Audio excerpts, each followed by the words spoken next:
Hello everyone, I'm the Creep's Cabin. I know you use these videos to fall asleep. So before that, like the video and subscribe to the channel. Also, where are you from and what time are you watching? Now get comfortable and relax.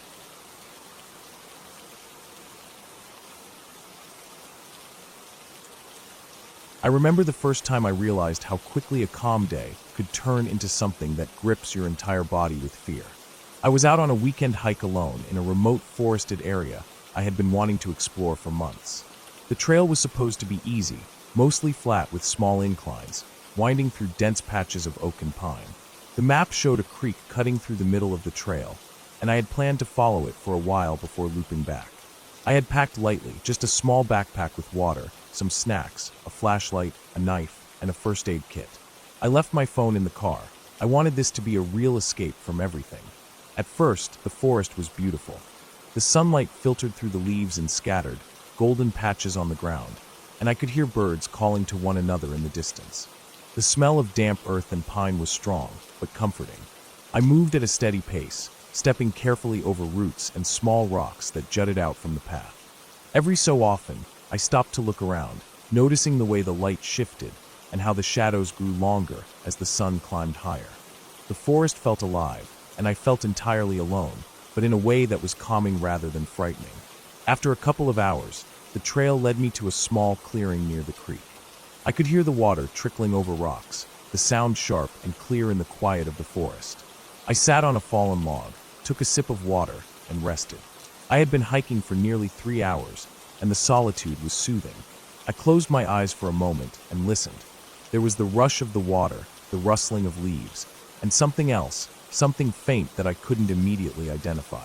It sounded like a heavy, deliberate breathing, not a person's but something larger, more deliberate. I opened my eyes and scanned the clearing. There was nothing, no movement, no signs of any animal, at least not that I could see. I shrugged it off, telling myself it was the wind or maybe my imagination. I packed up and started following the creek, thinking the sound would disappear. It didn't. As I moved along the bank, the breathing grew more distinct. It wasn't constant, but it came in bursts, slow and deep, almost measured, like something was watching and deciding whether to move closer. My first instinct was to slow down, to take a careful look at my surroundings, but I also felt an edge of curiosity. The forest was thick, the trees close together, their trunks wide and covered in moss. Fallen branches crisscrossed the ground, making it uneven. I kept my flashlight in hand, even though it was only mid-afternoon, the canopy overhead making parts of the trail dim and shadowed. I reached a bend in the creek where the water pooled into a small, quiet pond. The air here felt heavier, more stagnant, and the shadows longer. I stopped again, crouching slightly to get a better look around. That's when I noticed the tracks, large, uneven, and not like any animal I had ever seen. They weren't bear tracks, nor were they deer or anything smaller. They were deep, pressing into the mud as if something heavy had been walking on 2 legs. My stomach turned cold, and I immediately thought about turning back, but the trail looped around the pond, and I wasn't sure which way was safer. The forest seemed different here, denser, quieter, and somehow sharper, like the air was alerting me to something I couldn't yet see. I decided to move slowly along the edge of the pond, keeping my flashlight sweeping over the trees and undergrowth. Every step made the twigs snap under my boots, and every snap echoed far too loudly. I could feel my pulse quicken. The breathing sound was closer now, unmistakably near, and each exhale was slow, heavy, deliberate. I tried to tell myself it was a deer or some other animal, but nothing moved, and the sound didn't come from where a normal animal would. My eyes darted around, searching for movement, but all I saw were shadows, long and jagged, moving in ways that made my chest tighten. Then I saw it, a figure, hunched slightly, moving between the trees on the other side of the pond. It didn't run, it didn't make a noise, but the way it moved was deliberate, purposeful, like it knew exactly where I was. I froze. My body refused to move. My mind raced, trying to think of what it could be. It was larger than a man, but its movements were human-like. I slowly reached into my backpack and touched the knife handle. Not to fight, but to feel like I had some control, some chance. The figure didn't approach the pond. It stayed just on the edge of the shadows, watching. I felt like I was being studied, measured, and I could feel my skin prickle with the awareness of its gaze. I backed away slowly, trying to put more distance between myself and whatever it was. I kept the knife in hand and the flashlight sweeping the forest, trying to keep it illuminated, trying to make it clear that I was aware. The breathing stopped for a moment. Then, a branch snapped far to my left. My head whipped in that direction, but there was nothing, only the thick brush and the dense trees. My instincts screamed at me to run, and I finally obeyed. My boots slipped on the muddy ground near the pond as I broke into a sprint, following the trail that led back the way I had come. The sound of my heartbeat filled my ears, but behind me, I could hear the breathing again, faint at first, then growing louder. It wasn't chasing in a direct line. It was moving through the forest, faster than it should have been able to, keeping pace without breaking into a full run. The trail twisted and turned, the trees pressing closer, the underbrush thickening. Every so often, I stumbled over roots, my flashlight swinging wildly, casting erratic beams of light across the forest. Shadows seemed to stretch and twist unnaturally in the movement, but I kept going, ignoring the cuts on my hands and legs from the branches. The sound of the breathing was everywhere, surrounding me, pressing in. It wasn't constant. It came and went, but every time it came, it was closer than I expected. After what felt like hours, but was only minutes, I broke into a small clearing where I had parked my car. Relief surged through me, but I didn't slow down. I fumbled with the keys, shaking, mud on my hands, my shirt torn. The figure was not in sight, but I didn't take a chance. I threw the door open, jumped in, and locked it instantly. My flashlight still on, I swept the area around the car. Nothing. No movement, no shadows, no sound. Only the still forest, silent except for the distant trickle of the creek. I started the engine and drove off the trail, keeping my eyes on the rearview mirror, expecting to see something, anything following. The road back to the main highway was long, twisting through more forest, and every so often I would glimpse shadows at the edge of the trees, fleeting, disappearing before I could focus. My hands gripped the wheel so tightly my knuckles went white. My mind replayed every step I had taken, every sound, every flash of movement.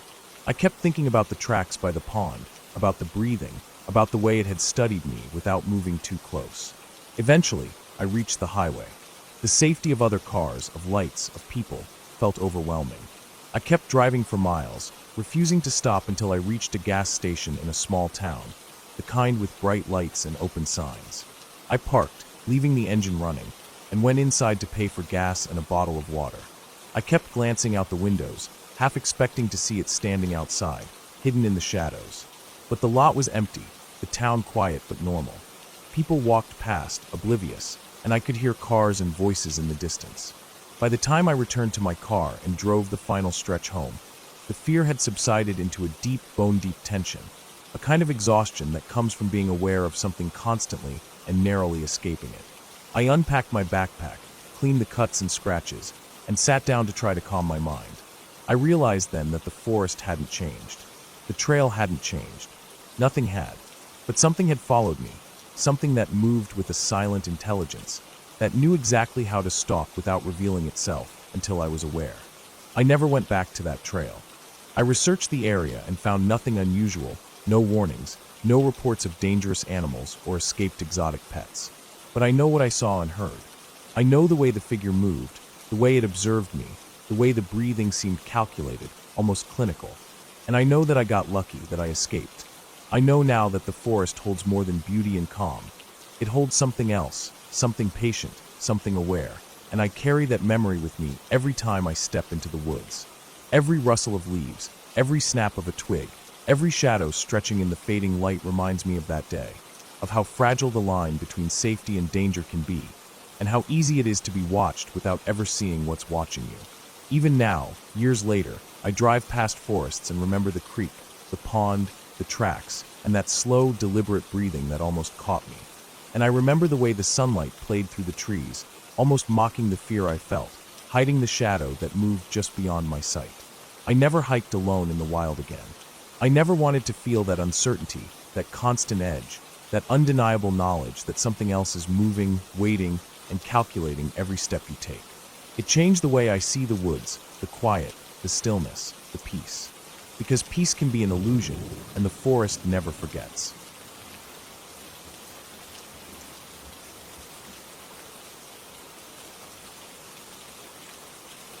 I remember the first time I went deep into the woods alone. It wasn't planned to be scary, at least not at first.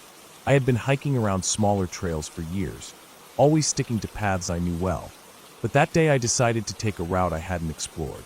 It was early morning, the kind of day when the sun barely reaches the thickest parts of the forest, leaving everything in a soft, gray light. The air was damp and smelled faintly of wet leaves and moss. My pack was heavy with essentials: water, some snacks, a first aid kit, and a flashlight. I had no intention of staying overnight. It was just supposed to be a long walk. The trail started normal enough. I could hear birds in the distance and the wind moving through the trees.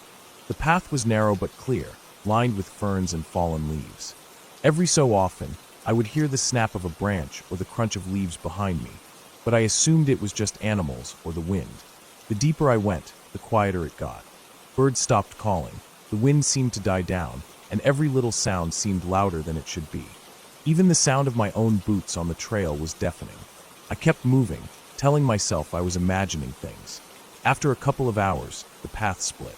One fork seemed wider and flatter, the other narrower and descending into a thick grove of trees.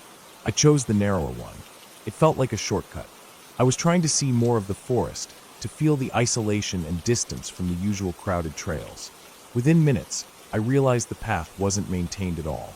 Branches hung low, and the ground was uneven, soaked in mud and rotting leaves. Every step I took sank slightly into the soil.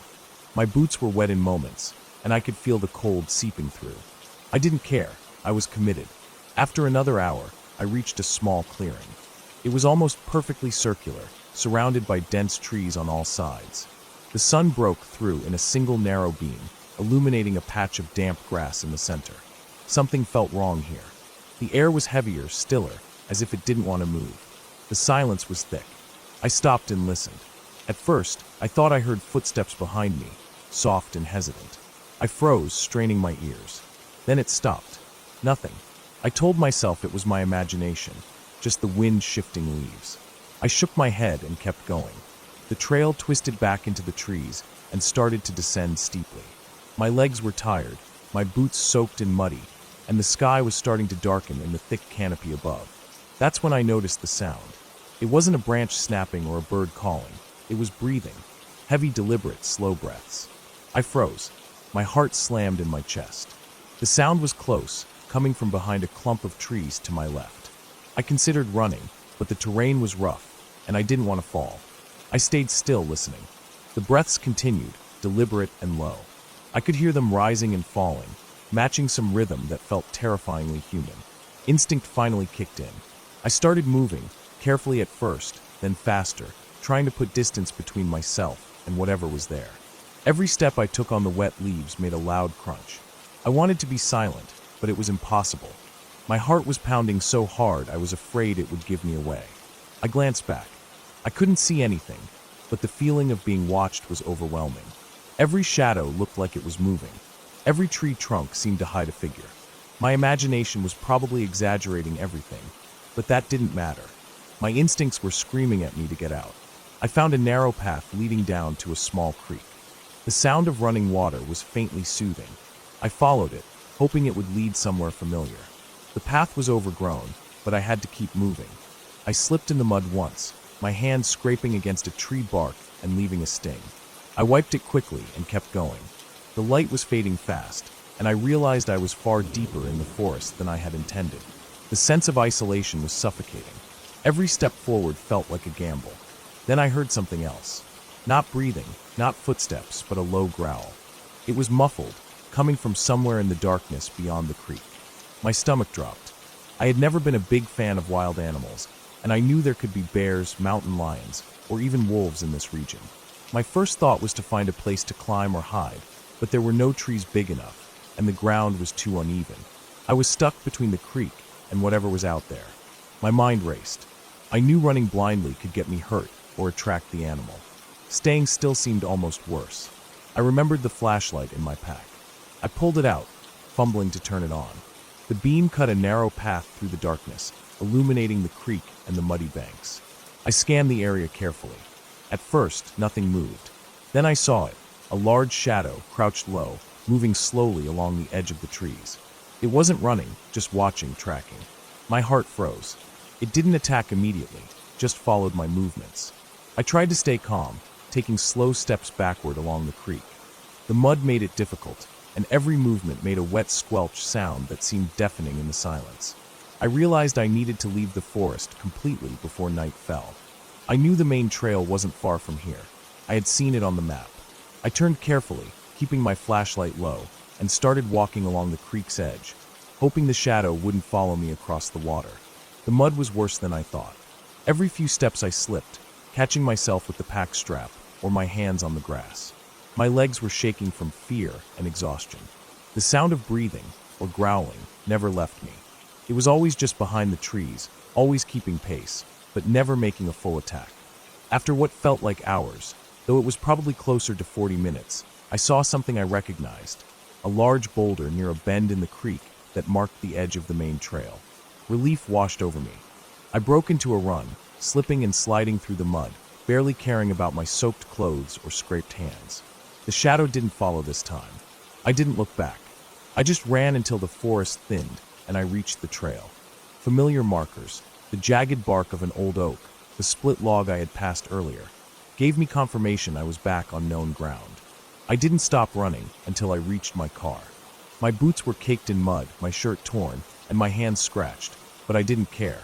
I locked the doors and sat inside, trying to catch my breath. The headlights illuminated the path behind me, and for a moment, I thought I saw something moving in the tree-line, but when I blinked it was gone. I drove home slowly, staying on main roads and avoiding any shortcuts. I didn't speak to anyone, didn't call anyone. I just needed to be out of the forest completely. That night, I unpacked my bag, washed the mud from my hands and face, and looked at the scratches along my arms. It could have been worse, far worse. I realized how close I had come to being trapped, or worse, attacked. I had underestimated the woods, underestimated how alone you can feel even when you're prepared. There was no fantasy, no ghost, no fairy tale monster. Just me and something that shouldn't have been there, watching, tracking. And sometimes that's worse than any made-up fear, because it's real, it's dangerous, and it can happen to anyone who thinks they know the forest. The next day, I returned to the trail, this time with a friend. We went only a short distance, taking marked paths and staying near open areas. I told myself I had to confront it in some way, to not let the fear take over completely. The woods felt different with someone else there. Every noise wasn't a threat. The trees were no longer menacing. But the memory stayed, the heavy breathing, the low growl, the shadow following me silently along the creek. It stayed with me for weeks, reminding me of how easy it is to get lost, to be watched, and how quickly a hike can turn into something terrifying. Even months later, I still check my backpack before heading into any trail. I carry extra tools, water, and make sure someone knows exactly where I am. The memory hasn't faded, and I don't think it ever will. But I survived, and that made it clear. Fear is manageable when you respect the forest, pay attention, and never assume you're completely alone, even when it feels like you are. Every leaf, every shadow, every sound can matter. And sometimes, being careful is the difference between returning home safely and becoming just another story that no one hears.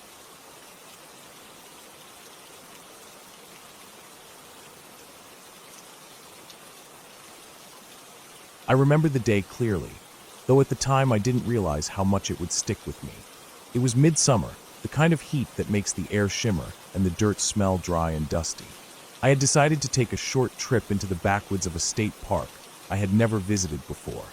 The plan was simple, a solo hike to clear my head, a little camping, and then back to the car the next day. I packed light, carrying just a small backpack with water, some snacks, a flashlight, a pocket knife, and a thin sleeping bag.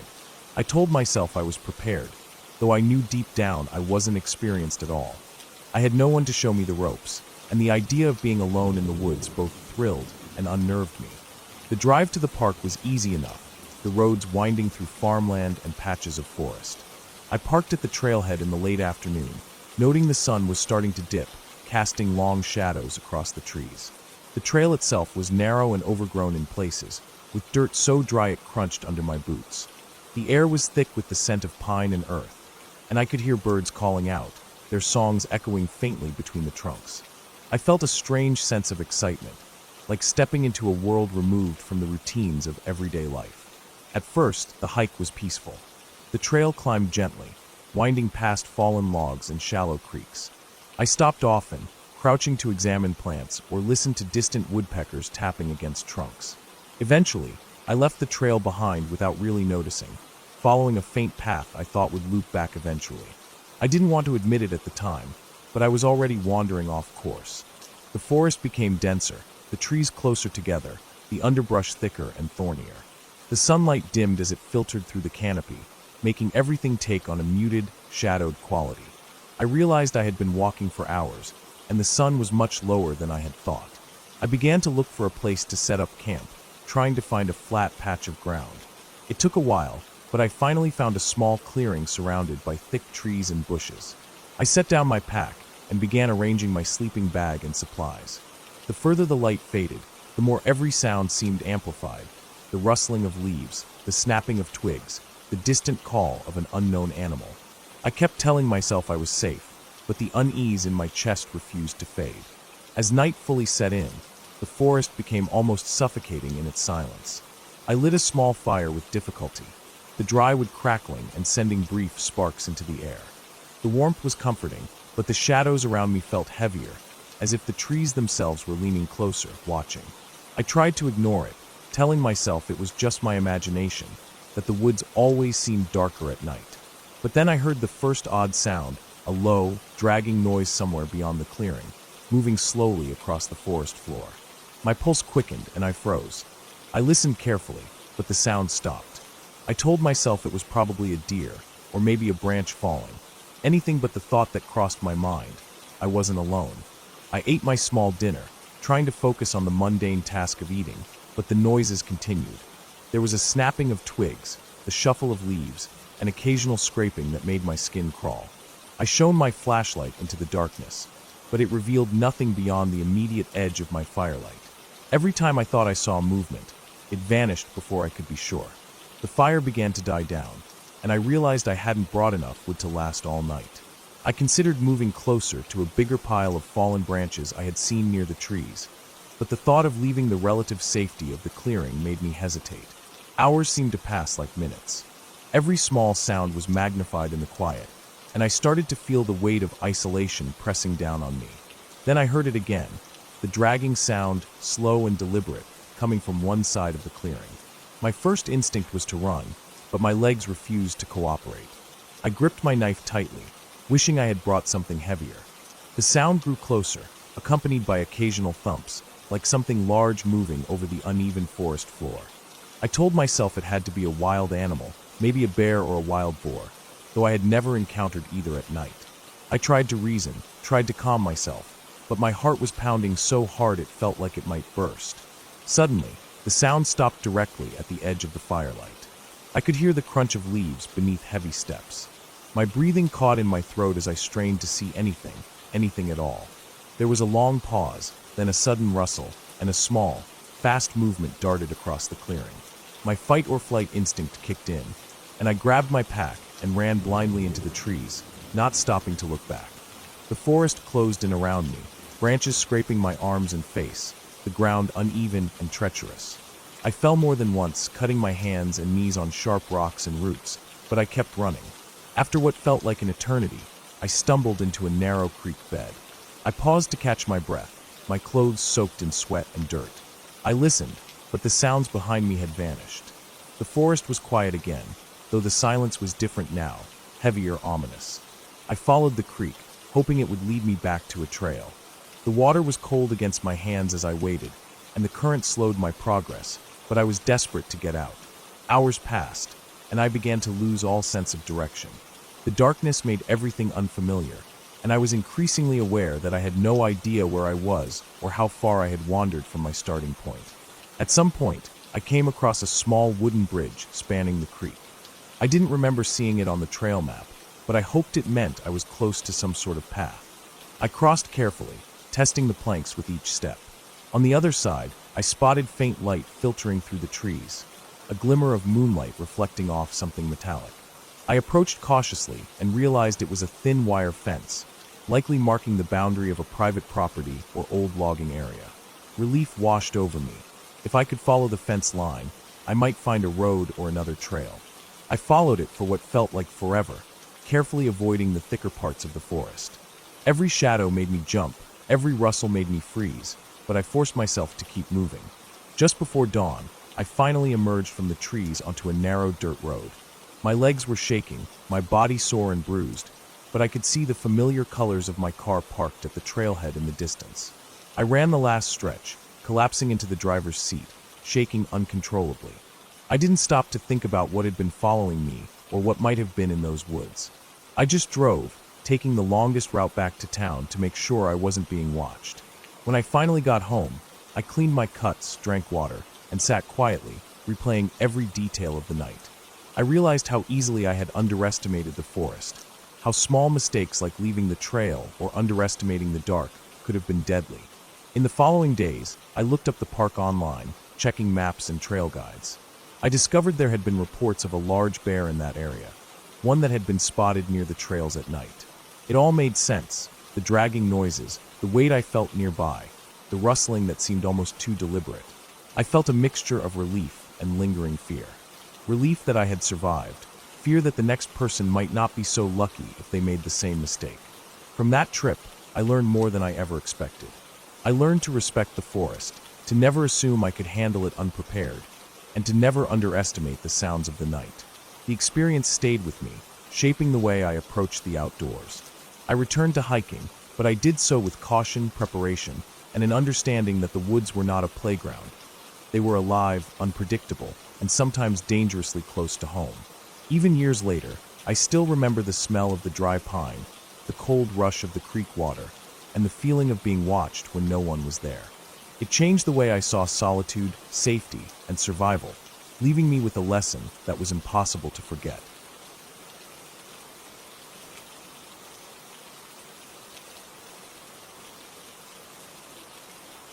I remember driving down that narrow dirt road, the kind that twists and turns through the forest, the sun just starting to dip behind the trees. The air was thick with the smell of wet leaves and earth, and the forest on either side was so dense that the fading light barely reached the ground. I had decided to take this road on a whim, wanting to explore a trail I had read about online, a place supposedly far from any real human presence. I told myself it would be a peaceful break from the city, a place to camp for the night, hear some birds, maybe even catch sight of deer or other wildlife. I had no idea how quickly that sense of adventure would turn into something that made my heart race in ways I couldn't control. The road was rough, uneven, and full of loose rocks. My car's suspension rattled with every bump, and I kept my speed low, trying not to miss any sharp edges or hidden dips. Every so often, a large tree branch would have fallen across the path, forcing me to slow down, swerve, and sometimes even back up. As the shadows grew longer and the road became less defined, I realized that there weren't any signs, any markers, or even the faintest hint of a path diverging from the main track. It felt like I was driving straight into the middle of nowhere, and the thought should have unsettled me more than it did. Instead, I felt a strange thrill, a mix of fear and curiosity. Eventually, I came to a small clearing, a rough patch of flattened earth surrounded on all sides by towering pines and oaks. I pulled the car over and stepped out, stretching my legs and taking a deep breath of the forest air. The temperature had dropped noticeably, the shadows thickened, and the occasional rustle of leaves sounded unnervingly close. I could hear the soft babble of a stream somewhere in the distance, though I couldn't see it.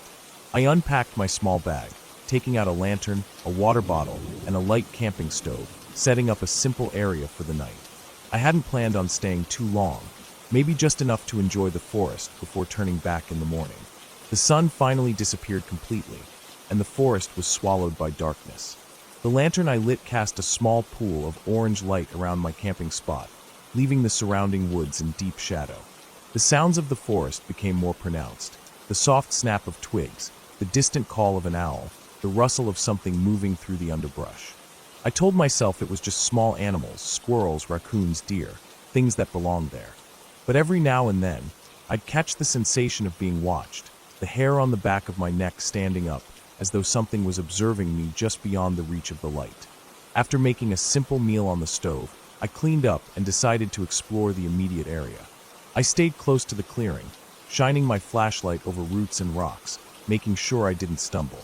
The ground was uneven, covered in leaves that muffled my footsteps, but every so often I'd hear a louder crack, like someone or something was moving quickly through the forest. I tried to convince myself it was my imagination. The forest can play tricks on you at night, shadows shifting, sounds echoing, turning small things into something far bigger in your mind. But then I noticed it, footprints. Not animal prints. Human. Bare feet, mud clinging to the soles, leading from the tree-line toward the clearing and stopping just a few yards from where I stood. I froze, staring at them, my pulse quickening. The prints were fresh, the mud still moist. Whoever it was, they had been here recently, maybe even while I was cooking dinner.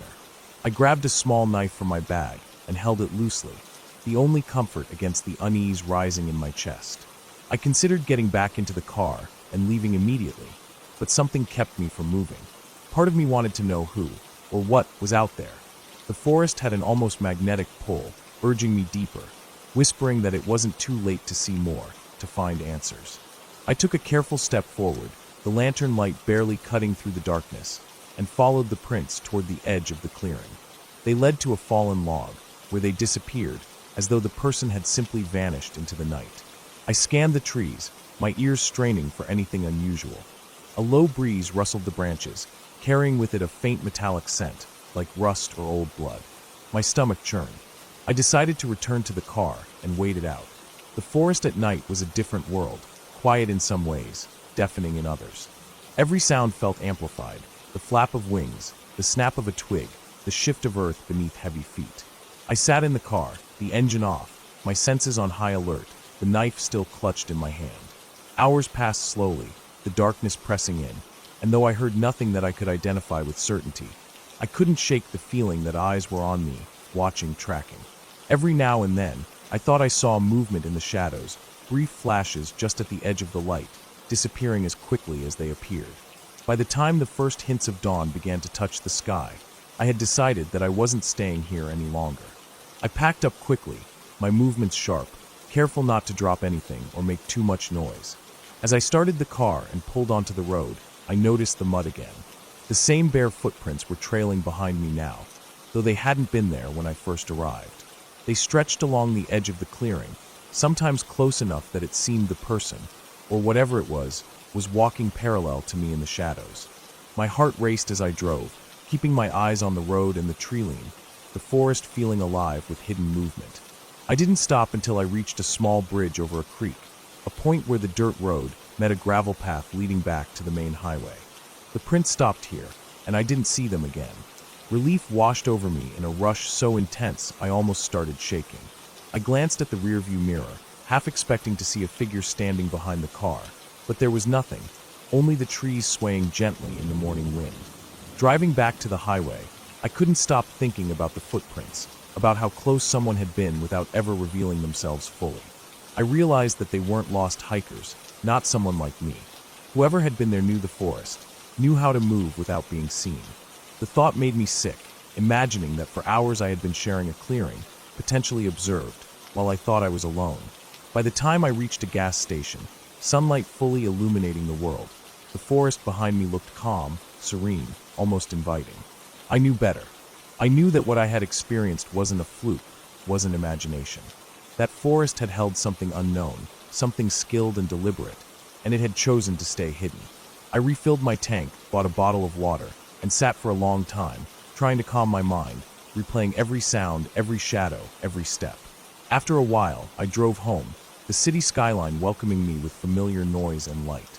I made myself a strong cup of coffee and sat by the window, thinking about the night. I kept replaying it, trying to make sense, trying to rationalize every detail. It wasn't until later that evening, looking out at my quiet street, that I finally allowed myself to breathe. I realized that even though it had been terrifying, I had made it through, and I had a clear memory of everything that happened. I knew the forest would continue to exist, mysterious and dark, but I also knew I had returned safely to the world of light, and that alone was enough. I made a mental note never to go back there alone at night, never to underestimate the subtle dangers of an empty forest. But I also knew I wouldn't forget it, the cold smell of the earth, the quiet snapping of twigs, the footprints in the mud. It had left its mark on me, and I carried it home, a reminder of how close the unknown can get when you think you are alone. Even now, weeks later, whenever I hear a rustle in my backyard or a branch snap outside my window, I remember that clearing, those prints, and the forest that seemed alive with unseen presence. It was a fear that stayed with me, not the kind that paralyzed, but the kind that sharpened every sense, made me aware of the fragility of safety and the thin line between being alone and being watched. I never returned to that road, but the memory is vivid, clear, and I can still feel the chill of that night in my bones, a constant reminder that some places are better left undisturbed, and some shadows are better left unseen.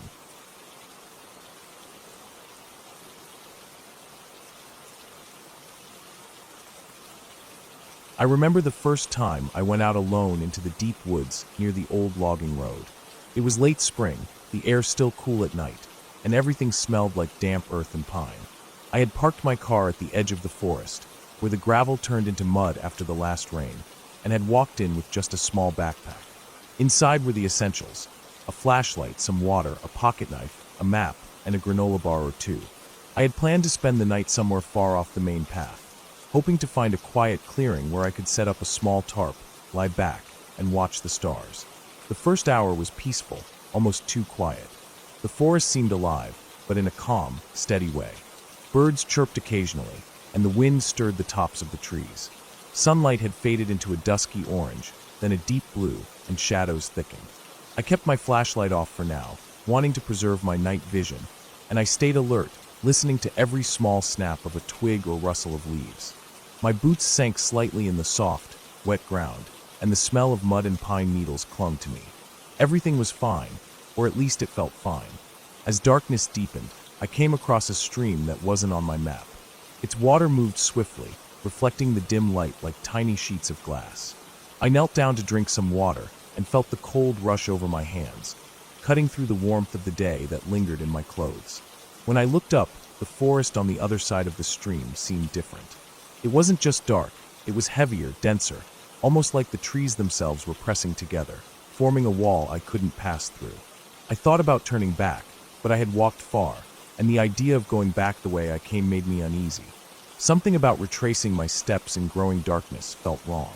I took a deep breath and decided to follow the stream, thinking it would eventually lead to an open area, or at least a trail.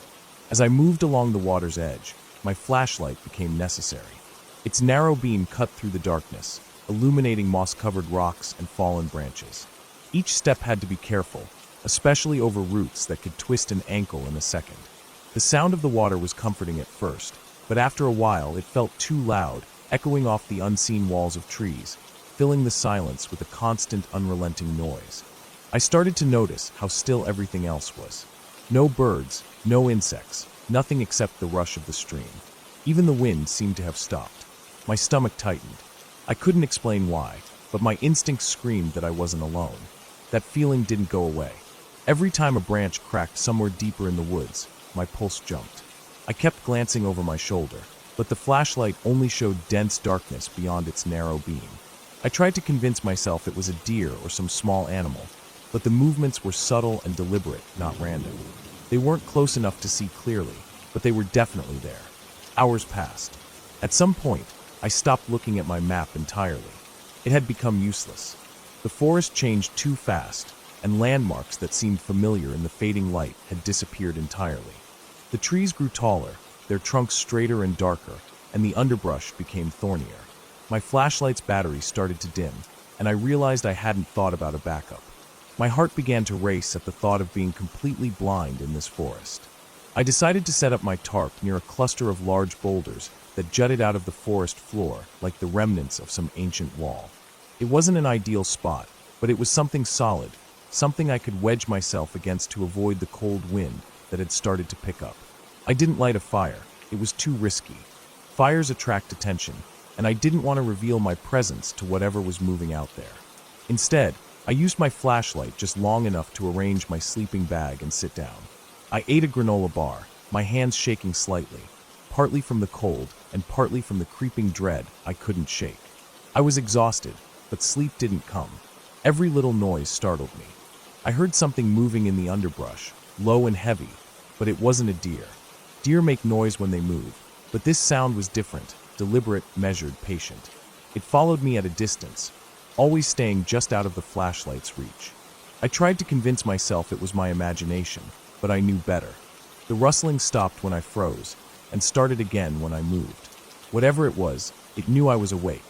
I could feel it, like the tension in the forest itself had shifted to focus on me. Time seemed to stretch endlessly. My flashlight flickered and went out completely. The darkness was immediate and complete, and I realized I had no idea where I had set up. Panic clawed at me. I could hear my own breathing, harsh and shallow, echoing off the rocks. I wanted to move, to find a safer place, but every step felt like stepping into the unknown. I stayed crouched, my knife in hand, listening. Then I heard it, a low, guttural sound like a growl, far away but unmistakable. It wasn't a wolf or a dog. It was something bigger, something that could easily overpower me. My stomach sank. My mind raced through everything I knew about the animals in this forest. Bears, mountain lions, maybe a large boar. None of it mattered. I had to survive until morning. I stayed completely still for what felt like hours, counting my breaths, trying to make myself small, invisible. The sounds of movement never stopped. Occasionally, I thought I heard footsteps on the leaves nearby, then nothing. I told myself not to move until first light. I thought about the emergency whistle in my pack, but I was terrified that making a sound would draw the thing closer instead of helping me. Then I remembered the stream. Water is a signal. Animals avoid moving across it quickly if they are hunting. I decided that when it became light enough to see, I would crawl to the water's edge and follow it upstream or downstream, whichever led to an opening. I had no choice. I couldn't stay where I was forever. Morning didn't come as quickly as I hoped. When the first pale gray light seeped through the trees, I froze, waiting for my eyes to adjust. The shadows were long, but I could start to make out the forest floor again. Slowly, carefully, I moved toward the stream. Every step was measured. The growl I had heard at night didn't return, but the sense of being watched didn't fade. The water rushed past, cold and clear, and I followed its bank, slipping on wet rocks, falling once but getting up immediately. After what felt like hours, I finally saw a clearing ahead. My relief was immediate but cautious. Open spaces are safer. Predators prefer cover. I moved into the clearing, scanning constantly. In the distance, I saw the familiar shapes of the logging road, the same gravel I had parked on the night before. Adrenaline surged through me, giving me the strength to run the last few hundred meters. I didn't look back. When I reached my car, I was soaked muddy and exhausted. I locked the doors behind me and sat there, letting the engine run, staring at the forest. Whatever had been out there had stayed just beyond sight, patient and quiet. I realized that I had never actually seen it, and part of me didn't want to. The forest had tested me, and I had survived. I drove back to town slowly, constantly checking the rearview mirror, not wanting to take any chances. The morning sun eventually rose fully, washing the landscape in warm light, and the tension in my body slowly released. I had made it out. That night, back in my apartment, I washed off the mud and soaked in a hot shower, my body shaking from the cold and fear. I didn't tell anyone where I had been. There was no point. Some experiences are meant to be endured alone. I thought about going back to the woods eventually, but I knew I would never go in the same way again. I had learned how fragile comfort is, how easily darkness and isolation can consume you. The forest was still out there, waiting, quiet but alive, and I had survived it. That knowledge stayed with me, sharp and clear, and it changed how I moved through the world from that day forward. I never underestimated my surroundings again, and I never took silence or solitude lightly. I had been tested and had made it back whole, and that was enough.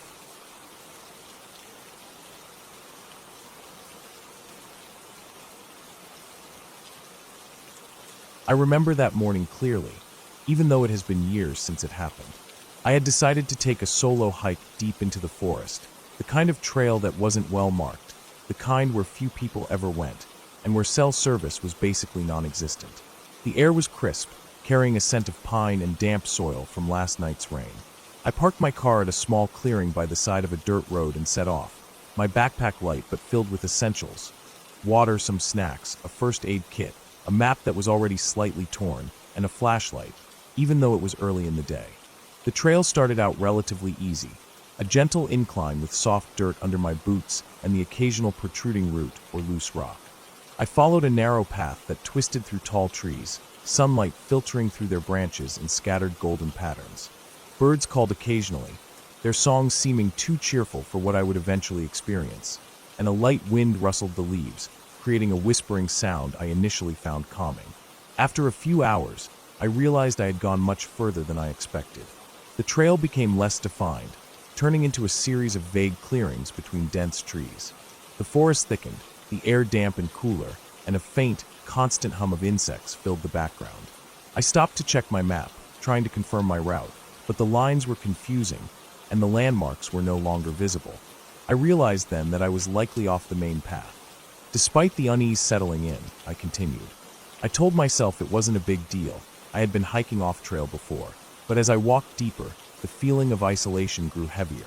The trees seemed taller and more oppressive, their branches interlocking overhead to block more of the sunlight. The air felt thicker, harder to breathe, and the shadows seemed to shift in ways that didn't make sense. Every so often, I thought I saw movement in the corners of my eyes, shapes that were gone when I looked directly. I reached a small clearing where a fallen tree had created a natural bridge over a narrow stream. The water was clear but moved faster than it should have for such a small stream, and the noise of it rushing over rocks seemed louder in the otherwise still forest. I crossed carefully, my boots slipping slightly on the wet wood, and once on the other side, I paused to rest. My legs ached, and I drank some water, trying to shake off the growing feeling that I was being watched. I decided to keep moving, heading uphill. The incline was steep, and the soil loose and slippery. Small rocks shifted under my weight, and I had to use my hands to steady myself on roots and low-hanging branches. The forest grew denser, the ground covered in thick moss and fallen leaves that made every step uncertain. I noticed a strange smell then, something metallic and sharp, faint but distinct, carried on the wind. It made my stomach twist. The sun was lower now, the forest darker, and I realized that if I didn't find a clearing soon, I might be forced to continue in near darkness. My flashlight was in my pack, but I wanted to avoid using it if possible, preferring to rely on the remaining daylight. The rustling of the leaves and the constant hum of insects continued, but every now and then, there was a sudden snap of a twig or the crunch of leaves that wasn't from me. My heart would jump every time, and I found myself glancing behind, though I saw nothing. Eventually, I found what looked like a faint path, worn slightly into the forest floor, as if others had walked it before.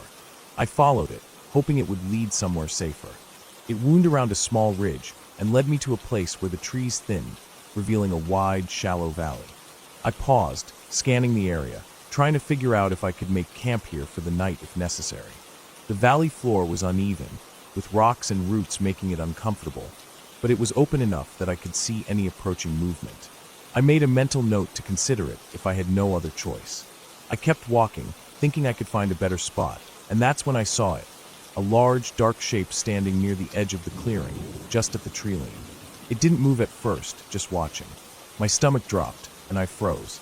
It was hard to tell exactly what it was, too big to be a deer, but the shape was low, muscular. I thought of bears first, and my pulse accelerated. I remembered reading that bears usually avoid humans, but I also remembered that they can be unpredictable. I slowly reached for the bear spray I kept in my pack, my hands trembling slightly. Then it moved. Not quickly, but deliberately, stepping out of the shadow and into a patch of sunlight. I could see it clearly now, a large mountain lion.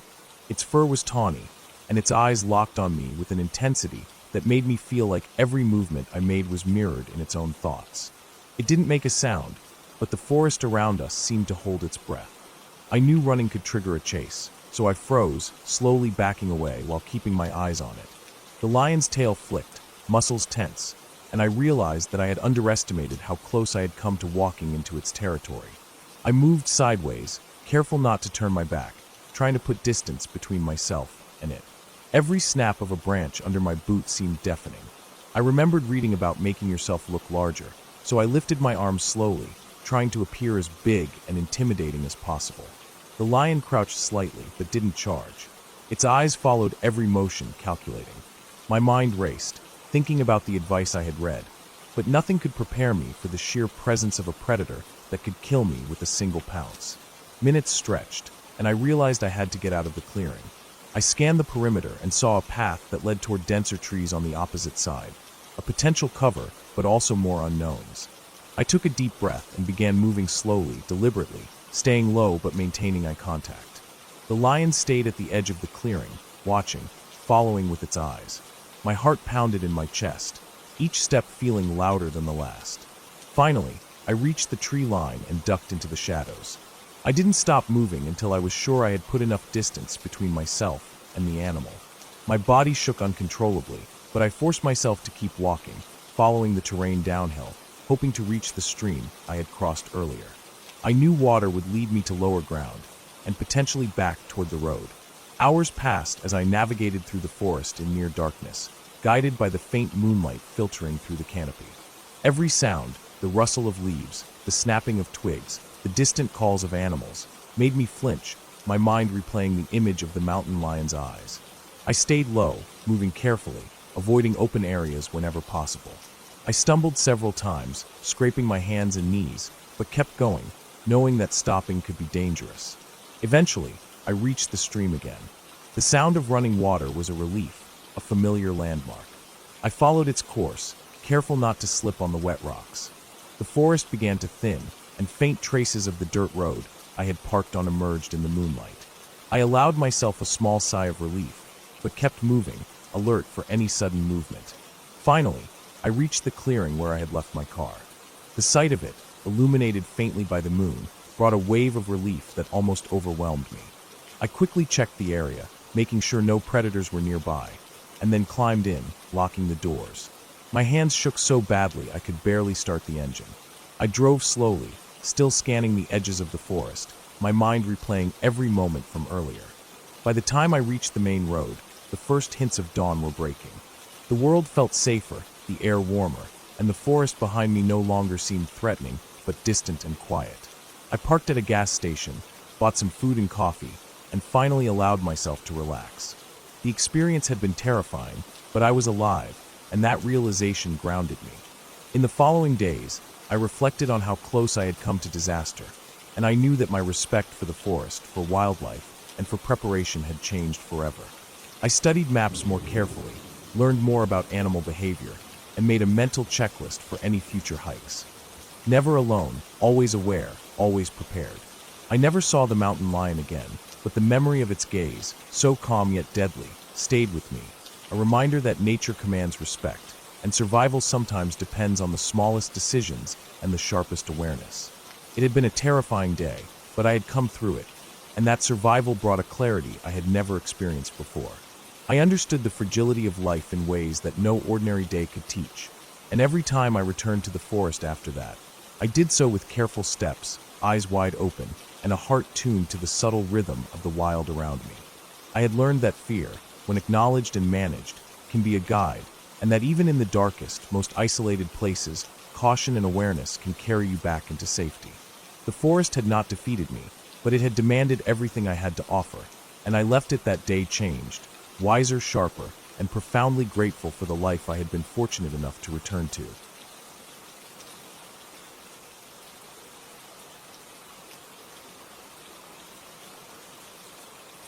I remember the day clearly, though at the time I didn't realize how much it would stay with me. It started as an ordinary trip, a weekend away to get out of the city, to breathe air that didn't carry the tang of car exhaust or hear the constant hum of traffic. I packed my car the night before, making sure I had everything I thought I'd need: tent, sleeping bag, food, water, flashlight, extra batteries. I even double-checked my small first aid kit. I was going into the woods alone, and I liked it that way. There was a peace to it, a kind of quiet that feels almost heavy at first, but eventually, it lets you hear yourself think. I left early in the morning, before most of the town was awake, driving along winding country roads that cut through hills and fields, until finally the asphalt ran out and I was on gravel. The sun had just started to climb over the horizon, painting the sky in muted oranges and pinks. Birds were already calling to each other in the trees along the road. The trailhead was easy to miss, a small clearing just past a bend in the road with a wooden sign that had started to rot and lean sideways.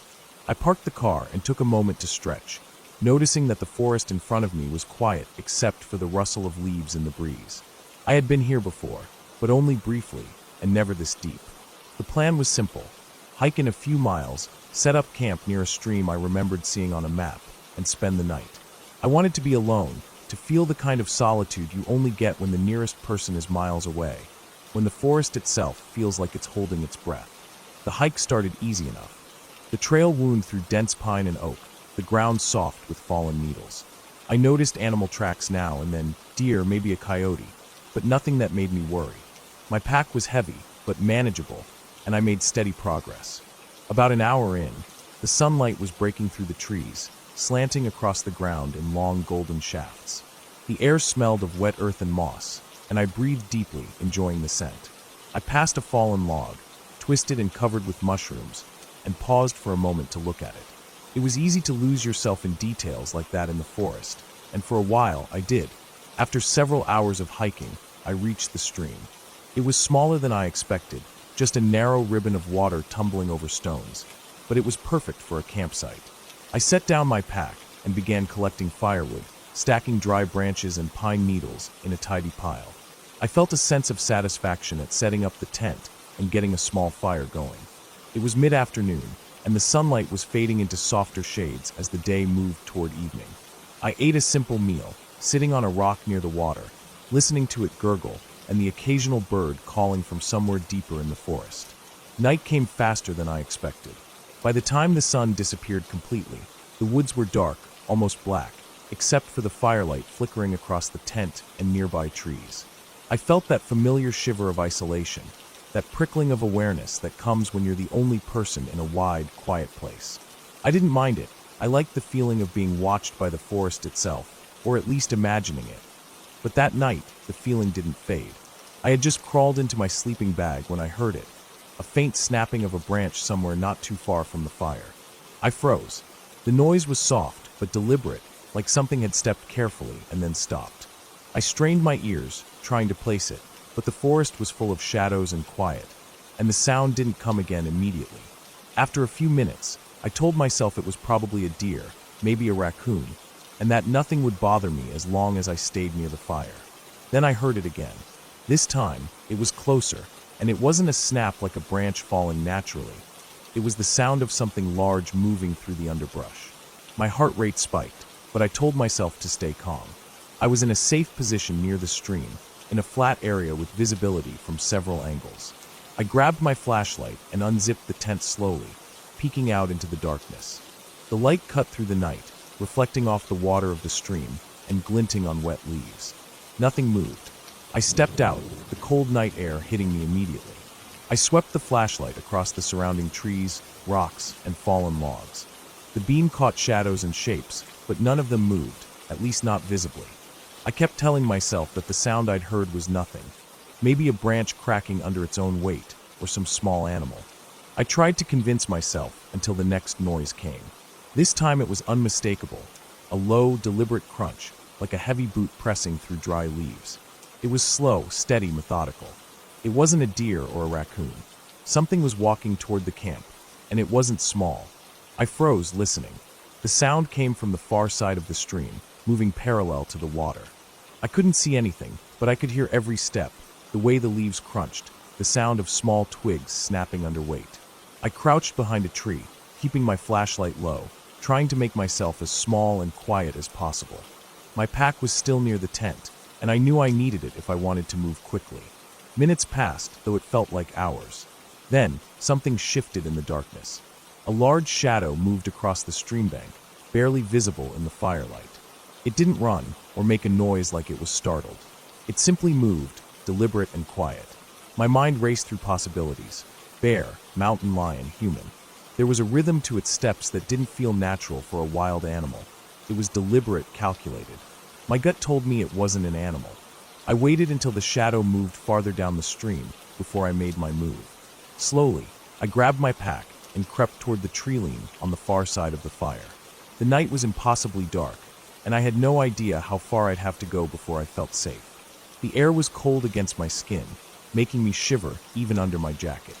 Every step made leaves crunch beneath my feet, and I prayed that it wouldn't hear me. Then I heard the sound again, closer than before. This time it came from the direction of the tent. My stomach dropped. I had left the fire burning, a small point of light in the darkness, and I knew it was drawing attention. I picked up my pace, moving toward a denser part of the forest, hoping the shadows would hide me. I felt the ground uneven beneath my boots, rocks and roots threatening to trip me, but I couldn't afford to fall. Finally, I reached a thick stand of trees and ducked behind a large trunk. The firelight from the camp flickered faintly behind me, and I could hear it. The crackle of the fire and the soft, deliberate steps circling closer. Something was moving around my camp. I held my breath, keeping my body pressed against the tree. My pulse was hammering in my chest, my ears straining for any noise. After what felt like an eternity, the steps receded slightly. I didn't dare move until I was certain whatever it was had gone. When the crunching became faint, I started creeping away, deeper into the forest, putting as much distance as I could between myself and the stream.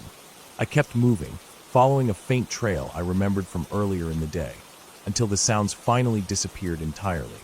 The forest returned to its normal night rhythm: crickets, the rush of the stream, wind through the trees, but the tension didn't leave me. I kept walking until I found a small clearing with a fallen tree I could climb onto, hidden from the trail. I sat there in the darkness, listening to the forest and trying to calm myself. The adrenaline was still pumping, making my hands shake. I watched the sky through gaps in the trees, noticing the faint stars above. I stayed there until dawn, too afraid to move toward the camp, imagining every possible scenario of what could have happened if I had stayed. When the sun finally rose, I moved cautiously back to the camp. The fire was out, and nothing had been disturbed, at least not obviously. No footprints or signs of anyone, or anything, were visible beyond the usual tracks of deer. I packed everything quickly, not daring to linger, and started the hike back to the car. Every step was heavy with exhaustion and relief, my senses still on high alert. By the time I reached the car, the morning sun was strong enough to make the shadows short and clear. I sat behind the wheel for a few minutes, taking deep breaths, feeling the safety of the road beneath me and the distance of the forest behind. I drove back to the city slowly, replaying every sound and shadow in my mind, realizing how close I might have been to something dangerous, how easily a wrong move could have turned the night into a nightmare. The whole experience stayed with me, lingering for weeks. I couldn't stop thinking about what had moved near my camp, what had been so deliberate in its steps, and how quickly I'd had to react. Even months later, when I think about going back to that forest, I feel the same tension, the same sharp awareness that something can be lurking in the quiet, waiting. I've never gone camping alone again. The memory is vivid, unshakable, and it's a reminder that some places, no matter how peaceful they seem during the day, have a darkness that demands respect, and sometimes caution isn't enough. You have to be lucky. And I was lucky that night. I didn't see what it was, I didn't hear it clearly enough to know, but I survived. I walked away. I lived to remember it, to remember every detail, the crunch of leaves, the smell of wet earth, the flicker of firelight in the black forest, the heavy, calculated steps. I still carry that memory with me, a quiet, steady warning about the weight of being alone in the wilderness, about how something as ordinary as a campsite can become a place where survival depends on instinct, speed, and a bit of luck. The forest doesn't care about you, and that night I realized just how close you can come to the edge without even knowing it, and still make it back.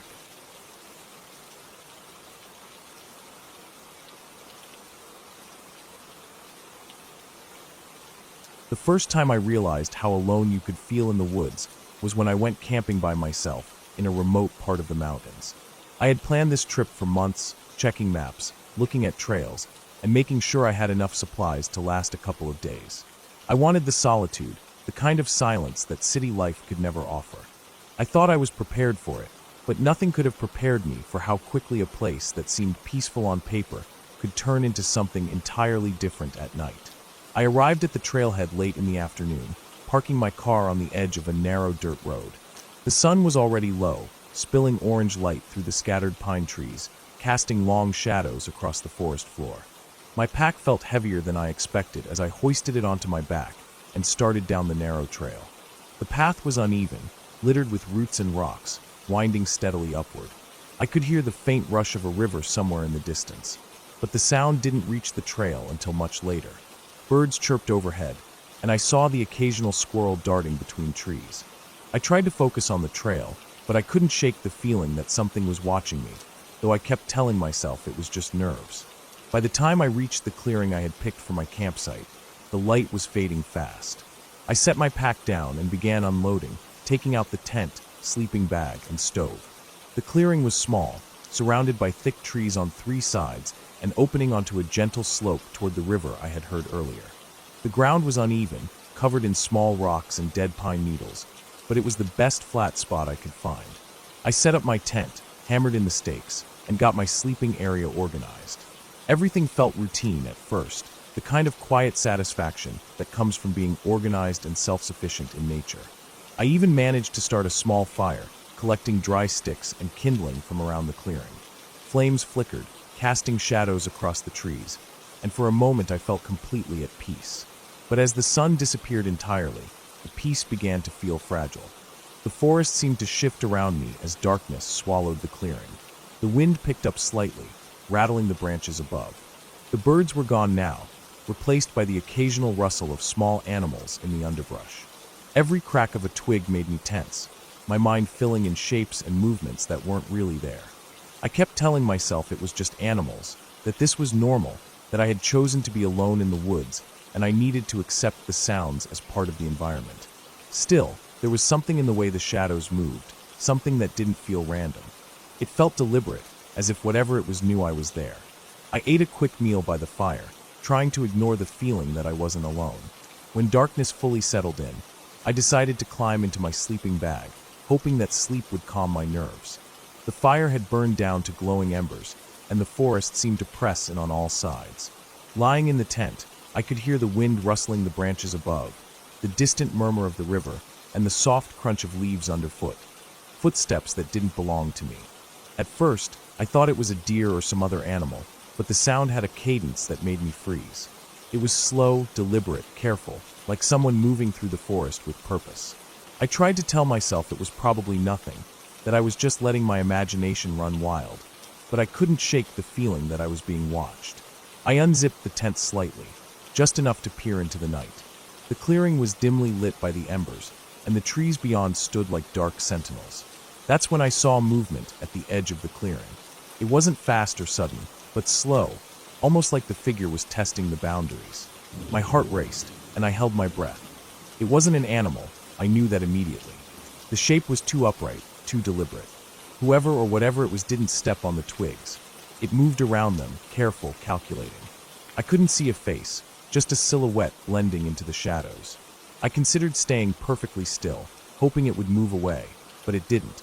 It lingered at the edge of the clearing for what felt like an eternity, then slowly moved along the tree line, keeping just enough distance that I could see it, but not enough to feel safe. Panic began to set in. I thought about my options. My phone had no signal, the nearest road was miles away, and my car was parked at the trailhead, a long hike down a dark trail if I tried to escape. I debated staying put, hoping it was just a person passing through, and I debated leaving immediately, knowing that moving through the dark forest alone could be just as dangerous. I finally decided to stay. Movement in the woods was inevitable anyway, and the only thing I could control was keeping my presence low and quiet. I crawled deeper into my sleeping bag, pretending to be asleep, hoping the figure would lose interest. Hours passed.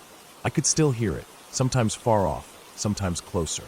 I didn't dare look again. My mind kept racing, imagining every possible scenario, and my body was frozen with adrenaline. I couldn't tell if it was one person, multiple people, or something else entirely. I just knew it was moving with purpose, and I was trapped in the middle of its path. Sleep was impossible. My hands shook every time a branch snapped or a rustle echoed through the darkness. The forest, which had seemed so peaceful during the day, now felt like a cage, closing in from every side. At some point, the noises began to fade. The footsteps moved further away, until I couldn't hear them at all. I didn't dare move for what felt like hours, lying there in my tent, sweat making my clothes stick to my skin, listening to every whisper of wind and creak of trees. The forest was alive in ways I had never noticed before, and every sound made my heart leap. I had no idea what time it was, no idea how long I had been awake, and I realized I had no plan if whatever it was returned. Just before dawn, the forest started to brighten. The first rays of sunlight filtered through the trees, painting the forest floor in soft gold and green. I cautiously unzipped the tent and peeked out. The clearing was empty, the fire completely cold, and the trees stood silent and still. I didn't see anyone or anything, but the evidence of the previous night was all around me. Broken twigs where the figure had walked, flattened brush at the edge of the clearing, and the lingering feeling of being watched. I took a deep breath, the morning air cool and crisp, and realized I had survived the night. I had no idea who or what had moved through the woods, but they hadn't harmed me. Not this time. I decided to break camp quickly. Every movement felt loud and exposed, and I kept glancing over my shoulder at the trees. I packed my things, double-checking that nothing was left behind, and started down the trail. The forest looked completely different in the daylight, calm and serene, almost as if the night before had been a dream. The river's murmur was gentle, the birds were back, and the forest seemed inviting again. Still, I moved quickly, taking care not to make unnecessary noise, watching the trees for any sign of movement. When I finally reached my car hours later, relief hit me like a wave. I locked the doors, sat in the driver's seat, and allowed myself to shake. I drove down the dirt road slowly, scanning the forest edges, half expecting to see the shadowy figure again. But the forest remained quiet. The experience had left me shaken, but also strangely alive. I realized that the woods were not the peaceful escape I had imagined. They were unpredictable, full of life that could be indifferent or dangerous. I hadn't seen the person clearly, hadn't confronted them, and I couldn't be sure who or what they were. But I had survived. I had faced the unknown, and I had gotten through the night. That sense of survival, that awareness of how fragile and precious life could be in such a place, stayed with me long after I left the forest behind. Even weeks later, I could feel the echoes of that night every time I closed my eyes. The woods had changed me, shown me a side of the world that didn't exist in daylight or in cities, and I carried that knowledge with me. It was terrifying, yes, but it was also real.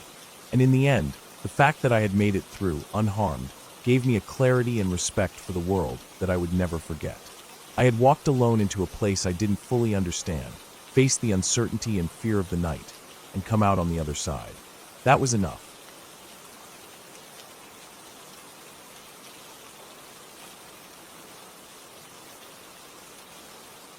I remember the first time I truly understood how alone a person could feel in the middle of nowhere. I had decided to take a solo camping trip in a dense part of the forest, far from any main roads or established trails. The idea was simple: disconnect, enjoy the solitude, and push myself to survive in a place that felt wild and untouched. I thought I had prepared well. I had a decent tent, a sleeping bag rated for low temperatures, enough food for 3 days, a backpack with basic tools, and a small first aid kit. I had also brought a flashlight, extra batteries, and a compass, though I rarely used it. I had read maps, noted the nearby streams and ridges, and thought I knew what I was getting into. In hindsight, knowing didn't matter.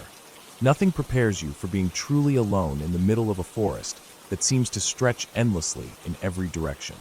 I arrived in the late afternoon, driving along a gravel road that gradually became narrower and less maintained until it ended in a small clearing at the edge of the trees.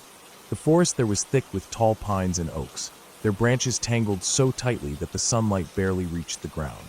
I parked my car, gathered my gear, and started walking in, looking for a place to set up camp. The smell of damp earth and pine needles filled the air, sharp and clean, almost intoxicating. The further I went, the quieter it became. Not just quiet in the sense that traffic or human activity was gone, but quiet in a deeper, more oppressive way. The kind of quiet that makes you hyper-aware of every small sound. The snap of a branch underfoot, the rustle of a squirrel in the underbrush, the faint hum of insects, but also makes you feel like there's something else, something unseen, moving just beyond the edge of your vision. I found a small clearing near a stream. It was perfect for a tent, sheltered by trees, yet open enough to have some sunlight. I unpacked, set up my tent, and built a small fire ring using stones I found nearby. I gathered kindling, made sure it was dry enough to burn, and lit a small fire. The flames crackled, and for a moment, I felt comforted by the warmth and light, thinking the forest's oppressive quietness had lifted. I boiled water and made a simple meal of rice and canned beans. The taste was bland, but it was enough to remind me that I was alive, that I was still in control of my own survival. As night fell, the forest changed completely. The shadows grew long, black and thick, and the light from my fire seemed too small and fragile to hold them back. The temperature dropped sharply, and the night air carried a damp chill that seeped into my bones. I retreated into my tent, zipped it closed, and tried to sleep, but sleep didn't come easily. Every small noise, the creaking of branches swaying in the wind, The distant crash of a tree falling, the sharp scuttling of something in the underbrush, made my heart jump. I kept thinking I saw movement outside, glimpses of shapes in the dark, but when I looked directly, there was nothing. Around midnight, I heard it. Heavy breathing, low and rhythmic, coming from somewhere near the stream. My first thought was an animal. Bears were common in these forests, but the sound didn't match anything I'd ever heard. It was too deliberate, too close, almost like someone, or something, was standing just beyond the tree line, watching me. My stomach dropped. I grabbed my flashlight and slowly unzipped the tent flap. The beam cut through the darkness, illuminating the trees, the rocks, the stream, but nothing else. I told myself it was a deer or maybe a raccoon, but the sound persisted.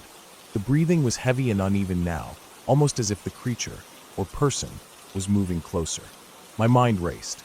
I had my knife and a small hatchet nearby, but my instincts screamed to stay inside the tent. Then I heard a snap, like a heavy branch breaking, very close, maybe 10 feet from the tent. My heart pounded so hard I was afraid it would give me away. I tried to steady my breathing, listening. The sound repeated, not continuously, but in a slow, methodical pattern. Something was circling me, just out of sight, moving between the trees. I switched on the flashlight and scanned the clearing. A shadow darted across the light, vanishing before I could focus on it. My pulse skyrocketed. I had no way to tell if it was an animal, a person, or something else entirely, but I knew it was close. I considered staying in the tent, hoping it would leave, but then a different sound reached me, soft, wet footsteps on the damp earth. It was deliberate, careful, like someone knew exactly where I was, and was trying to get as close as possible without making too much noise. My mind ran through everything I had read about bear attacks and predator behavior. Bears normally make noise when approaching, but this felt different. It was strategic. I could almost sense intelligence behind it, the way it moved, calculated and slow. Panic hit me, but I forced myself to think. I remembered the stream. I could hear water a short distance away. If I ran toward it, the noise of my movement and the water might mask me. I waited until the breathing stopped, then slowly unzipped the tent on the side facing the stream. The moment I poked my head out, I saw a large dark shape slipping between the trees. I couldn't see it clearly, but its size was enormous. My first thought was a bear, but it moved almost silently, which didn't match the sound of the earlier breathing. My instincts screamed at me to run, but I forced myself to move slowly, keeping low and using the trees as cover. The stream was only 30 feet away. I slipped into the shallow water, the cold hitting my legs and drawing a sharp gasp from me. The sound of rushing water immediately masked the forest noises, giving me a small sense of safety. I crouched low, letting the water flow around me. From the corner of my eye, I caught movement near the tree line. The shape paused, then disappeared into the darkness. I stayed like that for what felt like hours, listening to the water, the wind, and the distant creaking of trees. Every time I thought I had a moment of peace, the forest would shift, and I would catch another movement, another hint that something was out there. Eventually, exhaustion set in. I had no choice but to leave my makeshift hiding spot and try to get to my car. The risk of staying overnight in the tent, surrounded by whatever was out there, was too high. I waited until the first faint light of dawn, when visibility improved and the forest's oppressive shadows were lifted. Moving cautiously, I kept low and hugged the stream's edge, listening intently for any sound of pursuit. Every rustle of leaves or snapping twig sent a jolt through me, but I forced myself forward. Hours later, I reached the gravel road where my car was parked. Relief hit me like a physical wave. I grabbed my keys, unlocked the car, and got inside. The doors locked behind me, and for the first time that night, I exhaled without fear. My hands were shaking, my clothes soaked, and my heart was still racing, but I was safe for now. I looked back toward the forest, still dark and dense even in daylight, and realized how vulnerable I had been. Driving away, I tried to make sense of what had happened. Was it a bear? A mountain lion? A person? I didn't know, and I doubted I ever would. All I knew was that the forest was alive in ways I had underestimated, and that solitude, once thought peaceful, could quickly become terrifying. I decided then that I would never return to that part of the forest alone. I needed people, safety in numbers, a plan that didn't rely solely on my own instincts. By the time I reached a gas station miles away, I had started to feel human again. I bought coffee, ate a small breakfast, and called a friend, telling them I was fine and heading home. The memory of that night stayed with me.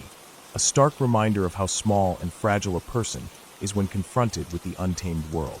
The forest, beautiful as it was, had its own rules, its own intelligence, and I had been nothing more than an intruder. I had survived, and I had learned painfully that respect for the wild is not optional. It is necessary. Every step into it must be measured, every movement deliberate, every sound understood, because out there, even a single mistake can become your last.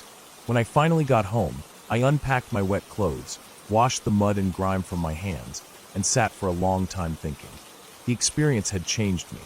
I no longer saw forests as mere recreation or adventure.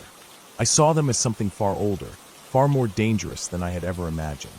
And I realized that surviving isn't just about skill or preparation.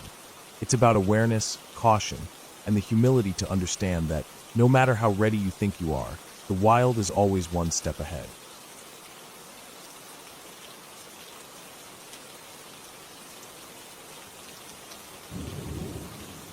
I remember the day I decided to go alone into the woods. It wasn't that I liked the idea of being scared or testing myself. It was more about being away from everything, from people, from noise.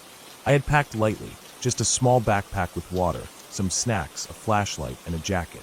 The trailhead I picked was a little-known path I had stumbled upon months ago. The map I had was old, but I thought I could manage. I had hiked before, often alone, and I knew the basic rules. Stay on the trail, keep track of landmarks, and always know how to get back.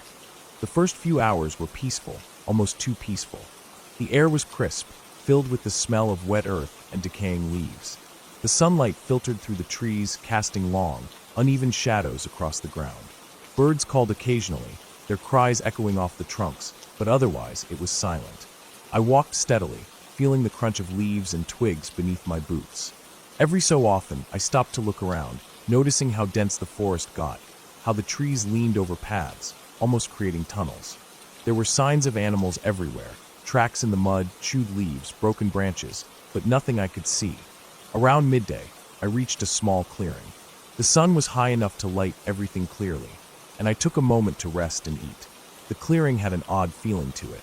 The trees around it were unusually tall and thick, and the shadows they cast made the center seem darker than it should have been. I shook it off and continued, following the trail that curved around the clearing and deeper into the woods. As the day went on, the trail became less defined. It narrowed into dirt paths, then into areas where I had to step over roots and push past low-hanging branches. My flashlight was still in the pack.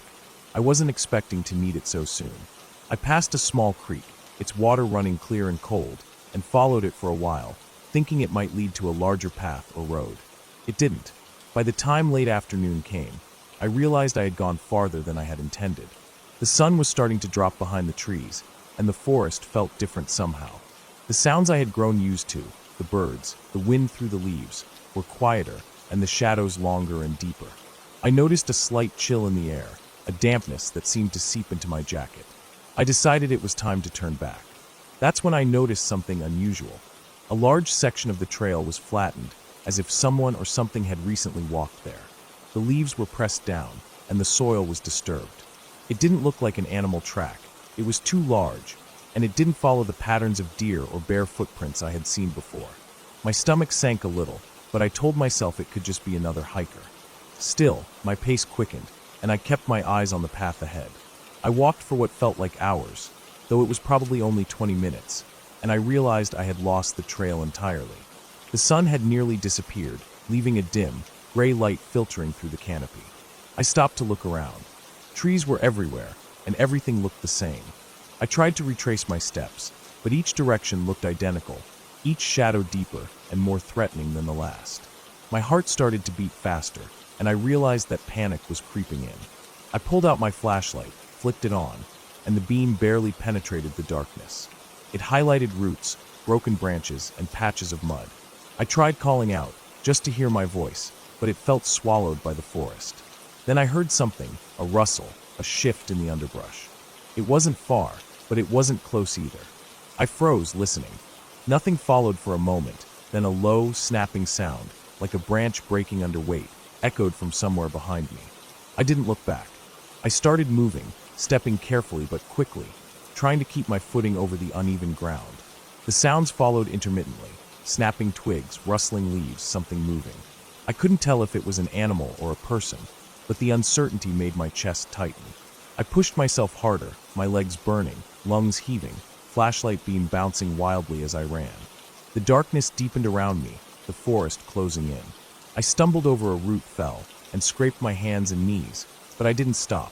The sounds were still there, closer now, and I realized something crucial. I had no idea which direction led back to the clearing, or even to the main trail. I started marking trees with scratches and tying bits of cloth to branches as I ran, hoping to create a trail of breadcrumbs. My mind raced through every safety rule I knew. Stay calm, stay aware, conserve energy, and make noise. Hours seemed to pass. The flashlight flickered, and I realized the batteries were dying. Panic surged again. I had to find shelter, or at least a place where I could rest without fear. I spotted a dense thicket ahead and scrambled inside, pushing through branches and underbrush. The space was small, cramped, but it was hidden. I sat down, heart pounding, and tried to catch my breath. I listened. The sounds outside slowed, and after what felt like eternity, I convinced myself they had moved on. I stayed there, shivering, trying to stay awake. The temperature dropped sharply, and the forest became almost completely silent. In the weak light, I could see the ground littered with leaves and small rocks. My hands were scraped, and my jacket was torn in a few places from the branches. Hunger and thirst gnawed at me, but the fear of leaving the cover was worse. Morning came slowly, pale light filtering through the trees. I had slept lightly, in short bursts, always alert for movement. The forest looked less threatening now, but I still couldn't see the trail. I remembered the creek and decided to follow the sound of running water. Water often led to human paths, roads, or signs of civilization. I moved carefully, keeping my flashlight handy in case I needed it, but the day gave me enough light to navigate. The creek's sound grew louder, and eventually, I came across a larger body of water, an old logging pond, likely abandoned, with muddy banks and overgrown trees around it. I paused, looking for any sign of a path, footprints, anything. Then I saw it, tire tracks in the mud, faint but clear, leading into the woods. I followed the tracks, stepping cautiously but with growing hope. The forest gradually thinned, trees spaced wider apart. Sunlight reached the ground in patches, and I started seeing familiar signs. Old wooden posts, remnants of a fence, and finally, the edge of a dirt road. I ran the last stretch, heart pounding, limbs stiff and sore, and collapsed onto the gravel. The road led to a small, rarely used logging trail, and I could see a parked truck in the distance. Relief washed over me, almost overwhelming. I walked the road until I reached a house a few miles away. The owners were surprised to see someone emerging from the woods so disheveled, but they gave me water, food, and a place to sit. I told them what had happened, though I left out details I wasn't sure of myself. The rustling, the sounds behind me, the feeling of being followed. They called the local ranger, who later explained that the area had some abandoned logging paths, and that hikers sometimes got lost when trails weren't maintained. By evening, I was on a proper road heading home. The experience stayed with me long after. The cold of the forest at night, the way every shadow seemed alive, the desperate panic of not knowing which way to go. But it also left me with a clear lesson. Preparation matters, yes, but awareness, caution, and respect for the environment are what save you when things go wrong. Weeks later, I returned to the forest, this time with a map, GPS, and backup batteries, retracing my steps to understand exactly where I went wrong. I found the flattened trail, the creek, the pond, and the logging road. Everything matched up. There was nothing supernatural, nothing unseen except the vastness of the forest itself. And that realization was both terrifying and grounding. It wasn't monsters or ghosts that could kill you out there. It was your own mistakes, your own lack of preparation, and the way nature doesn't forgive carelessness. I never went alone into a forest again. I still hike, still enjoy the solitude, but I make sure I have company, multiple navigation tools, and a clear exit plan. The forest isn't scary because of myths. It's scary because it's real, and it will challenge you in ways you might not be ready for. That day, I learned to respect it in a way I never had before, and that respect, more than anything else, has kept me safe ever since. By the time I reached home, I was bruised, tired, and hungry, but I was alive. And knowing I had survived something that could have ended badly gave me a strange, lasting sense of clarity. Life, I realized, isn't just about surviving the things you expect.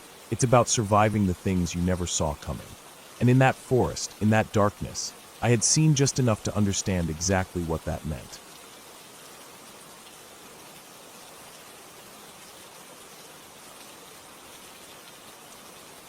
The sun had already started its slow descent when I parked at the edge of the forest. The air was warm but carried a slight crispness, the way it does just before evening really settles in.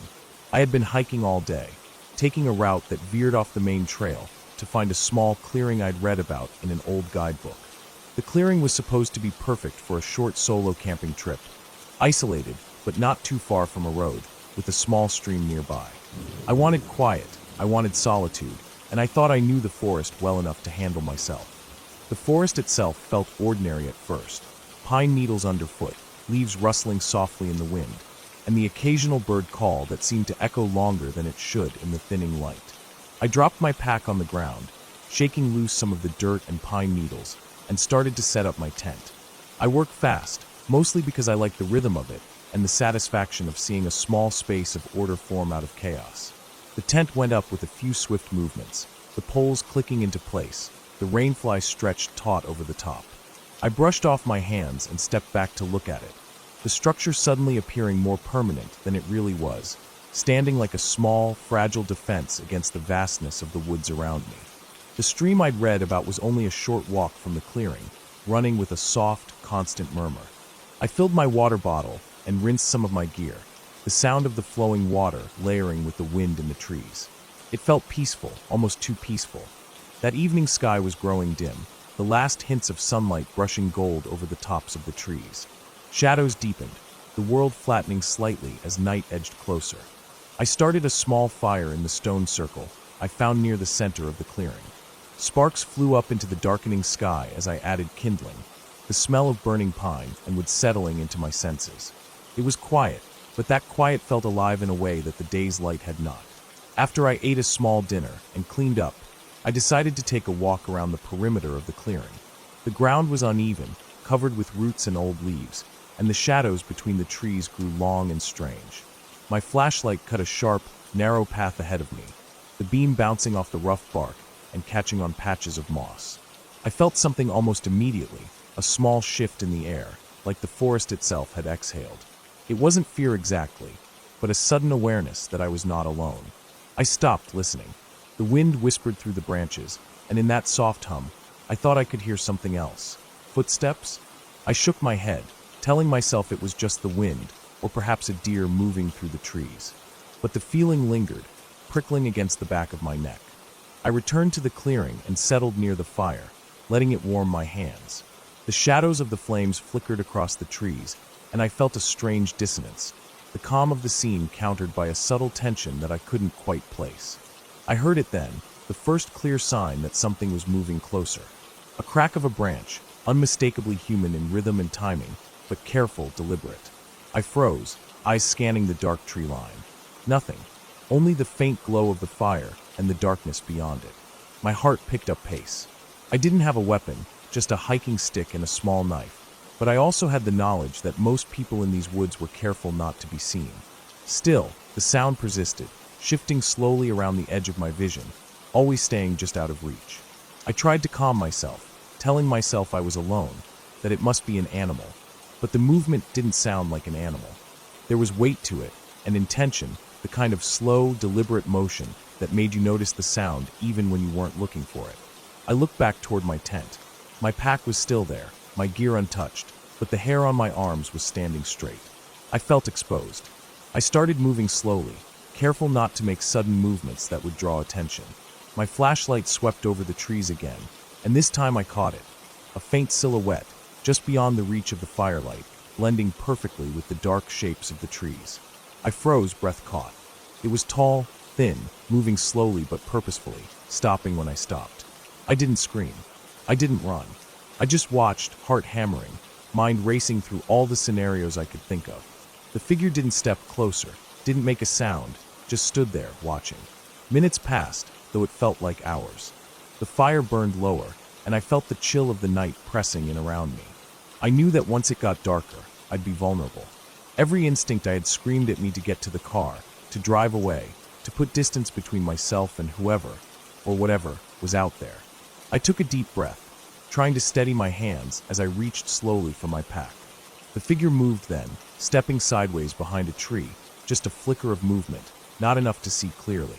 I knew it was deliberate, calculated. Whoever it was, they knew what they were doing. I slung my pack over my shoulder, keeping low, moving toward the edge of the clearing nearest the trail I had come in on. My ears strained for any sound, every snap of a twig making me jump. By the time I reached the tree line that marked the end of the clearing, the figure had vanished. I paused, listening, trying to detect any sign of pursuit. Nothing. I pressed forward, moving quietly through the underbrush, the path I had walked earlier now unfamiliar in the dark. The sound of my own breathing and the crunch of leaves under my feet seemed unbearably loud. I forced myself to keep walking, counting steps, marking landmarks in my mind, until I reached the faint light of my car parked at the edge of the forest. Relief hit me like a wave. I didn't wait. I climbed in, locked the doors, and sat for a long moment, heart still racing, ears straining for any sign that I had been followed. When nothing came, I started the engine. The forest seemed to exhale, and I realized I had left everything behind: the tent, the fire, the gear. None of it mattered. I drove slowly at first, then faster as the sense of being trapped faded behind me. The road stretched out into darkness, and I kept driving, refusing to look back, refusing to think about what might have been out there. By the time I reached a small town, the sun was almost gone, the horizon bleeding a dull orange into the sky. I found a motel, paid in cash, and spent the night in a room with locked doors, the hum of the air conditioner filling the space with a monotonous safety I hadn't felt all evening. I didn't sleep well, constantly waking at every sound, every creak, every bump from the street below. The forest haunted my mind, not with ghosts or fairies, but with the simple, terrifying knowledge that I had been watched, studied, and possibly targeted. The isolation I had sought became a lesson in vigilance, a reminder that being alone in the woods is a privilege that comes with very real risks. The next morning, I returned to the area with daylight on my side, careful to stay on the main trail and avoid the clearing. I wanted to see if there was any sign of what had been there the night before: footprints, signs of a camp, anything. The ground was undisturbed, the leaves flattened only by natural causes, no tracks leading away. It was impossible to tell who or what had been there. I took photographs, scanned the area, and walked for hours, finding nothing. Even with the sunlight cutting through the trees, the forest seemed denser somehow, heavier with the memory of the previous night. When I finally left, I did so with a heightened awareness. I realized the woods are not just trees and paths. They are home to people who move quietly, carefully, and sometimes with intent we cannot guess. The fear I had felt was raw, physical, and completely real, but it taught me something important: that attention, patience, and respect for the unknown are essential, even when you think you know the land. I drove back home, the road stretching for miles, and slowly the tension eased, replaced by reflection. I never returned to that clearing. I left the forest behind, but the memory stayed with me. The feeling of eyes on me, the weight of deliberate movement in the darkness, the knowledge that someone else had been there, patient, silent, and unseen. The experience didn't end in chaos or violence, but it left me changed, aware that the world is bigger and stranger than I often allow myself to remember. And sometimes survival isn't about fighting or running. It's about noticing, respecting, and moving carefully through the space that belongs to others, whether they mean harm or not. The fear fades with distance, but the lesson remains, etched into my memory as vividly as the shadows of that long, dark night. The woods are still there, quiet, alive, patient, and I know now to never underestimate them, or the people who move through them as carefully as I once moved through my own mind.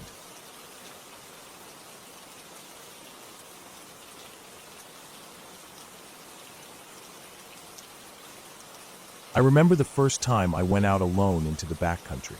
It wasn't a planned trip, more like a moment of impulse. I had been driving along a quiet, almost forgotten forest road late in the afternoon, the kind of road where you can see for miles but rarely spot another car. The sun was dropping behind the ridges, casting long shadows that stretched like dark fingers across the ground. I had my backpack in the car, a small tent, a sleeping bag, water, some snacks, and a basic first aid kit. I told myself I just wanted to find a spot to set up for the night, maybe sit by a fire and watch the stars. I wasn't prepared for how raw and isolating the woods could feel once the sun sank completely out of sight. I parked the car in a small clearing off the main dirt road. The area smelled of pine and wet earth, a sharp, clean smell that felt almost alive. I grabbed my pack and started walking toward the thicker forest, following a narrow trail that was more of a suggestion than a path. At first, everything was normal, the crunch of leaves underfoot, the occasional snap of a twig from some small animal.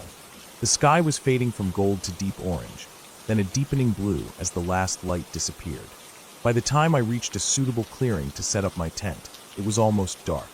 I unpacked quickly, setting the tent on a patch of relatively flat ground, careful to avoid roots and rocks.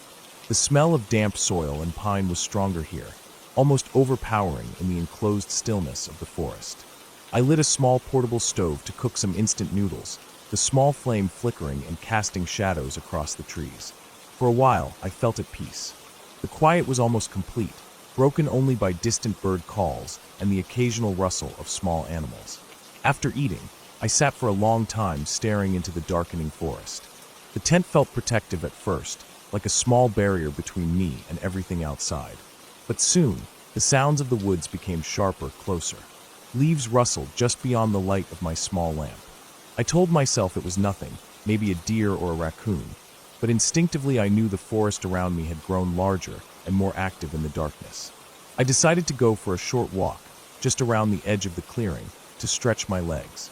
I carried a flashlight, sweeping it over trees, rocks, and fallen branches. That's when I noticed the footprints. At first, I thought they were mine, but then I realized they didn't match. They were larger, deeper, and the spacing was wrong. Someone, or something, had walked through here after me, or maybe even before. I followed the tracks for a short distance, but the darkness swallowed them quickly. I had no idea how far they went, or if they continued deeper into the forest. I felt my chest tighten and forced myself back to the tent. Once inside, I tried to rationalize everything. My mind kept looping through normal explanations. Maybe it was an animal, maybe someone else was camping nearby. But the forest was eerily quiet now. I could hear nothing except for my own breathing and the soft hiss of the wind through the trees. Minutes stretched into what felt like hours, and I realized I wasn't just uncomfortable. I was genuinely scared. I couldn't sleep. Every small sound made my heart leap.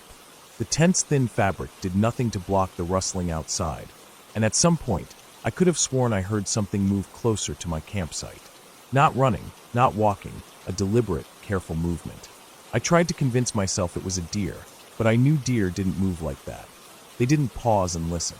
I held my flashlight in my lap, ready to shine it out the flap, but I was also afraid of what I might see. Eventually, the noises stopped, or maybe I stopped noticing them. My body was tense, every muscle wound tight, and I realized I couldn't stay in the tent all night. I had to move. I packed my things quietly, trying to minimize noise, and decided to head back toward the car. My plan was simple. Move fast but carefully, keep to the trail, and avoid attracting attention. The moon had risen slightly, giving me just enough light to see the faint path through the trees.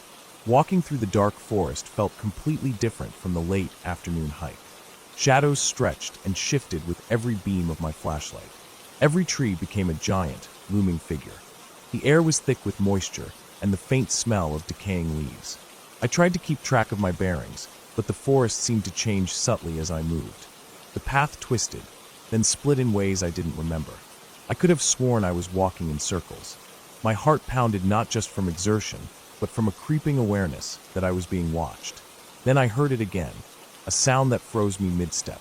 Heavy breathing, low and deliberate, coming from just beyond the trees.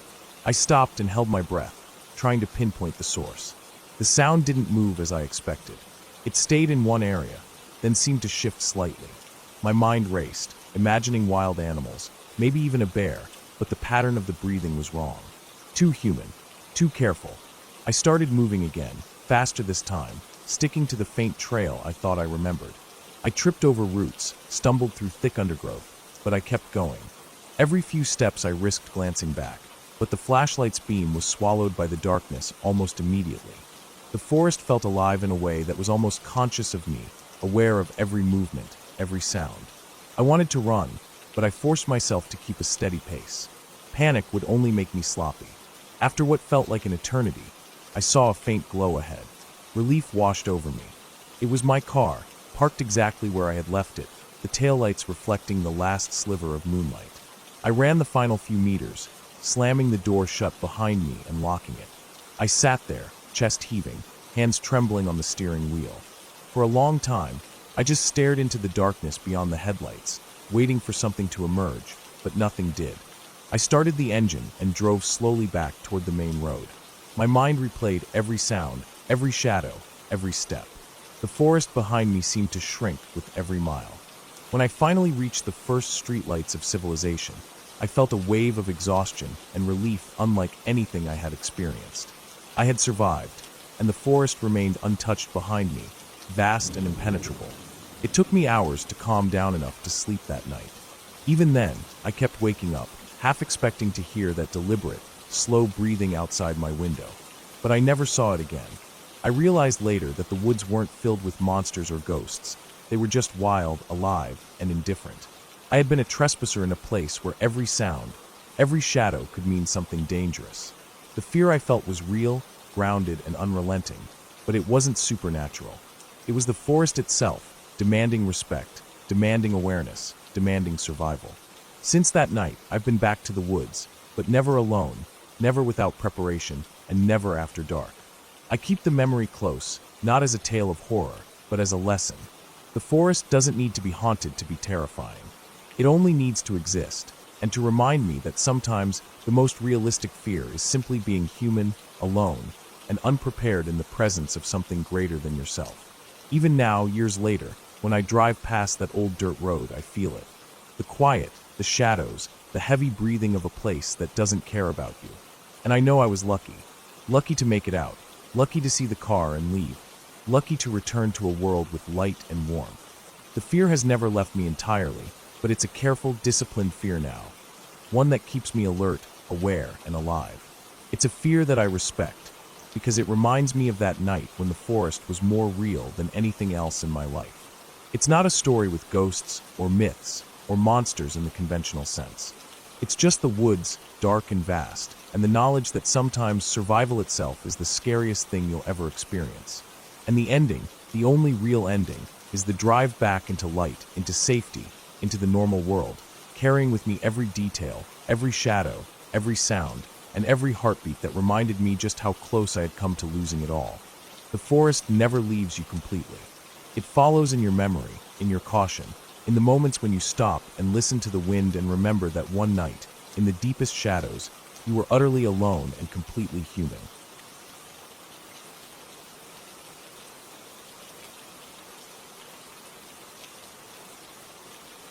I remember the day clearly, even though it feels like it happened a lifetime ago. It was late summer, the kind of summer where the air is thick, heavy, and clings to your skin. I had decided to spend a few days camping alone in a remote part of the woods that I had discovered a couple of years earlier. The forest wasn't marked on any official map, and there were no trails that anyone could follow. It was the kind of place where you could get lost easily, and that's exactly why I liked it. The isolation, the silence, the sense that the world was far away. Those were things I craved. I had my small tent, a sleeping bag, food for a couple of days, and my backpack stuffed with survival gear, a small first aid kit, and a flashlight with extra batteries. The sky was mostly clear when I left, but the weather in these parts could change fast, and I kept a close eye on the clouds as I walked. I hiked for several hours before reaching the clearing where I planned to set up camp. The clearing was small, surrounded on all sides by thick trees, mostly pines with long, needle-laden branches. The ground was uneven, with roots and rocks scattered around, and patches of moss that had a spongy feel underfoot. I found a relatively flat spot near a fallen log and began setting up the tent. The work was slow and methodical because I wanted to make sure everything was secure, especially the stakes, as the wind in that area could be unpredictable. Once the tent was up, I gathered firewood, stacking it carefully in a dry spot, away from the tent, and then set up a small cooking area. I wanted everything organized because the woods were not a forgiving place if you were sloppy or careless. By the time I finished, the sun was already low, casting long shadows across the clearing. The golden light filtered through the trees, giving everything a warm glow, but it also made the forest edges look darker, almost like they were closing in. I started a small fire and cooked some simple food, the aroma mingling with the earthy smell of the woods. I sat there for a while, staring into the flames, enjoying the quiet. It was a calm, peaceful moment. I felt a sense of satisfaction. This was exactly why I came here. There was nothing but the crackle of the fire, the occasional bird flying overhead, and the wind rustling through the trees. I felt alone, but in a way that was freeing, not frightening. At least, not yet. Night fell quickly. The temperature dropped, and the shadows grew heavier. I retreated into my tent, shutting the zipper with a soft click and laying down in my sleeping bag. I tried to read for a bit, but the forest outside had a way of pulling your attention away from anything else. Every creak, every rustle made me glance toward the tent's small mesh window. I told myself it was just animals, probably deer or a raccoon. I had seen them before. But still, there was a certain unease, a feeling that the woods were watching, waiting. I dismissed it, rolled onto my side, and tried to sleep. Sometime later, I woke up. I don't remember exactly how long I had been asleep, but the air in the tent was unusually cold. My first thought was that the wind had picked up, but the trees outside were still, almost unnaturally so. Then I heard it, a faint scratching sound, coming from the edge of the clearing near the tree line. My heart rate jumped. I lay still, trying to convince myself that it was an animal looking for food or brushing against branches. But the scratching continued, slow and deliberate, like something was moving closer to the tent. I strained my ears, every sound amplified in the darkness. The scratching paused, then resumed, closer this time. I reached for my flashlight, careful not to make a sound, and slowly unzipped the tent just enough to peer out. The beam of light cut through the dark, illuminating the clearing, but at first I saw nothing. Then, a movement at the far edge of the clearing caught my eye, a shadow slipping between two trees. I froze, my heart pounding in my chest. It wasn't an animal. I had seen the silhouettes of deer and coyotes before, and this was different. This was larger, and it moved with a precision that didn't belong in the forest. I tried to rationalize, telling myself it must be a large deer or maybe a stray dog, but the way it disappeared into the shadows suggested something else entirely. I decided to stay inside the tent, keeping my flashlight close. I whispered to myself, though I was the only one there, that I would wait it out until daylight. But as the hours passed, I realized that something about the way the forest sounded, or didn't sound, was wrong. Normally, there would be the distant call of an owl, the rustle of leaves as small animals moved, the whisper of the wind through branches. That night, there was silence. Complete silence, except for the occasional, almost imperceptible scraping sound at the edge of the clearing. Around 2 a.m., I heard a more distinct noise. It was slow, deliberate, like footsteps, but too heavy for a human, too precise for an animal. I grabbed my survival knife from my pack, my hands trembling slightly, and unzipped the tent a little further, shining the flashlight out into the clearing. For a brief second, I thought I saw a figure standing just beyond the fire's reach, partially hidden behind a tree. It wasn't fully formed, more like a dark outline, but I knew it was there. I froze. Any sudden movement could trigger whatever it was to move toward me. The outline didn't move for several long minutes, then, without warning, it darted behind another tree. My mind raced. If it was human, it was someone very familiar with the forest. If it was an animal, it was unusually bold and intelligent. Either way, I couldn't risk going out there. I stayed inside, flashlight and knife in hand, waiting for the faintest sign of dawn. Sleep was impossible. Every nerve in my body was on high alert. I barely breathed. The tent felt like a fragile barrier between me and whatever was out there. Hours passed, slow and torturous. The first hint of light was a pale gray seeping through the trees. I wanted to wait for full daylight, but the moment I saw a small opening in the forest canopy, I knew I had to act. I needed to get out. Slowly, quietly, I packed up my tent, careful not to make a sound. Every movement felt like it could be noticed, every snap of a twig a potential warning. When I finally stood and looked around, the clearing appeared empty. There were no footprints, no broken branches, nothing to indicate anyone, or anything, had been there, except for a few shallow scratches in the dirt near the edge of the trees. They weren't deep, but they were precise, deliberate. I couldn't tell what had made them. I didn't wait to find out. I started walking back the way I had come, moving as quietly as possible, my eyes scanning the woods constantly. Every shadow made me jump, every rustle set my heart racing. It took me nearly 3 hours to reach the edge of the forest. By then, the sun was fully up, and the light changed the woods entirely. The shadows retreated, and the trees lost their menacing shapes. I looked back several times, but there was nothing. Just the normal forest, alive with birds and small animals. I didn't stop walking until I reached my car. My legs were sore, my body tense from hours of adrenaline. I looked at the forest one last time before getting inside, locking the doors and starting the engine. I didn't speak, didn't breathe normally, just drove away as fast as I could. Even now, years later, I can't explain what it was that night. Whatever it wasn't human. It wasn't an animal I recognized.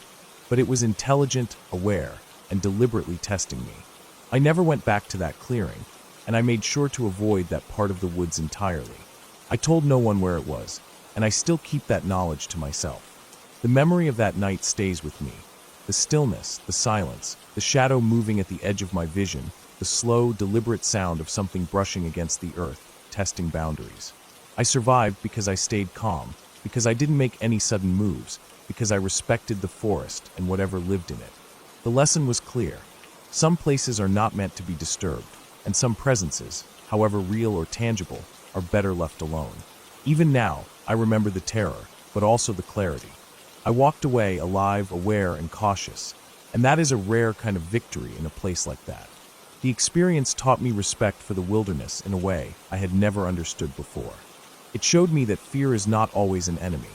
Sometimes it is a guide, a warning, and following it can be the difference between life and death.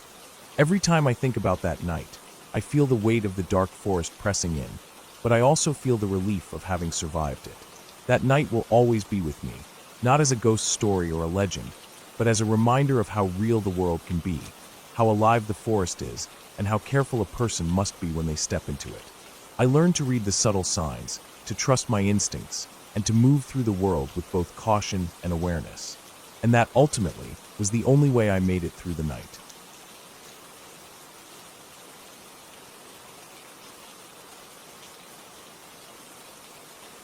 The sun was already dipping below the horizon when I arrived at the small clearing that served as the edge of the forest. I had been hiking all day, following a narrow, overgrown trail that twisted through dense undergrowth and between tall pines, and by the time I reached this spot, my legs were heavy and my backpack was pressing uncomfortably against my shoulders. The clearing was a small, flat area, barely large enough for a single tent, surrounded on all sides by thick trees that seemed to lean in toward the center, as if the forest itself was closing in. I set my pack down and took a moment to catch my breath, scanning the edges of the trees for any movement, though there was none. Only the wind whispered through the branches, carrying with it the sharp scent of pine and damp earth. I began unpacking my gear and setting up my tent, trying to work quickly before darkness fully fell. The light was fading fast, and I knew that once night settled in, navigating the forest would be near impossible. Every crack of a twig beneath my feet seemed magnified in the silence, and I could feel my heartbeat quicken with each shadow that shifted in the dimming light. By the time I had the tent pitched, staked, and the rainfly secured, the last traces of sunlight had disappeared, leaving the clearing in deep twilight. I lit my small lantern inside the tent, the warm glow spilling out onto the ground, cutting through the immediate darkness like a weak shield. Dinner was quick, a couple of energy bars and some trail mix, but the sounds of the forest made it impossible to eat in peace. Every gust of wind that rattled the branches sounded like movement, and every distant snap of a twig made me freeze, convinced someone, or something, was out there. I forced myself to brush it off as nerves, telling myself it was just deer or other wildlife. The forest was alive, after all, and I was a stranger in its midst. I finished eating and cleaned up quickly, stacking my supplies neatly in the corner of the tent and making sure nothing would attract animals. I wanted to be cautious. A wrong move could draw attention I didn't want. By the time I lay down on my sleeping pad, the darkness was nearly absolute outside. My tent's lantern provided a circle of comfort, but beyond that, the world was black. The wind had died down, leaving an eerie stillness that pressed against the tent walls. I could hear my own breathing, my heart thudding loudly in my ears, and the occasional distant rustle of something moving just out of sight. Sleep didn't come easily, and I kept my flashlight within arm's reach, telling myself I would be ready if I needed to leave quickly. Hours passed. The wind picked up again, this time with more force, making the branches scrape against each other and the ground. The rustling was different now, sharper, deliberate. I lay still, straining to listen, my imagination filling in the gaps. I could hear small animals scuttling through the underbrush, but there was something else. Heavier footsteps, slower, measured, moving in a rhythm that didn't match any animal I knew. I held my breath, trying to convince myself it was just the forest playing tricks. But then it stopped. Silence swallowed the clearing once more, and a cold wave of awareness rolled over me. Whatever was out there, it was waiting. I tried to focus on small, rational thoughts. Maybe someone else was camping nearby and hadn't announced themselves. Maybe it was a hunter or a hiker moving silently through the trees. I told myself the odds were low that it was anything more dangerous, but I couldn't shake the tension coiling in my chest. Every snap, every whisper of movement made me flinch. I reached for my knife, a small comfort in the dark, and kept it by my side. The rest of my supplies I quietly organized, making a mental plan for what to do if I needed to leave immediately. Suddenly, there was a sound outside the tent that made me freeze entirely, a low, deliberate crunch of leaves, followed by a slow scraping along the forest floor. Not a branch snapping under a small animal, not a gust of wind moving debris. This was heavy, purposeful. My heart jumped, and I pressed myself flat against the sleeping pad, trying to make myself as small as possible, hoping it would not notice me. My breathing was shallow and quiet, and I forced myself to stay still, every muscle tense. The noise circled the clearing. I could hear the movement on multiple sides, now slow, methodical, as though whoever, or whatever, it was surveying the perimeter. I considered leaving, but there was no way to move silently. Stepping outside meant announcing my presence, and I had no clear path through the dense undergrowth without making noise. The decision was horrifyingly simple. I had to wait, stay quiet, and hope it moved on. Time stretched. Minutes felt like hours. My mind replayed every survival story I'd ever read, every bit of advice I'd stored about encounters with people or animals in the woods. I reminded myself that panicking would be worse than the threat itself. I needed a clear head. Slowly, I reached for my phone, barely breathing, and used its dim flashlight to check the perimeter from inside the tent. Nothing moved in the immediate vicinity, but shadows flickered just beyond the small circle of light. The movement was subtle, almost imperceptible, but enough to keep my muscles tight, ready. Eventually, the sound outside stopped. The forest fell silent again, heavier now, oppressive in its quiet. I waited, counting seconds, willing myself to stay still. The night pressed down on me, cold and dense, but no further movement came. Exhaustion began to claw at my mind, threatening to pull me into sleep despite the danger.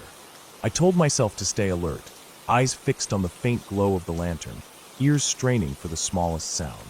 Dawn had to come. Dawn was the only protection I had. Hours crawled by. My body cramped from lying in one position, my stomach twisted from tension and hunger. I debated leaving before first light, but the thought of stepping into the dark forest was far worse than staying put. I clutched my knife, my only sense of security, and waited.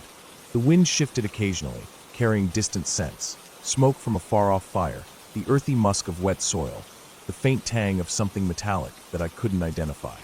Every smell made me more alert, more aware that I was not alone. Then finally, there was a faint light filtering through the dense trees, pale and diffused. Dawn. My body, tense for hours, began to release some of its grip. I stayed flat on the sleeping pad for a while, eyes scanning the perimeter, listening. The forest was still quiet, the previous night's menace seemingly gone.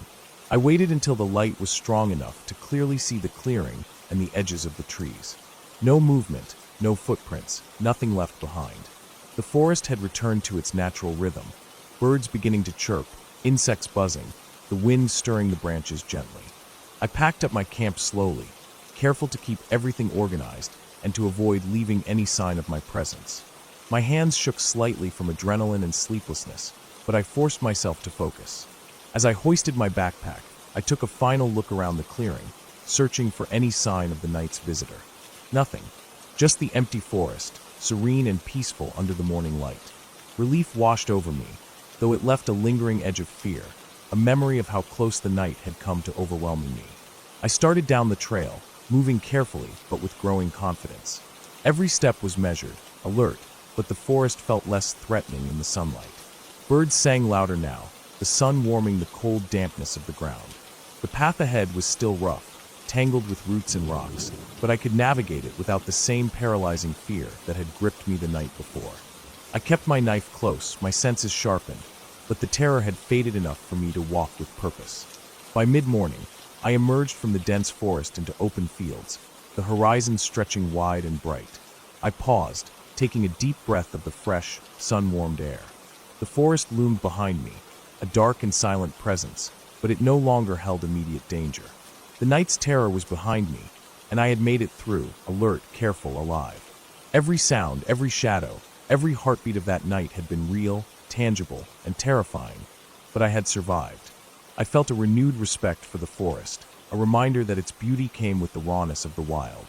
I would remember that night forever, not as a tale of ghosts or fairy tales, but as a lesson in vigilance, patience, and the harsh, undeniable reality of the untamed world. The memory stayed with me long after I returned to civilization. The quiet dread of not knowing, the suffocating darkness, the sound of movement circling just beyond reach. And though life returned to normal, every time I hiked near a dense forest, I carried that night with me, a reminder of how fragile safety can be, and how carefully we must move through a world that is indifferent, untamed, and profoundly alive.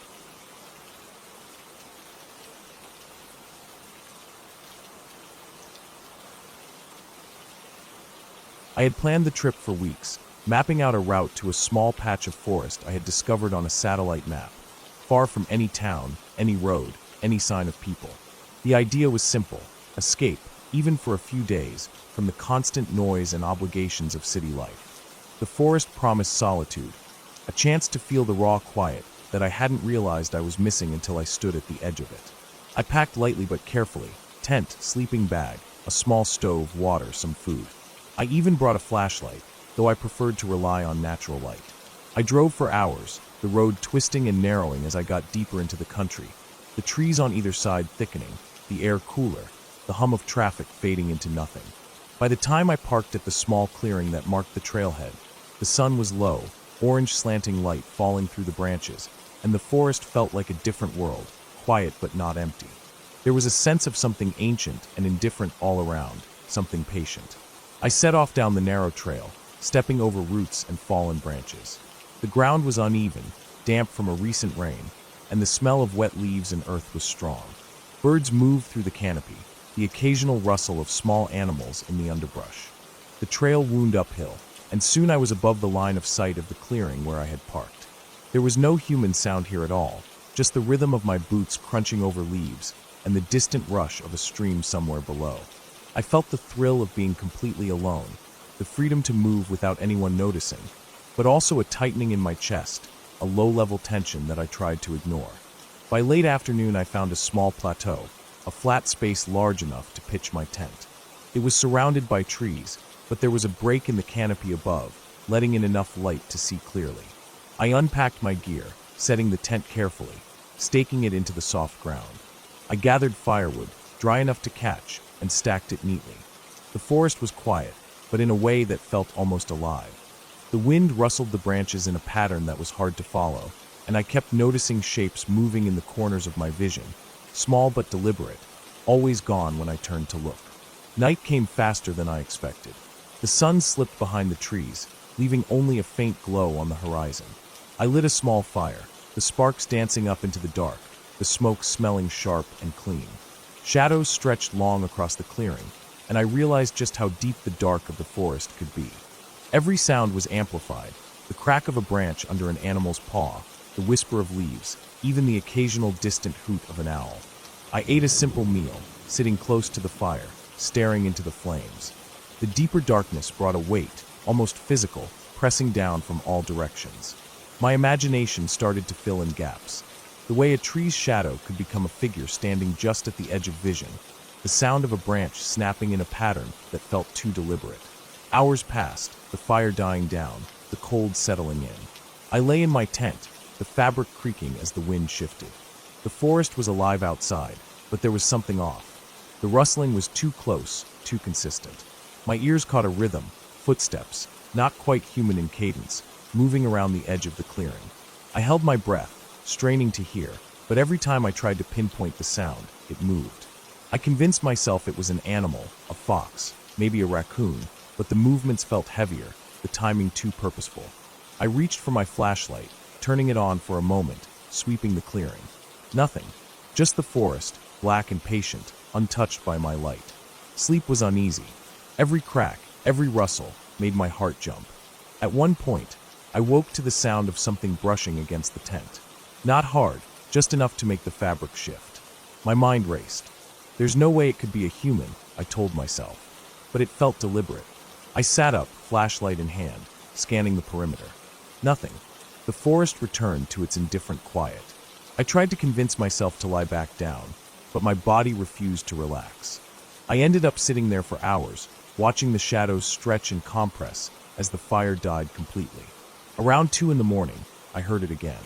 Not a rustle or snap, but a heavy breathing, deep and uneven, somewhere beyond the edge of the clearing. My stomach dropped. Whatever it was big. I grabbed my small hatchet, my other hand on the flashlight, and edged toward the tent flap. The breathing stopped as soon as I poked my head out. The forest was still again, but the hair on the back of my neck stood up. I stayed like that for what felt like hours, listening to the faint sounds of the night. Eventually, I realized I had to do something. I decided to move deeper into the forest, away from the clearing. If whatever was out there was still around, I didn't want it to know exactly where I was. I packed quickly, keeping low, moving between trees, trying to use the shadows as cover. Every step felt exaggerated, every snap of a twig underfoot deafening. The breathing returned, faint but consistent, following me at a distance. I couldn't see it, but I knew it was there. Panic mixed with adrenaline, but I kept moving, focusing on the trail I had scouted earlier on the map, hoping it would lead to a stream or clearing where I could regain some control. By the time the first hint of dawn crept through the trees, I had stumbled into a narrow ravine, small but steep-sided. The slope was muddy, roots exposed, but it offered concealment. I crouched behind a cluster of bushes, chest heaving, listening. The breathing had stopped. The forest had returned to its natural sounds, birds and insects waking up, the wind moving through the canopy. I stayed there for hours, barely moving, until I was certain I had lost whatever had been following me. Eventually, I worked my way back to the main trail. The forest looked normal in daylight, serene almost, but the memory of the night was still sharp. I broke into a run when I saw the clearing where I had parked, not caring about the mud and roots underfoot. When I finally reached my car, I didn't pause. I loaded my gear, got in, and locked the doors. I sat there for a moment, listening to the normal hum of the engine, the distant birds, the wind, and felt an overwhelming sense of relief. I had been tested, confronted by something I couldn't name, but I had survived it through vigilance, patience, and a refusal to panic. Driving back, the forest disappeared behind me, and with it the sense of immediate danger, but the memory stayed with me. Even now, I think about that night, the way the forest seemed to breathe, the way the shadows moved with intent. I realized then that the wilderness is indifferent, alive in ways we don't understand, and respect is the only safety we can rely on. The forest hadn't tried to hurt me out of malice. It simply existed, patient and observant, and I had learned that survival means paying attention, moving carefully, and never underestimating the quiet power of the world around you.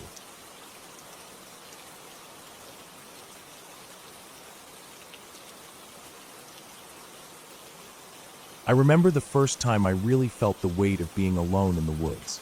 It was late summer, the kind of evening where the sun lingers just long enough to give the trees a golden glow before slipping away entirely.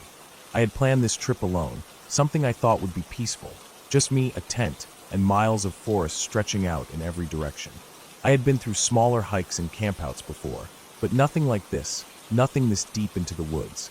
The air was thick with the scent of wet soil and pine, and every few minutes, a bird or an insect would remind me I wasn't completely silent. I carried a small pack with the essentials: water, some food, a flashlight, a first aid kit, and a map I had studied the night before. The trail had been clear at first, a beaten path worn smooth by countless hikers, but as I pushed further in, it narrowed. The ground was soft with layers of fallen leaves and pine needles, and the trees grew closer together, blocking out the last bits of light. Shadows stretched long and strange, curling around roots and rocks in ways that made my stomach tighten. I was aware of every crunch of my boots on the forest floor, every snap of a twig, as if the woods themselves were listening. By the time I reached the clearing where I had planned to set up camp, the sun had completely disappeared, leaving only a dim twilight that barely penetrated the trees. I chose a spot near a small rise so that water wouldn't pool under my tent if it rained overnight. The soil was firm, and there was a ring of stones that someone had used for a fire in the past. I set up my tent slowly, deliberately, trying not to rush.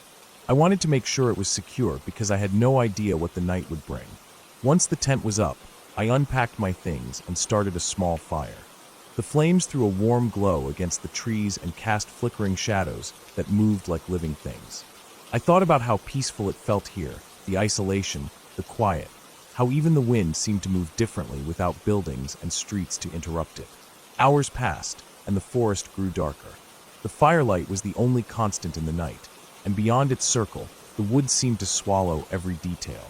I could hear distant animals moving, some kind of scuttling in the underbrush, perhaps a fox or a raccoon, maybe even a deer brushing through the trees. The sounds were close enough to startle me, yet far enough away that I couldn't see the source. I kept thinking about how easy it would be to get lost here if I wandered even a few dozen feet from my campsite.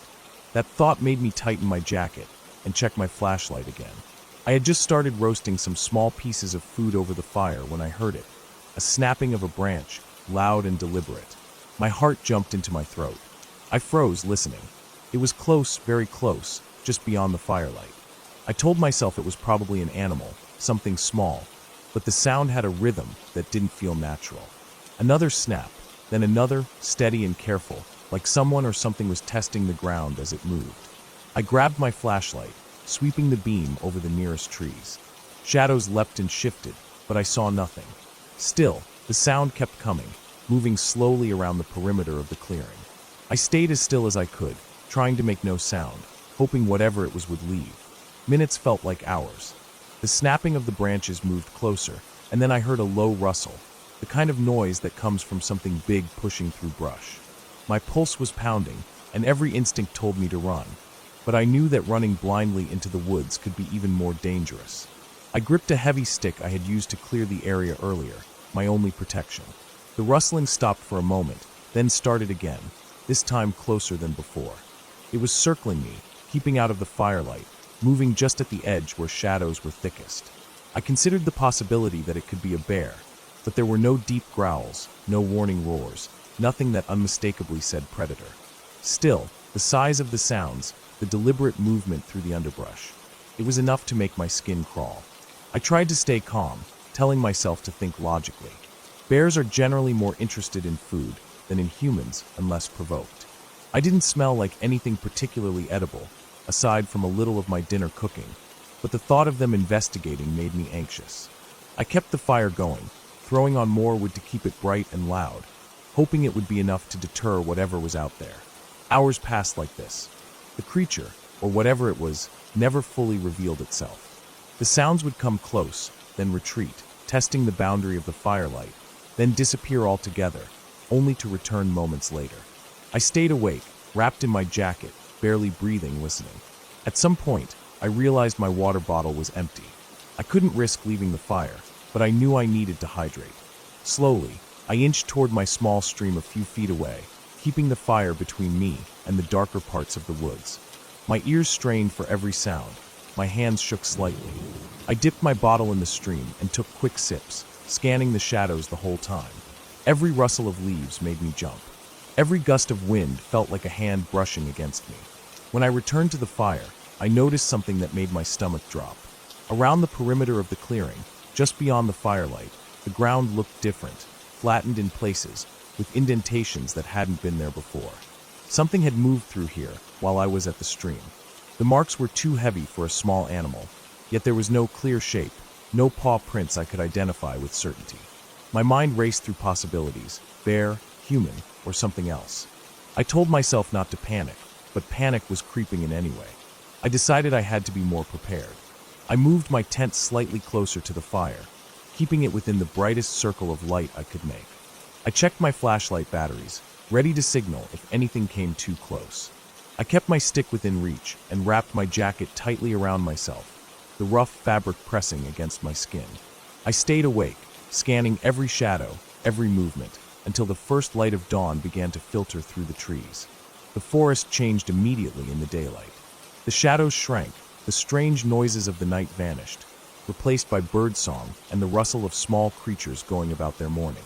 I finally let myself breathe, but I knew I couldn't stay in that spot any longer. I packed up quickly but carefully, leaving no trace behind. The indentations and disturbed ground still haunted me, but I forced myself to move. I navigated back to the main trail, relying on the map and the memory of landmarks. Every step was cautious, but with daylight came confidence. I still scanned the trees, still listened, but nothing followed. The forest that had been a maze of terror just hours ago was now a place I could navigate with logic and focus. When I finally reached the edge of the woods, near where the trail met the road, I felt a mixture of relief and exhaustion. I had survived the night, had stayed safe, and had learned a lesson in vigilance, in respecting the unknown. The forest hadn't been magical or supernatural. It had been entirely real, entirely dangerous in its own natural way, but I had made it through by staying alert and thinking carefully. I looked back at the dense line of trees behind me, knowing I would never forget the sounds, the tension, the feeling of something unseen moving just beyond the light. But I also knew that fear, when faced with patience and preparation, could be managed. I drove home slowly, tired and tense, replaying every detail, every sound, every shadow. And though the night had been terrifying, I felt a quiet satisfaction that I had handled it, that I had endured. The woods were still there, dark and mysterious, but I had come through them intact, wiser and more aware than I had been before. The experience stayed with me for months. Every time I went into nature, I carried that lesson in my mind: vigilance, preparation, respect.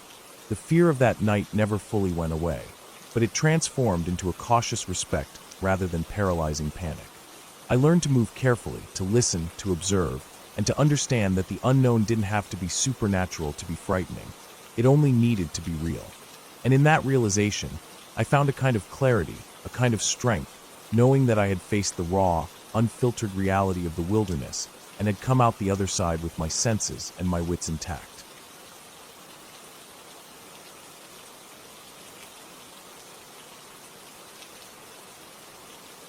I had been planning the trip for weeks. I wanted to go somewhere quiet, far away from the city, somewhere I could just be alone with the woods and the sounds of nature. I had loaded my backpack with food, water, a small tent, and a sleeping bag. The place I had picked was deep in the mountains, a national forest with no marked trails in some areas.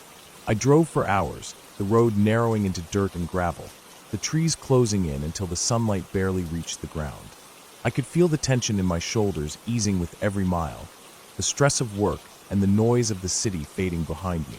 By the time I parked, the sun was low, casting long shadows across the clearing where I set up camp. It was just a small patch of flat ground surrounded by thick trees, the kind of place where the air felt heavy and still, and the only sounds were the rustling of leaves and the occasional call of a bird. I unpacked my gear, pitched my tent, and built a small fire. The flames crackled, sending sparks into the air, and I sat back, letting the warmth spread through me. As darkness fell, I realized how quiet it really was. No distant cars, no voices, just the occasional snap of a twig or the rustle of something moving in the underbrush. I tried to tell myself it was just the wind or a small animal, but the noises felt deliberate, measured, as if something was watching. I kept my fire going longer than I usually would, staring into the flames and listening. My backpack had a small flashlight, and I had a knife tucked into the strap of my bag, just in case. I went to bed early, exhausted from the drive and the hike to get here. The first few hours were fine, the usual sounds of the forest lulling me to sleep. But around 2 in the morning, I woke to a sound that didn't fit the natural rhythm of the forest. At first, I thought it was a branch breaking, maybe a deer moving through the trees. Then I heard it again, closer this time, soft but distinct. The sound of someone walking, deliberate, crunching the leaves in a rhythm that made my stomach tighten. I froze, trying to convince myself it was just an animal. But there was a weight to the sound that felt wrong, a kind of cautious purpose that didn't belong to any deer or raccoon. I turned on my flashlight and shone it in every direction, but the beam only cut through the immediate circle around the tent. The forest beyond was dark, an endless wall of black and shadow. Minutes passed, or maybe hours, I couldn't tell. Every time I thought the noise had stopped, it started again, closer now, circling around the clearing. I stayed completely still, listening, trying to pinpoint its location. It was coming from different angles, moving around the edges of the trees, sometimes stopping, sometimes starting again, always deliberate, always quiet enough to make me strain my ears. My mind raced, thinking of all the possibilities. Someone could be out there, watching me, maybe lost, maybe not. The thought made my skin crawl. I considered packing up and hiking out, but I didn't know the terrain, and it was pitch dark. I couldn't see the path well enough to be sure I wouldn't get lost. The safest thing was to stay put, I reasoned, but staying put didn't make me feel safe. I grabbed my knife and flashlight, keeping them close. I made sure my fire was still burning, though I knew the glow didn't reach far beyond my camp.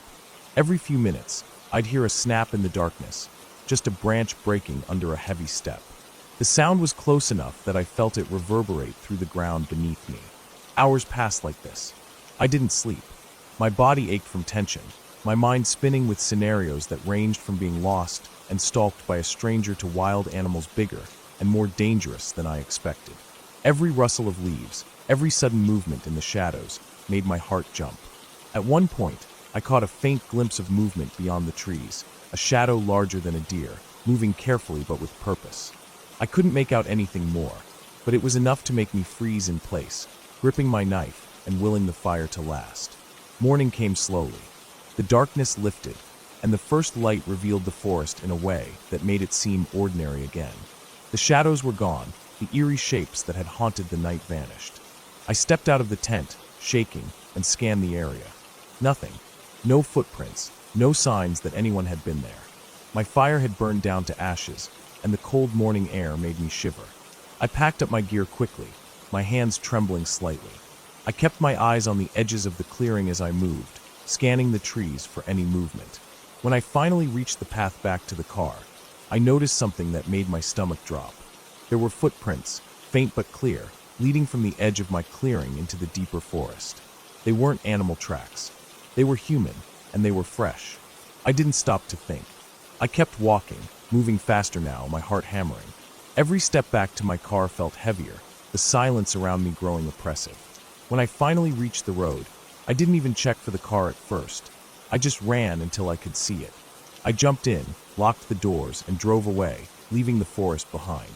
The road felt endless, but the city lights finally appeared on the horizon, and I felt some of the tension ease, though my hands were still shaking. I didn't go back to that area for years. Even now, thinking about it, I can remember the sound of those footsteps circling my camp, the way the darkness felt alive, the way I realized I wasn't as alone as I thought. The forest had seemed peaceful when I arrived, but that night it had felt like a trap, a place where someone, or something, was patient enough to wait and watch.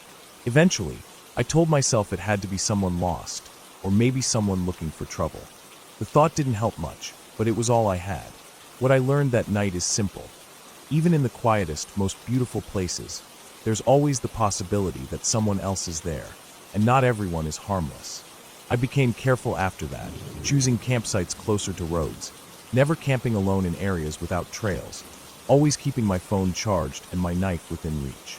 That experience changed the way I think about being alone in the wilderness. Nature itself isn't scary. It's predictable, understandable. But people can be unpredictable, dangerous in ways that aren't immediately obvious. And sometimes the scariest thing isn't a bear or a storm or a falling tree. It's knowing that someone has been there, watching, moving silently, waiting for you to be vulnerable. Over time, I returned to camping, but I never forgot that night. The feeling of being watched, the tension that made every sound matter, the hours spent listening in the dark, it all stayed with me. And I always make sure I can see the path, keep a clear line to my car, and know that if I need to leave, I can do it quickly. Because one thing I learned is that it's better to be cautious, to be aware, and to respect the fact that not everyone in the woods is just there to enjoy the scenery. Some people are waiting for an opportunity, and you won't know it until it's too late.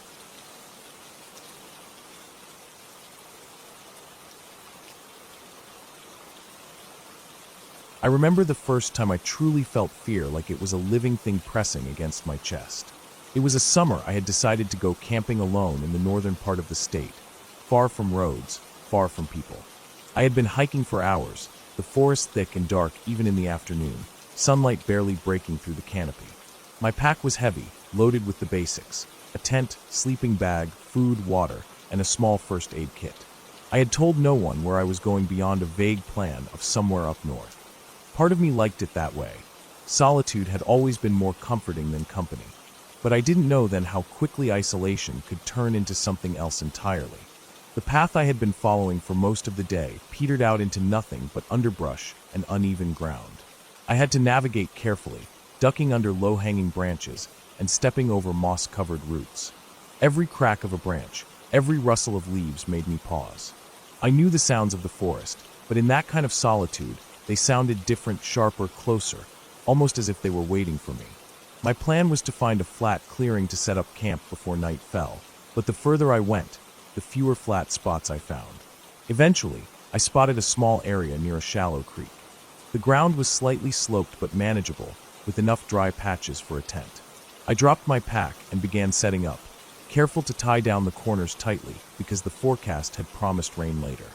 By the time my tent was pitched, the sun was beginning to dip below the horizon, and shadows stretched across the clearing like dark fingers. I took a moment to sit on a rock near the creek, letting the sound of water soothe me. The forest around me was alive with insects, the chirping of crickets, and the occasional call of a distant bird. I tried to focus on these ordinary sounds, telling myself it was just the forest, nothing more. But then I noticed something odd. The rustling wasn't entirely random. It seemed to have a rhythm, moving in short bursts, stopping abruptly, starting again. I scanned the tree line, but the dimming light made it impossible to see far. My pulse quickened slightly, but I shook it off. Animals move through the forest, I told myself. Probably a deer or a raccoon. I made dinner using a small portable stove, and while the smell of cooking food usually calmed me, that night it didn't. I kept glancing toward the tree line, thinking I caught glimpses of movement out of the corner of my eye. Shadows shifted unnaturally, but every time I looked directly, there was nothing. By the time I finished eating, night had fully descended, and the forest had grown colder and quieter. The rustling had stopped, replaced by something heavier, a subtle, almost imperceptible crunching, like someone or something was walking through the fallen leaves. I tried to ignore it, telling myself again that it was just an animal. I crawled into my tent and zipped it up, listening to the creek babbling in the background. I tried to read a bit on my phone, but the battery was low, and the light it gave off felt intrusive in the blackness. I set it aside and tried to sleep, but the sounds of the forest refused to let me.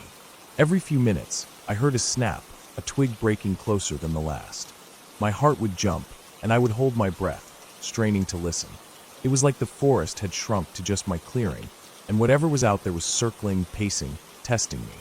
I kept telling myself I was imagining things, that I was tired and my mind was playing tricks. But even then, part of me knew that there was something real out there, just beyond the thin walls of my tent. Around midnight, the wind picked up slightly, rustling leaves and making the tent flap against its poles. I lay perfectly still, hoping nothing would notice my presence, listening to the creek, listening to the forest. Then I heard it again, a crunch, much closer this time, right outside the tent. My breath caught. I held it, lying frozen, and the sound didn't stop. It moved slowly around the perimeter of the tent, circling, pausing occasionally. It wasn't fast like a deer, it was deliberate. Every step seemed careful, calculated, and every time the movement paused, I felt a pressure in the air, like the forest was holding its breath along with me. I debated whether I should leave the tent, climb a tree, or make some noise, but any movement could betray my location. The sounds continued for what felt like hours, though it may have only been minutes. Finally, the movement stopped. Absolute silence fell over the clearing, so complete it was almost worse than the noise. My pulse thundered in my ears. I told myself I had to do something, but my body refused to move. Then I noticed something I hadn't before, small, heavy footsteps, pressed into the soft soil around my tent, forming a circle. I could see them in the faint moonlight filtering through the canopy. They were large, too large for any deer I had ever seen. My stomach churned, and I realized whatever had been walking around me could have been a bear, or worse. I considered calling for help on my phone, but the signal was gone. Even if someone had been able to hear me, they were miles away. The forest had me alone. I spent the rest of the night curled inside my sleeping bag, trying to stay as silent as possible.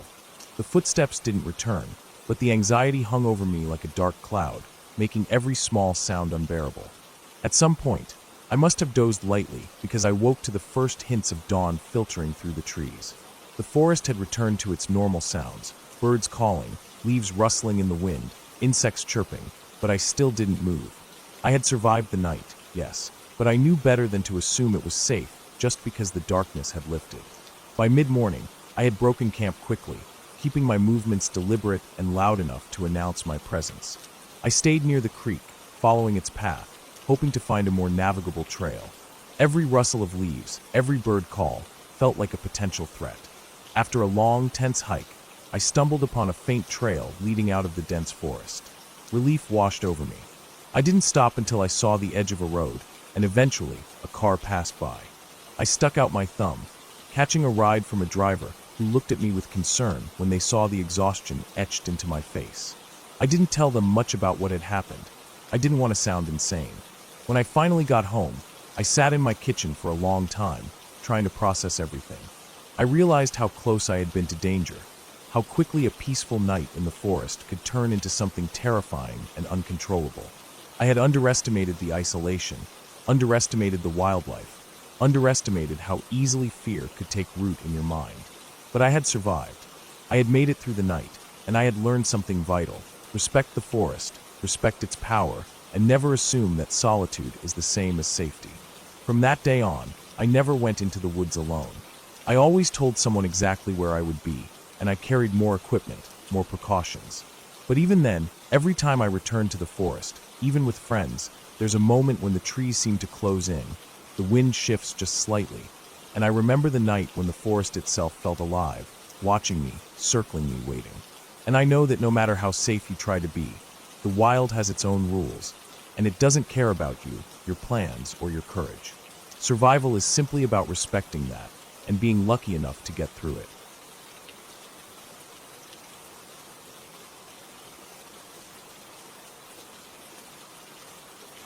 I remember the first time I really understood how quickly a situation could turn from normal to terrifying. It wasn't during a storm or in some wild, faraway forest. It happened on a regular hiking trail, something that seemed safe at first. I had planned the trip myself, wanting to test my endurance and get away from the usual noise of daily life. The trail I picked was a long, narrow path that ran through a dense part of the mountains, known mostly to local hikers, not to tourists. It was late afternoon when I started, the sun still high but angled so that it cast long shadows between the trees. I had a small pack with water, some snacks, a flashlight, and a first aid kit. The trail wasn't particularly steep at first, just winding between old pines and thick underbrush, the kind that made the air smell damp and earthy. Birds were calling to each other, and the occasional rustle of small animals in the undergrowth made the place feel alive, yet isolated. As I went further in, the trail narrowed. The trees grew closer together, their branches interlocking so that sunlight barely touched the ground. I noticed the air becoming cooler, the smell of pine stronger, almost overpowering. The forest floor was littered with fallen needles and leaves, muffling the sound of my steps. I started to feel a sense of being watched, though there was no one in sight. I shook it off, blaming my imagination and the fact that the woods were unusually quiet. No birds now, no rustling animals. Even the wind seemed to vanish. There was only me and the trail ahead. About 2 miles in, the trail branched unexpectedly. I hadn't expected a split, and there were no signs to indicate which way was safe or correct. One path continued straight, lined with thick brush, while the other curved sharply to the right and seemed to go downhill into a darker area of the forest. I hesitated.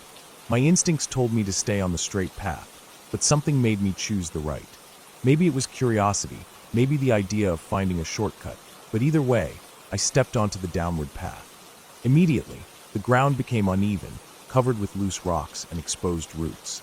My boots slipped once, but I caught myself. The shadows deepened as the sun sank behind the ridges, and soon I realized I might have misjudged the timing. I was farther in than I thought, and darkness was coming faster than I had planned for. I pulled out my flashlight, flicking it on. The beam cut through the dimness, revealing twisted trees, roots like gnarled fingers, and the occasional patch of moss-covered rocks. The path curved and turned sharply, sometimes so steep that I had to slow down and grab onto tree trunks to steady myself. Then I noticed something unusual: footprints. Human footprints, barely visible in the soft soil, running alongside the path, fresh and distinct. They weren't deep, like someone had been light on their feet, almost like they were moving carefully, intentionally avoiding making noise. I froze, scanning the trees on either side. No one. The prints were just there. I checked the direction. Someone had come from the same branch I had taken, and kept going further down, deeper into the woods. I tried to tell myself it was just another hiker, maybe someone out for the evening, but a shiver ran down my spine. My pace quickened, the trail becoming more treacherous. Every step sounded louder than it should, crunching against leaves and twigs. Then I heard it, a snap, a branch breaking behind me. My heart leapt into my throat. I spun around with the flashlight beam, but nothing was there. My mind raced. Could it have been an animal? Possibly. But the sound had been deliberate, not random. The hairs on my arms stood up. I began moving faster, hopping over roots and rocks, trying to keep calm, telling myself that I knew the terrain and that I could get back to the main trail. But then the sounds increased. Another snap, then a rustle, then what sounded like footsteps following mine, though I was sure I had not made a sound like that. Panic set in. My breathing came in quick, shallow bursts. I considered calling for help, but my phone had no signal. It was just me, the forest, and whatever was behind me. I started running. The downhill slope made it hard to control my steps. I stumbled several times, my flashlight beam shaking wildly, illuminating nothing but darkness, twisted roots, and the occasional patch of rock. The air felt heavy, thick with tension. Every sense was heightened. I could hear my own heartbeat pounding in my ears, and faintly, almost impossibly, I thought I heard someone, or something, matching my pace behind me. I reached a clearing, a small flat area where the trees parted slightly. I stopped, gasping for air, my legs trembling. The beam of my flashlight caught movement at the edge of the clearing, a shadow slipping behind a tree, vanishing almost instantly. I squinted, trying to see if it was a person or animal, but it was gone. The sense of dread grew heavier. I realized I had no idea how far I had gone, no clue how to get back to the main trail safely. My initial confidence was completely gone, replaced with raw fear. The sun had almost completely set. Darkness pressed down, thick and heavy. I could barely see the path ahead. I tried to retrace my steps, hoping to find the main trail, but every turn looked the same. The footprints were still there at first, but they became erratic and then vanished entirely. I shouted, my voice cracking, hoping the sound might deter anyone following me, but all that answered was the echo of my own fear bouncing back from the trees. Eventually, I stumbled across a small stream, the sound of running water strangely comforting. I remembered reading that streams often led back to larger paths or roads. I followed it cautiously, stepping carefully on slippery rocks, trying to make as little noise as possible. The forest around me seemed alive now in a way I hadn't noticed before. Every rustle of leaves, every distant crack of wood made my heart race.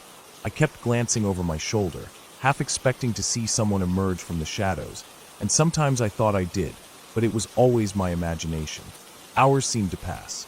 The trail along the stream twisted and turned unpredictably. My energy was draining. My legs ached. My hands were scraped from grabbing roots and rocks. I thought about sitting down, about giving up, but fear pushed me forward. I couldn't let whatever was behind me win, even if it was only in my head. Finally, as the first faint light of dawn began to seep through the trees, I saw it, a break in the forest, the edge of a road. My pulse surged with relief. I rushed forward, stumbling onto the gravel shoulder of the road, exhausted, covered in dirt and scratches. There were tire tracks, and soon a car approached, its headlights cutting through the early morning mist. I waved frantically, and the vehicle slowed. The driver asked if I was okay, but all I could do was nod, my voice failing me. They offered to call the authorities, but I assured them I could make it back to civilization from here. As I drove away, I looked back at the dark forest. In the daylight, it seemed less menacing, almost ordinary, but I knew the fear I had felt was real. The experience had been terrifying, a reminder of how quickly a normal adventure could become dangerous. I never hiked that trail again, and I made sure to stick to well-traveled paths after that, no matter how tempting the idea of exploration might be. I carried the memory with me for years, not as a story of ghosts or monsters, but as proof that the unknown, even when seemingly harmless, could create fear more intense than anything imagined. I still remembered the feeling of running blindly through the dark, the sound of footsteps that might or might not have been there, and the relief when the first light finally showed me a way out. It was a fear that was real, grounded, and unforgettable, and it stayed with me long after I had returned to safety. Even now, I think about that night whenever I venture into the woods. I remember the smell of damp pine, the slippery roots, the sense of being watched, and the echo of my own footsteps in the silence. I remember how the fear made every nerve in my body alert, how it forced me to focus, to survive. And I also remember the relief, the clear, undeniable proof that careful movement, calm thinking, and a little bit of luck can carry you through even the most terrifying moments. I learned that the woods are full of hidden dangers, not supernatural, but very real, and that respect for them is the only way to make it out safely.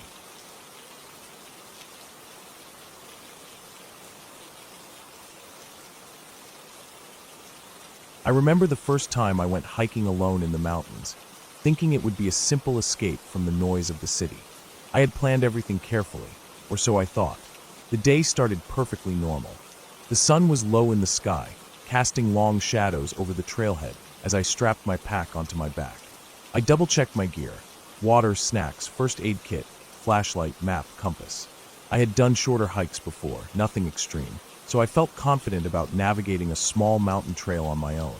I told myself it would be relaxing, that I would enjoy the solitude and the quiet, that it would be the perfect way to disconnect. The beginning of the trail was exactly as I expected. A gentle climb through a forest of pine and oak, sunlight speckling the dirt path. Birds chirped above, a light breeze shifted the leaves, and I felt that rare kind of peace that comes from being entirely alone in nature. I moved slowly, taking in the colors, the sounds, the smell of damp earth and moss. Around midday, I reached a small clearing where I stopped to rest, eat a snack, and refill my water. I didn't see anyone else on the trail, which was unusual but not alarming. The trail was known to be less popular on weekdays. I lingered longer than I intended, letting the quiet settle into me, feeling completely detached from the world I had left behind. After resting, I continued up the trail. The path became steeper, narrower, and more winding. Trees grew thicker, their branches twisting overhead to form a kind of natural tunnel. Shadows grew deeper, and I noticed the sound of my own footsteps, heavy and echoing against the stone and leaf-covered ground. I didn't hear birds anymore, no rustling of squirrels or deer. It was like the forest had become completely still, and my own presence was the only thing disturbing it. I told myself it was just the time of day, that animals were resting. But an uneasy feeling settled in my chest, a low hum of tension I couldn't ignore. The next stretch of trail became more difficult. Large roots twisted across the path, rocks jutted up like broken teeth, and patches of loose soil made each step precarious. I had to slow down, concentrating on my footing. That's when I noticed it: footprints. At first, I thought they were mine, but as I looked closer, they weren't. They were larger than mine, heavier, and the pattern didn't match my hiking boots. I froze, scanning the area. The prints were fresh, pressed into the soft soil, leading in the same direction I was going. My heart rate jumped. There were no people visible, no signs of anyone else around, and yet the trail was marked with evidence of someone, or something, moving ahead of me. I debated turning back, but my stubbornness pushed me forward. Maybe it was another hiker, maybe someone who had camped nearby and was taking the same trail.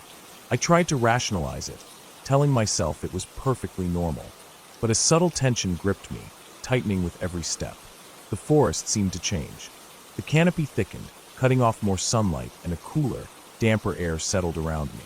Moss-covered stones became slick underfoot, roots more treacherous, and the quiet pressed in on all sides, filling my mind with every imaginable sound.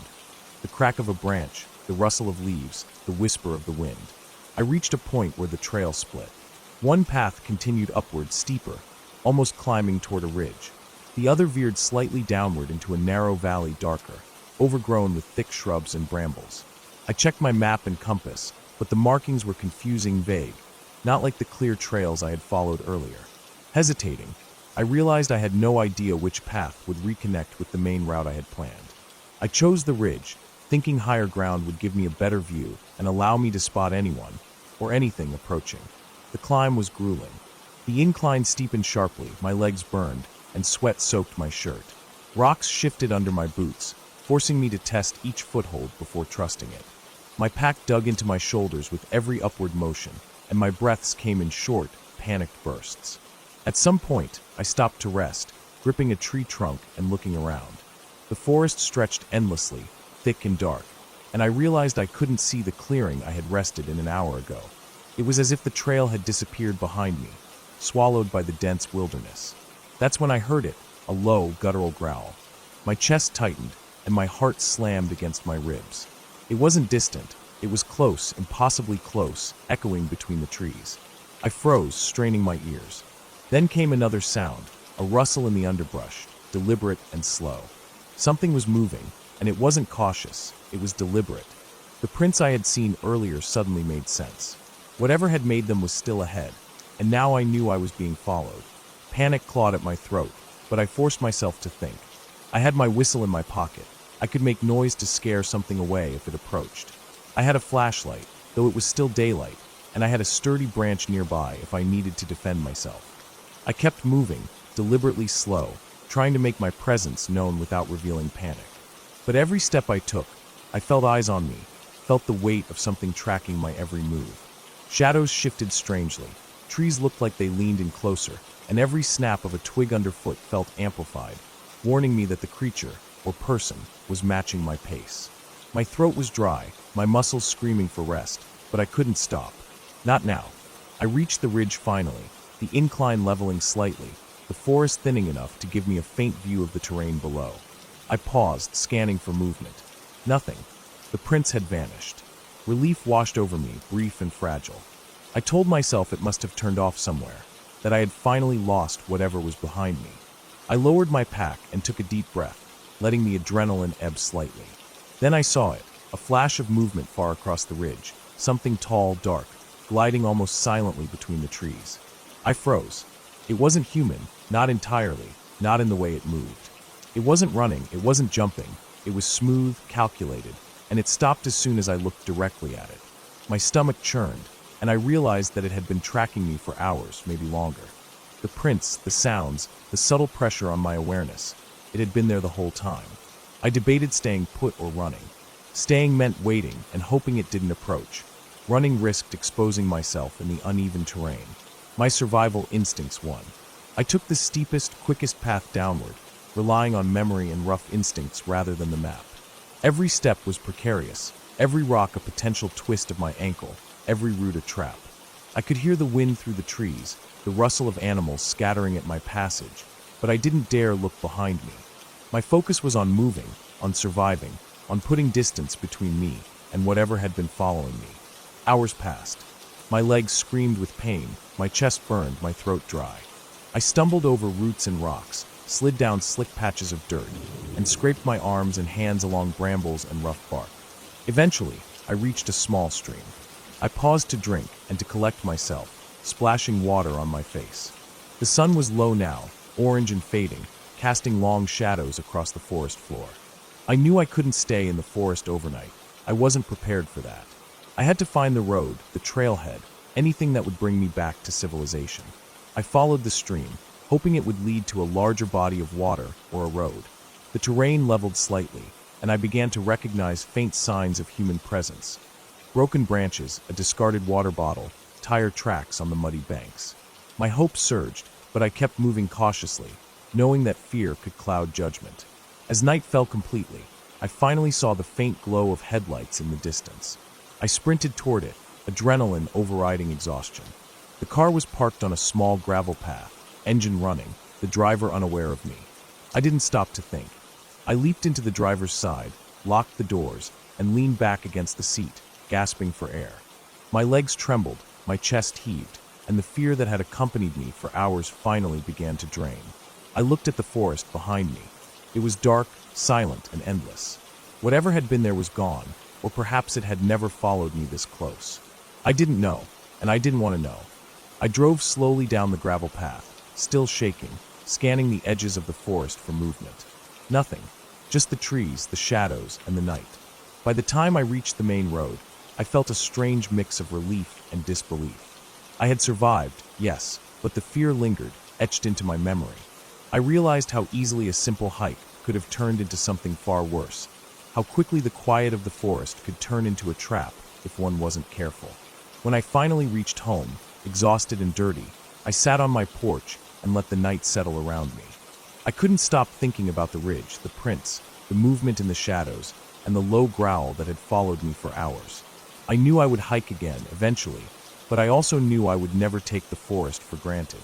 The experience had taught me vigilance, patience, and respect for the wilderness, and for the unknown that lurked just beyond the path. It was a fear that was tangible, grounded in reality. A reminder that sometimes the scariest things aren't made up. They're just out there, watching, waiting, and patient enough to test your limits. I never saw the creature or person again, and I didn't want to. I had learned what I needed to know. The forest was alive in ways I hadn't imagined, and while the sun and the day might feel safe, the shadows always held secrets, and the prints left behind were proof that I was not, and never would be, entirely alone. Time passed, and I went back to hiking.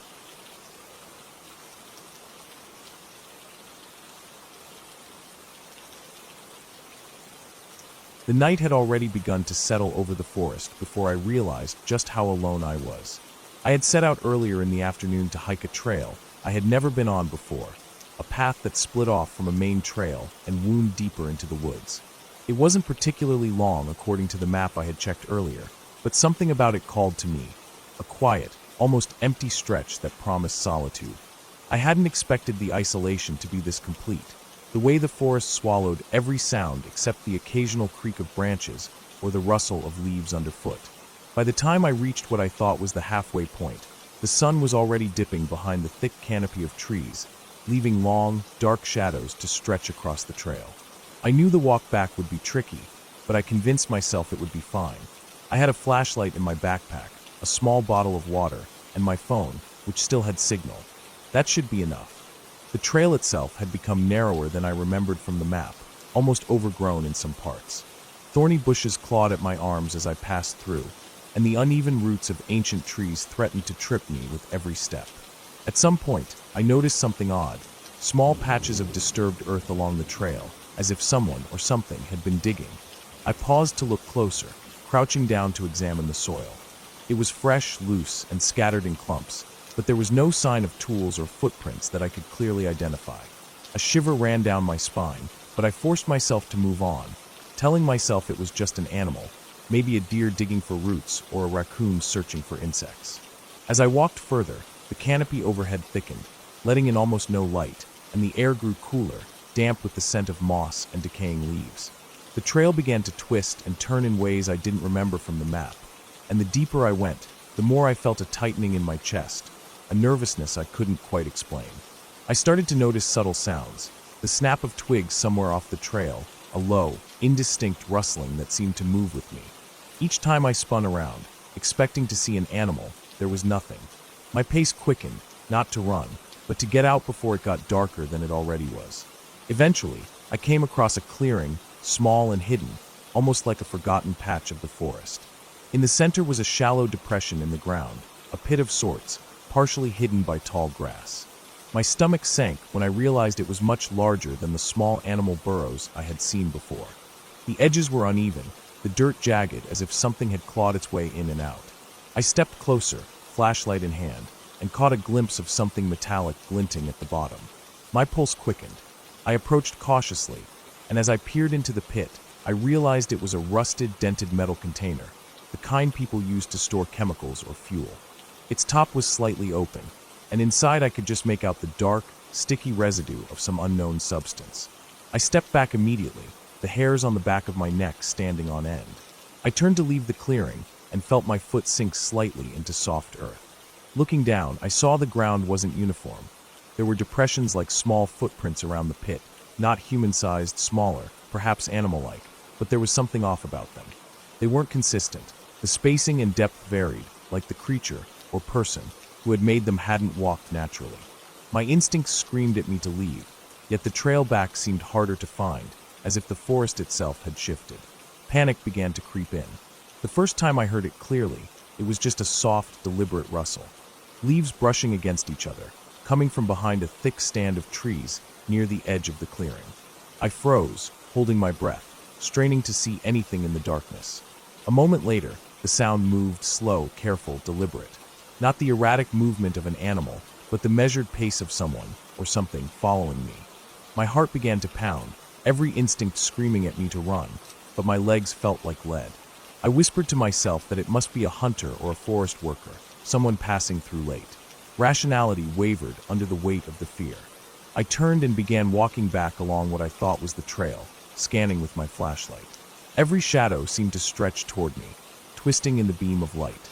After a few minutes, I realized I couldn't see the trail anymore. It was swallowed completely by the undergrowth. I stopped, panic rising, my flashlight shaking in my hand. That's when I heard it again, closer this time. A heavy, deliberate breathing, almost dragging, coming from somewhere to my left. I froze entirely, listening. It stopped. Then the snapping of a branch, closer than before, almost right behind me.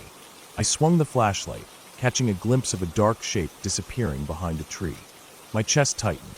I started to move, faster now, pushing through the dense foliage, branches scraping my arms and face.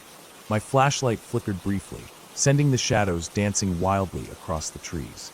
I could feel my pulse in my throat, my lungs burning. The rustling followed me, sometimes ahead, sometimes to the side, keeping pace.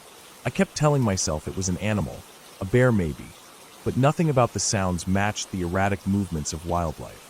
The forest seemed to stretch endlessly, and I began to despair, the fear settling into my bones like ice. I stumbled into another clearing, slightly larger than the first, this one filled with tall, dead trees that had fallen over in all directions. The smell here was different, earthy but sour, and I realized I could hear the sound of water somewhere nearby, a stream perhaps. Relief washed over me. Water meant a natural path, a potential trail back. I moved toward the sound, stepping carefully over roots and fallen branches. Then I saw it, a small wooden bridge, old and decaying, spanning a narrow stream. The bridge was shaky, planks missing, but it was the only way forward. I crossed slowly, feeling it groan under my weight. Halfway across, I heard the rustling again, close enough that I could smell damp earth and something else metallic. My stomach turned. I ran across the rest of the bridge, nearly falling into the water, and didn't stop until I reached the far side. The stream bank opened into a more open area, and I saw something I hadn't expected. Tire tracks, faint but unmistakable, pressed into the mud. They led in one direction, straight through the trees. I followed them, hope rising. Maybe this would lead me out. The tracks were old, not fresh, but still better than nothing. My pace increased. The forest began to thin slightly, and the air felt warmer, lighter. I could hear birds, far off, an unnatural calm after the tense silence of the last hour. Eventually, I stumbled onto a dirt service road, overgrown but clearly used, leading back toward civilization. I could see faint glimmers of light through the trees ahead, and my exhaustion mixed with relief. I walked quickly, scanning constantly, but the rustling had stopped. The shadows no longer seemed threatening. The road curved, and in the distance, I saw the headlights of a car approaching, and beyond that, a faint outline of houses. I kept walking until I reached the first yard, safe from the forest. I never found out what had been following me. The pit and the container, the footprints, the breathing. I never returned to look. I told myself it was just a hunter or a curious animal, but part of me knew the forest had hidden something I wasn't meant to see. Even days later, I could still feel the weight of the darkness there, the feeling of being watched, measured, studied. That night left a mark I can't erase. But I made it back, unharmed, and in the end, that was enough. The forest had tested me, pushed me to my limits, but I had survived, and I carried the lesson with me. Even familiar places can hold unseen dangers, and sometimes the only way out is to keep moving, keep breathing, and trust that persistence can carry you back to safety. I returned to that area only once after that night, during daylight, and the forest looked entirely different, tame, quiet, unthreatening. The pit was overgrown, the container gone, the tracks faded into the dirt. It was as if the forest had swallowed the evidence, leaving only the memory of fear in my mind. I never went back at night, and I never will. The lesson was clear. Some parts of the world are meant to remind us of our fragility, to teach us caution, and to make us respect the thin line between solitude and danger. I carry that respect with me now, every time I step into the woods, every time I hike alone, and every time I feel the thrill of being in the wild. Because that night, I learned just how quickly the familiar can become terrifying, and just how precious the light of safety can feel when darkness surrounds you completely. Even now, when I close my eyes, I can still hear the faint rustle of leaves, the deliberate snap of branches, the dragging sound of heavy breathing that may have never belonged to any animal at all. But the fear is tempered by experience. I know now how to read the signs of danger, how to move carefully, how to trust my instincts. That night didn't break me. It taught me to be vigilant, to respect the forest, and to never underestimate the unknown. It remains the most terrifying experience of my life, yet it also stands as the moment I truly learned what it means to survive. The forest still exists, dark and deep, stretching across miles of land, holding its secrets. But I walk the trails differently now, alert and cautious, carrying a flashlight, extra water, and the knowledge that sometimes silence is not peaceful, it is watching. And I know that as long as I respect that, I can always find my way back. The fear I felt that night has never completely left me, but it has transformed into vigilance, and in that transformation lies the clarity, the survival, and the ending I can truly call good. The memory is vivid, but it is finished. I came out alive. I can see the sky again. I can hear the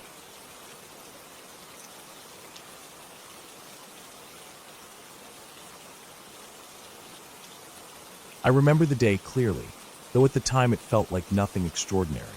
I had driven out to a remote stretch of forested land several hours from the city. The road had dwindled from paved asphalt to gravel, and then to dirt, flanked by thick pine trees on both sides. The sun was dipping low behind the ridges, turning the sky orange and casting long shadows that stretched across the ground like dark fingers. I had decided to go camping alone, thinking the isolation would help me clear my mind. I didn't know then how sharply that solitude could turn from peaceful to frightening. I parked my car in a small clearing where the trees opened up slightly. There wasn't a single other car in sight, and no houses, no cabins, nothing except the faint rumble of a distant creek. I unloaded my backpack, which carried a tent, sleeping bag, some food, water, and a small first aid kit. I had done enough solo camping to know the basics, and I always made sure to prepare for the possibility of things going wrong. As I walked around choosing a flat spot for my tent, I noticed subtle signs of animal activity. Broken branches, a few scattered tufts of fur caught on the bark of trees, and faint tracks leading deeper into the forest. It wasn't unusual, but my subconscious noted every detail, the way a nervous animal watches its surroundings. Setting up the tent took longer than expected because the ground was uneven and covered in small rocks. By the time I finished, twilight was settling in, and the forest had taken on that muted, grayish hue where everything seems both present and hidden at the same time. I started a small campfire, careful to keep it contained in a circle of stones I'd gathered, and the warmth and light made the space around me feel safer. I cooked a simple dinner, beans, some bread, a little sausage, and ate slowly, listening to the forest settle for the night. The wind rustled through the trees, carrying a faint smell of pine needles and damp earth, and at first everything felt calm. I sat by the fire for a long time after eating, staring into the flames. I was aware of the distant sounds. The snap of a twig under the weight of some small animal, the occasional rustle of leaves, and a far-off cry that might have been a bird or a coyote. I reminded myself that the forest was full of life at night, and that most of it wasn't dangerous. Still, a knot of unease had started to form in my chest, the kind that you can't shake off no matter how much you tell yourself you're safe. I tried to ignore it, focusing instead on organizing my supplies and checking that my flashlight and fire were ready for the night. Night fully arrived, and with it came a different kind of quiet. The forest no longer felt lively, it felt expectant. Every sound, an owl hoot, a branch creaking, was amplified, echoing through the trees and bouncing around in the darkness. I crawled into my tent around 10, intending to read for a while before sleeping. But as soon as I zipped the tent door, a low, rhythmic crunching reached my ears from outside. At first, I told myself it was probably an animal moving through the underbrush. Deer maybe, or a raccoon. I held my breath and listened. The sound continued, slow but deliberate, not scattered like the steps of a small creature, but heavy and measured. It didn't sound like it was just wandering. It sounded like it was approaching. My heart started pounding, and I stayed perfectly still, straining to hear over the beating in my chest. I considered leaving the tent to see what it was, but the rational part of my brain told me that would be reckless. Whoever, or whatever, was out there could be dangerous. I unzipped a small part of the tent mesh and peered into the darkness. The fire had burned low and mostly gone out, leaving only glowing embers that barely illuminated the clearing.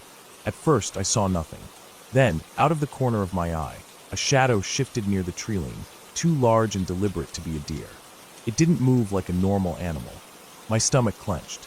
I stayed motionless, hoping it would leave, my mind racing through possibilities. Lost hiker, some hunter, maybe a bear.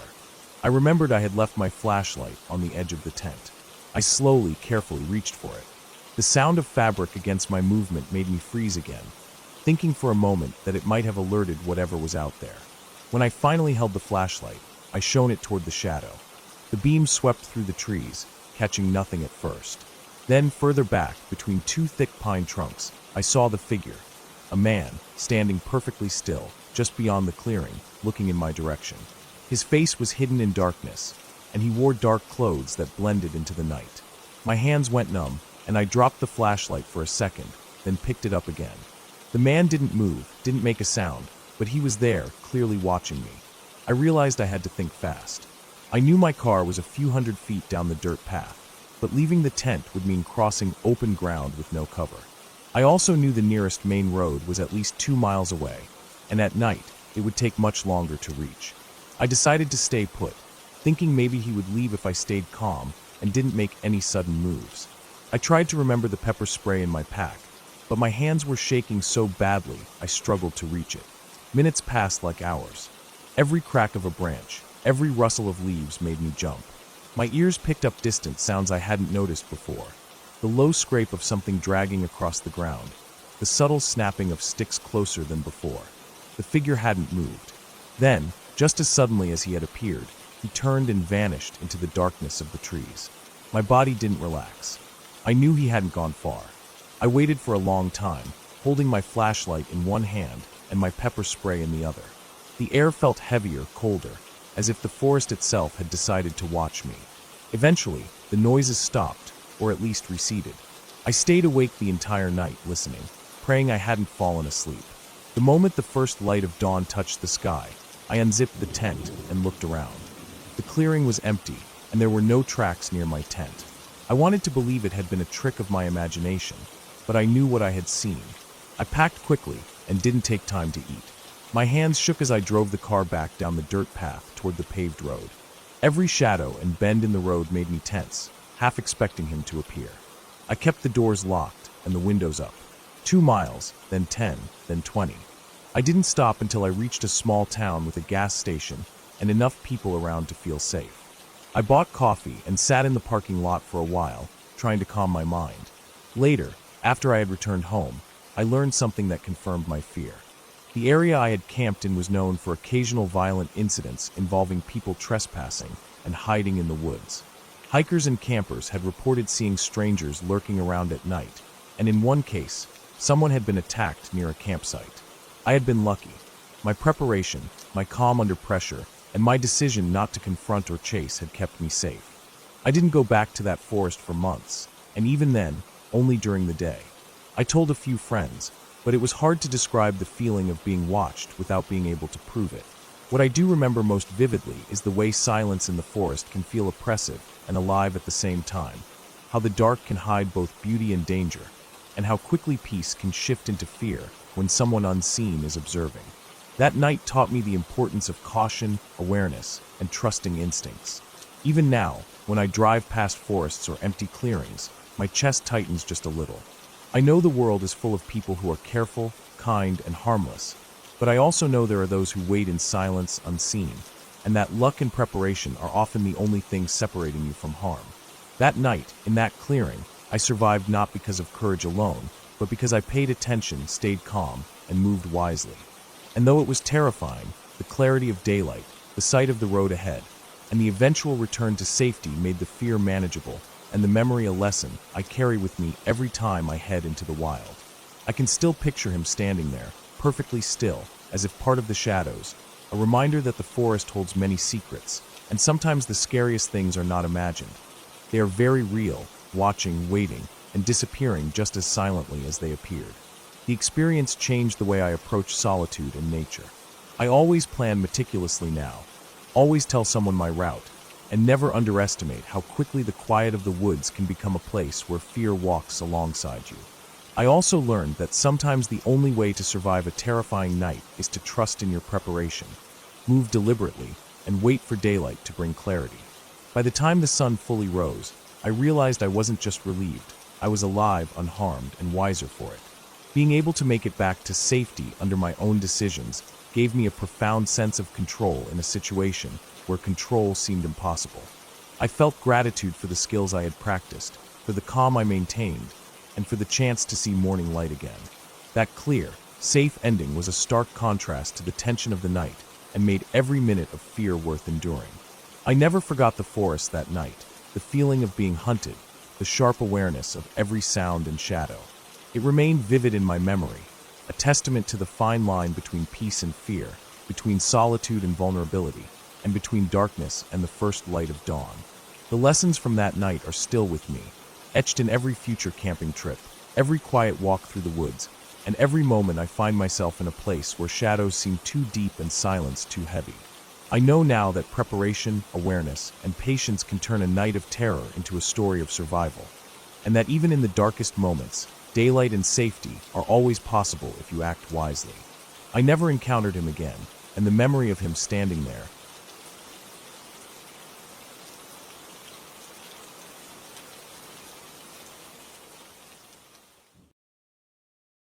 Hello everyone, I'm the Creep's Cabin. I know you use these videos to fall asleep. So before that, like the video and subscribe to the channel. Also, where are you from and what time are you watching? Now get comfortable and relax.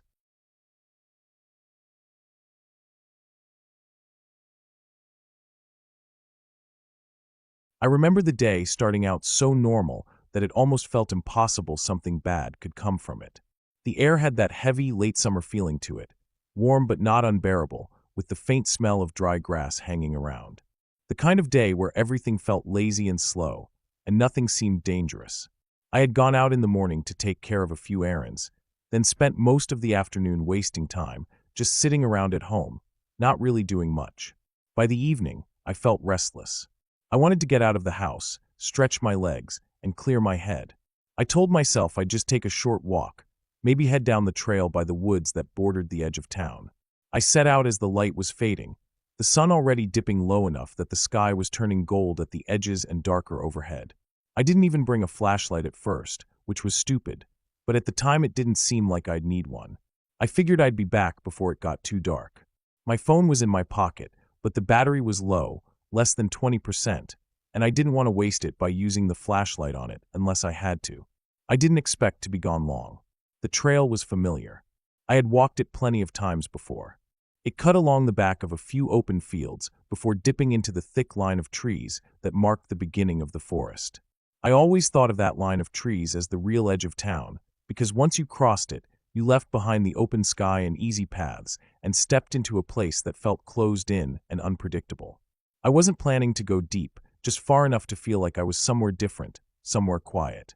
When I got into the woods, the air shifted right away. It was cooler, denser. The light fell differently, breaking apart in patches between the branches. The sounds changed too, less of the distant hum of cars and more of the steady noise of insects and the occasional rustle of leaves. At first, it was calming. My steps were steady, crunching lightly over the dirt and scattered leaves, and I breathed slower, letting my head clear. But I didn't turn around when I thought I would. Instead, I kept going, step after step, deeper into the trees. I told myself I'd just walk for a little while longer, then head back, but the trail kept pulling me in. The farther I went, the darker it got, until the shadows under the trees stretched longer and started to blend together. I checked the time on my phone, realized it was later than I thought, and finally told myself I should turn back. That's when I first noticed it. The woods had gone quiet. Not completely, but enough that it felt different. The constant drone of insects had thinned out, leaving little gaps of silence. I stood still for a moment, listening. I told myself I was imagining it, but then I caught the sound. A step. Not mine. It was faint, just the crunch of something pressing into the ground somewhere behind me. I turned, staring back down the path I had walked, but the trees swallowed up the view. I couldn't see anyone. I stood there longer than I should have, trying to pick the sound out again. Nothing came, and I told myself it was probably just an animal. A deer, maybe. A squirrel. Anything. So I started walking again, faster this time. The sound came again, clearer now. Another step. My stomach tightened. I didn't look back right away. I just kept walking, pretending I hadn't noticed, pretending it was nothing. But the noise followed. Every time I shifted my pace, it seemed to echo me. Not perfectly, not in sync, but close enough that I knew it wasn't just coincidence. When I finally turned to look again, I saw movement. Not much, just the shadow of something shifting between the trees, far enough back that I couldn't make out details. My chest tightened, my breathing quickened. For the first time, I wished I had brought a flashlight, wished I had anything to throw light into the shadows and make sense of what I was seeing. I told myself not to run. I remembered once reading that running triggered more attention, whether it was from an animal or a person. So I kept walking, brisk but steady, my ears straining for every sound. The trail suddenly felt too long, too winding. I couldn't see the end of it, couldn't see the line where the woods opened back out into the fields. The following steps grew closer. Not loud, but steady, careful, like whoever it was didn't want me to hear, but couldn't help making some noise.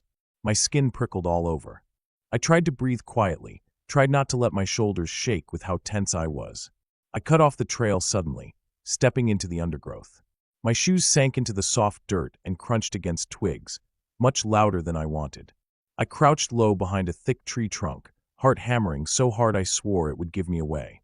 For a moment, I couldn't hear anything but my own pulse in my ears. Then I heard it, the steps, slow, steady, following along the trail where I had just been. I held still. My legs started to burn from crouching, but I didn't move. I tried to control my breathing, but it came in short, sharp bursts, shaky no matter how much I pressed my lips together. Then I saw him. A shape at first, then clearer as he passed between two trees where the light still broke through faintly. A man, dressed in dark clothes, moving with a slow confidence, like he knew exactly what he was doing. His head turned slightly as he scanned the trees, and for a split second, I thought his eyes landed right where I was. I froze completely, afraid even to blink. He kept walking, though. Slow, measured steps down the path. My chest felt like it might collapse with the pressure of holding so still. I waited until he passed farther down the trail, then shifted just enough to glance the other way. The way back. The way out. I didn't think. I just moved. Quiet as I could, I pushed through the brush, away from the trail, heading in the direction I thought would take me back toward the edge of the woods. My feet caught on roots, branches scratched at my arms, but I didn't care. All I wanted was distance. Behind me, I heard it again. Movement. Faster this time. He had left the trail. He knew I had too.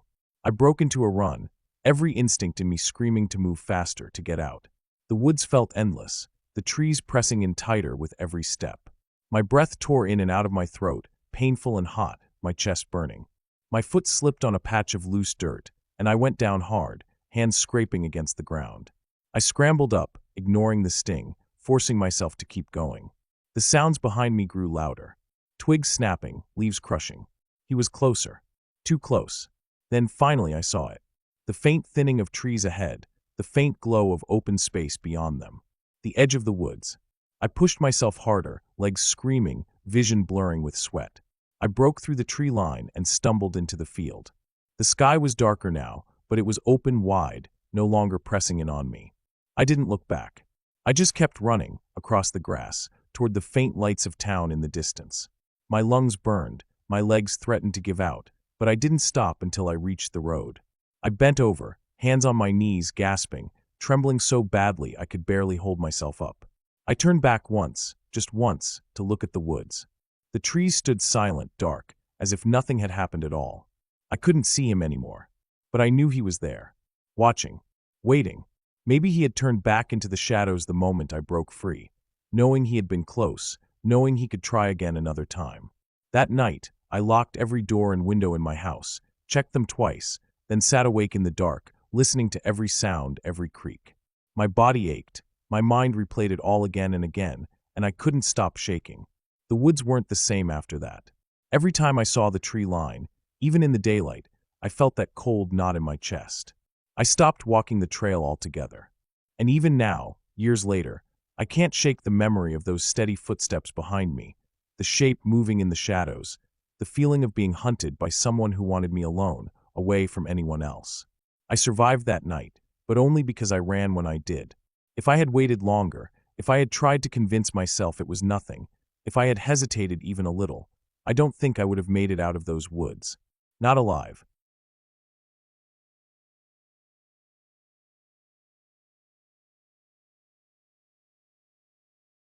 I remember the night so clearly because it still lingers in my head every time I step into the woods. It started as a simple outing, something I had done many times before. I had been restless for weeks, stuck between work and routines, and I decided to head out on a solo camping trip. I wanted silence, fresh air, and space where no one could bother me. The forest had always been a strange place for me, both comforting and intimidating. I liked how it felt away from everything, but I never shook the unease that came with being in a place where you couldn't control anything. I drove out in the late afternoon, the sun already leaning west, the light starting to dull. The road narrowed as I got closer to the area I had chosen, a spot near a clearing that opened into a wide field, with the tree line stretching like a dark wall at the far end. I parked my car off a dirt path, shouldered my pack, and started the short walk to the clearing. My boots sank into the soft ground, and each step brought with it the sound of leaves crunching and twigs breaking. I liked the sound. It was sharp and real, reminding me how far I was from the busy noise of town. When I reached the clearing, I dropped my pack and stood there for a while, just looking around. The sky was painted with streaks of orange and fading blue, and the air was cooler than I expected. The field stretched wide, and the woods loomed just beyond it, dark and thick. I picked a spot near the edge, not too deep into the trees, but not so far into the open that I would feel exposed. I set up my tent, gathered some wood, and built a small fire before the last of the light disappeared. By the time the fire was steady, the woods had grown darker, and the night was setting in fast. I cooked a simple meal, ate quietly, and listened to the soft crackle of the flames. Every now and then, I heard rustling out in the field or in the trees, but I told myself it was just small animals moving around. Still, I couldn't help but glance up each time, scanning the shadows for anything bigger. As the fire burned lower, I leaned back against my pack and looked at the ridge that rose up on the far side of the field. The ridge wasn't steep, more of a long slope that stretched across the horizon, but it looked like a black line cutting into the sky. That was when I noticed movement. A shape was walking along the top of the ridge, slow and steady, as if pacing across it. I froze, trying to make sense of what I was seeing. The figure was distant, too far to make out details, but I could see the way it moved. Upright, human. The stride was smooth, not hurried, not stumbling. Whoever it was didn't stop to look around. They just kept walking straight across the ridge until they disappeared on the other side. For a while, I told myself it wasn't strange. Maybe another camper. Maybe someone from a nearby farm or cabin, though I hadn't seen any on the drive in. But something about the way the figure moved bothered me. There was no hesitation, no pause, no sign of them noticing me. Just a steady, deliberate walk across the ridge in the dark. I tried to shake it off. I fed a few more branches into the fire, sat closer to it, and tried to focus on the warmth. But my eyes kept drifting back to the ridge, waiting to see if the figure would come back. The field seemed so much bigger now, the woods so much darker. The night had settled heavy, and the silence was broken only by the fire and the occasional snap of a branch somewhere in the distance. When the fire started to die down, I forced myself to gather more wood. I didn't want to go into the woods, but I didn't want to sit there in the dark either.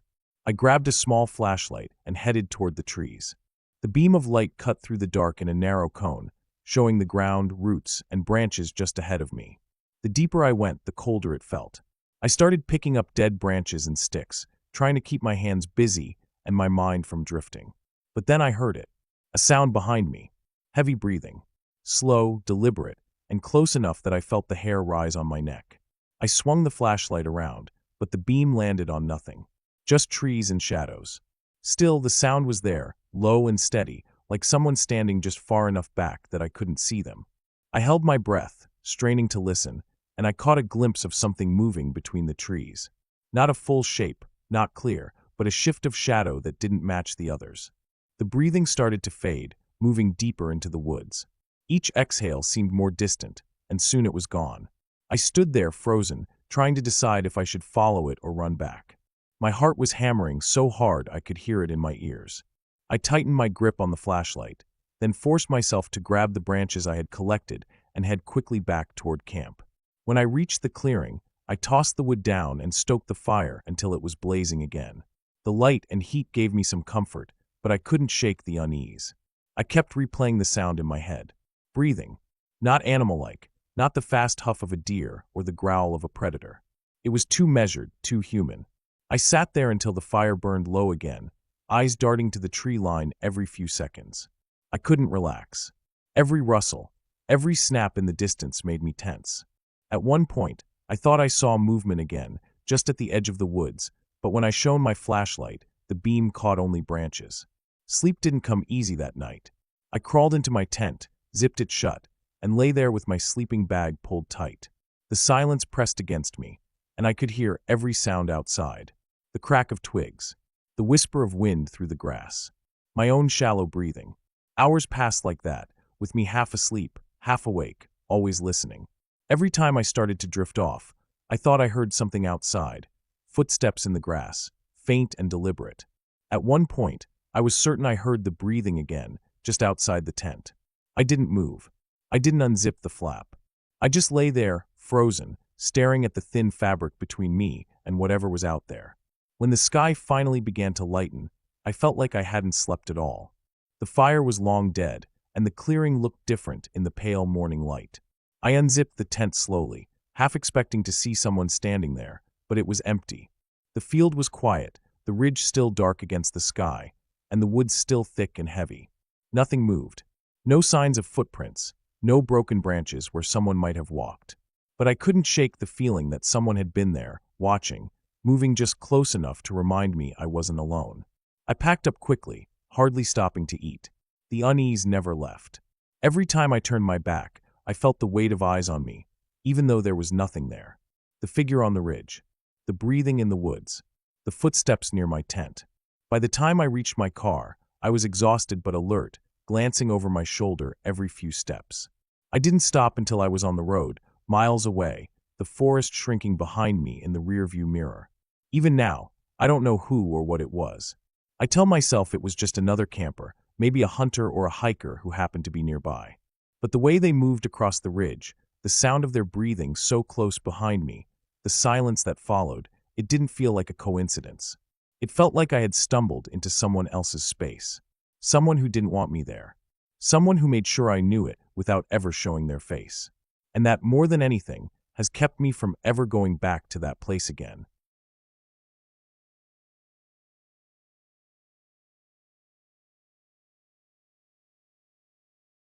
I woke up early that morning with a plan to spend the day hiking out to a place I had only seen on maps. It was an old fire lookout tower, abandoned for years, sitting on a ridge deep in the forest. The route wasn't marked by trails anymore, so it meant bushwhacking most of the way, but I had done hikes like that before. I packed light but carefully. A backpack with water, snacks, a first aid kit, a flashlight, my phone with an offline map, and a small knife. I didn't think I would need more than that since I wasn't planning on camping out.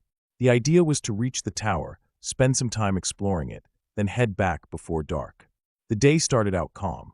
The air was cool and damp, heavy with the smell of pine and wet earth. I parked my car off the dirt road and started in, following the faint remnants of what had once been a logging trail. At first it was easy, the ground flat and soft under my boots, but as I went further the trees grew thicker and the ground rougher. The forest swallowed me in every direction until the world outside felt like it didn't exist anymore. Hours passed with nothing but the sound of my own steps and the occasional call of a bird echoing through the canopy. The further I went, the quieter it seemed to become. The wind barely touched the ground where I walked, and the thick underbrush made it harder to move quickly. Branches tugged at my jacket and scraped against my arms. I had to push my way through at times, lifting my knees high to step over fallen logs slick with moss. I stopped to check my map around midday and realized I had covered less distance than I thought. The terrain had slowed me down more than I expected. I considered turning back, but the thought of making it to that tower had been in my mind for weeks. I told myself I would push through, take shorter breaks, and make up the time. As the day wore on, the forest grew darker, even though it wasn't yet evening. The trees closed in, taller and denser than before, their branches forming a tangled ceiling overhead. It was hard to tell how far the sun had moved because so little light reached the forest floor. Every so often I would catch myself glancing behind me, uneasy without really knowing why. I hadn't seen or heard another person since I left the road, but I couldn't shake the feeling that I wasn't as alone as I thought. I tried to ignore it and focus on the ground in front of me, but small things started to stand out. A faint path of flattened brush that looked too fresh. A broken branch that didn't look like it had fallen naturally. Footprints in the mud near a stream. Not animal but human, though older than a day or two. They pointed in the same direction I was headed. By the time I reached the ridge where the tower was supposed to be, my legs were burning from the climb, and the sky had turned pale with the fading light of evening. The air up high was colder, the wind sharp against my face. Through the trees, I finally caught sight of the tower. It was taller than I imagined, rising above the treetops, its frame rusted and weather-beaten, but still standing. I approached slowly, studying the ground as I walked. There were signs of recent disturbance: flattened grass, a fire ring that had been used, ashes still dark and clumped together. It wasn't old. Someone had camped there not long ago. My heart picked up, a mix of excitement and caution. I hadn't expected anyone else to be there, but it was clear that at least one other person had come through recently. The tower itself loomed above me, the staircase leading up swaying slightly in the wind. Some of the steps were missing, and the wood looked brittle.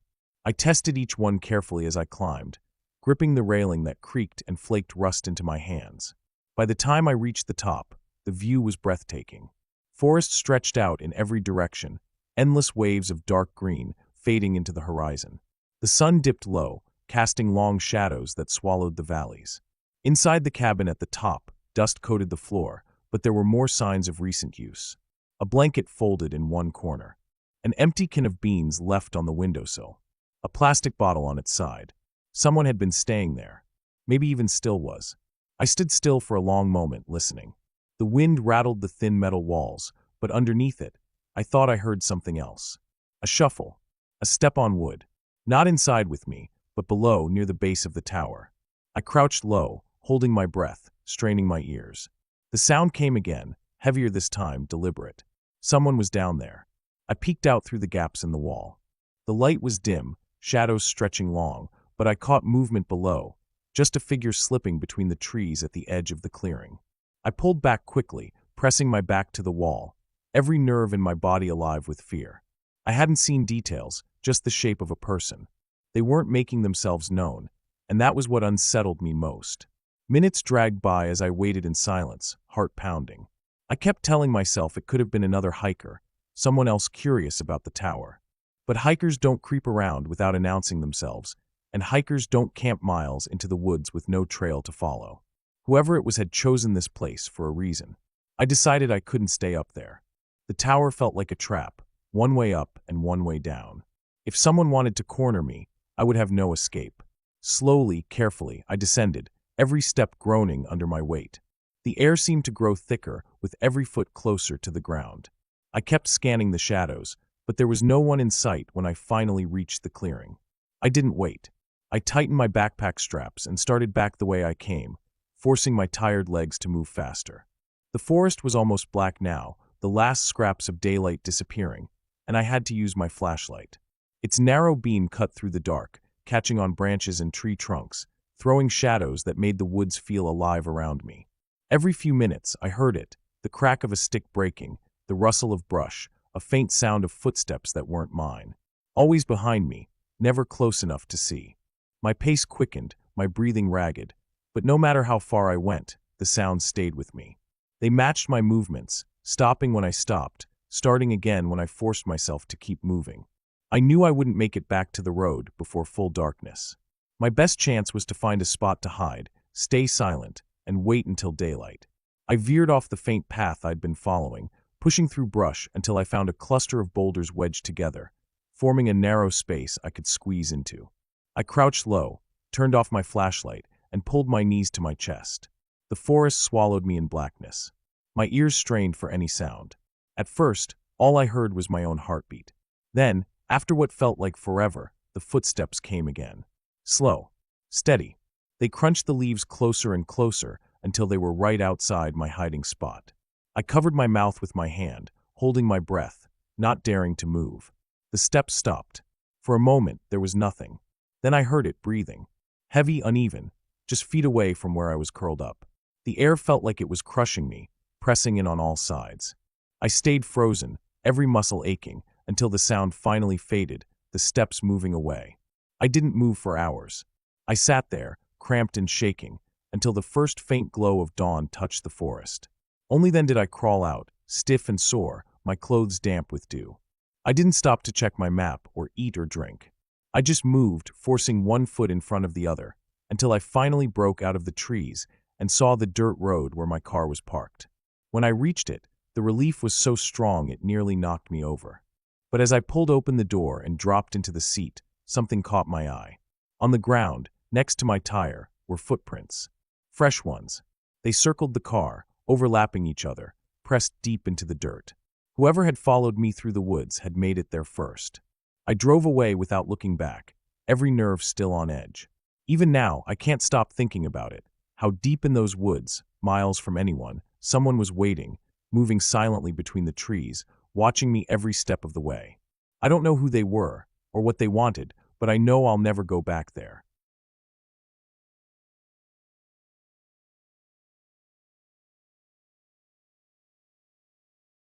I remember that day starting out so ordinary that I never would have thought it would end the way it did. It was one of those warm evenings where the air feels heavy and still, like it's holding something back.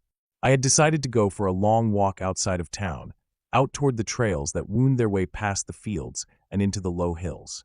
I liked being alone in places like that, away from the noise, with only the crunch of gravel under my shoes and the faint hum of insects in the grass.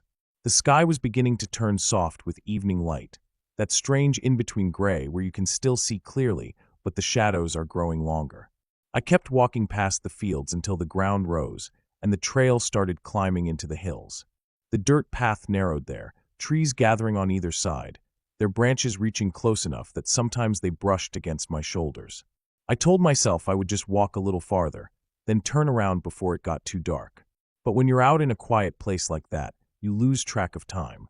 I didn't notice how quickly the light was dropping until I reached a stretch of trail that cut between two ridges.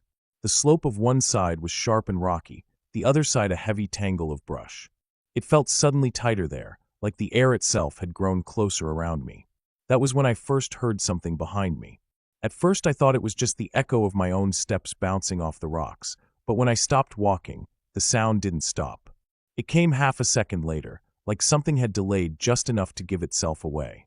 It wasn't a clear noise, more like a scuff of weight on dirt. I turned and looked back down the trail. Nothing. Just the empty path stretching toward the fields, the long shadow of a fence post, the faint shimmer of heat still rising from the ground even though the sun had gone down. I told myself it was probably an animal, maybe a stray dog or even a deer cutting across the trail. I adjusted my backpack and started walking again, slower now, listening more carefully. The noise returned. Not steady, not matching my pace anymore. It came in bursts, 2 quick steps, then silence. Then another, just when I thought it had stopped. My chest felt tight, but I kept going, not wanting to admit that I was nervous.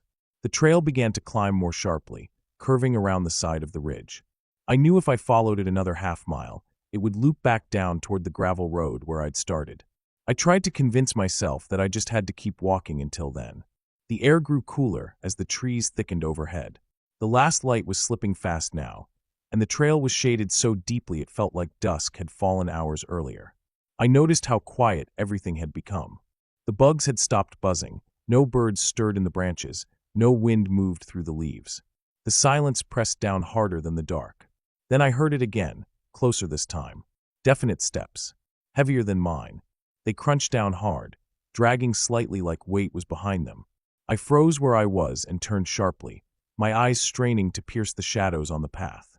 For a long second, I thought maybe I saw a shape, just beyond the curve where the trail bent back. But it was too dark, too mixed with the branches, for me to be sure. The skin on my arms prickled, and I realized I was sweating even though the air was cool. I didn't want to run, not yet. Running would mean I had decided it was something real, something following me. I forced myself to keep walking, quicker this time, my ears straining for every sound. The trail felt narrower, the trees pressing in closer. Every few steps I glanced back over my shoulder, but the path stayed empty. Then I heard something that didn't sound like footsteps. It was low, drawn out, almost like breathing. A thick inhale followed by a rough exhale. It wasn't close enough to feel warm on my skin, but it was close enough to be real, close enough to carry through the trees without the wind to disguise it. I felt my stomach drop. I sped up, almost jogging now, my feet thudding harder against the dirt.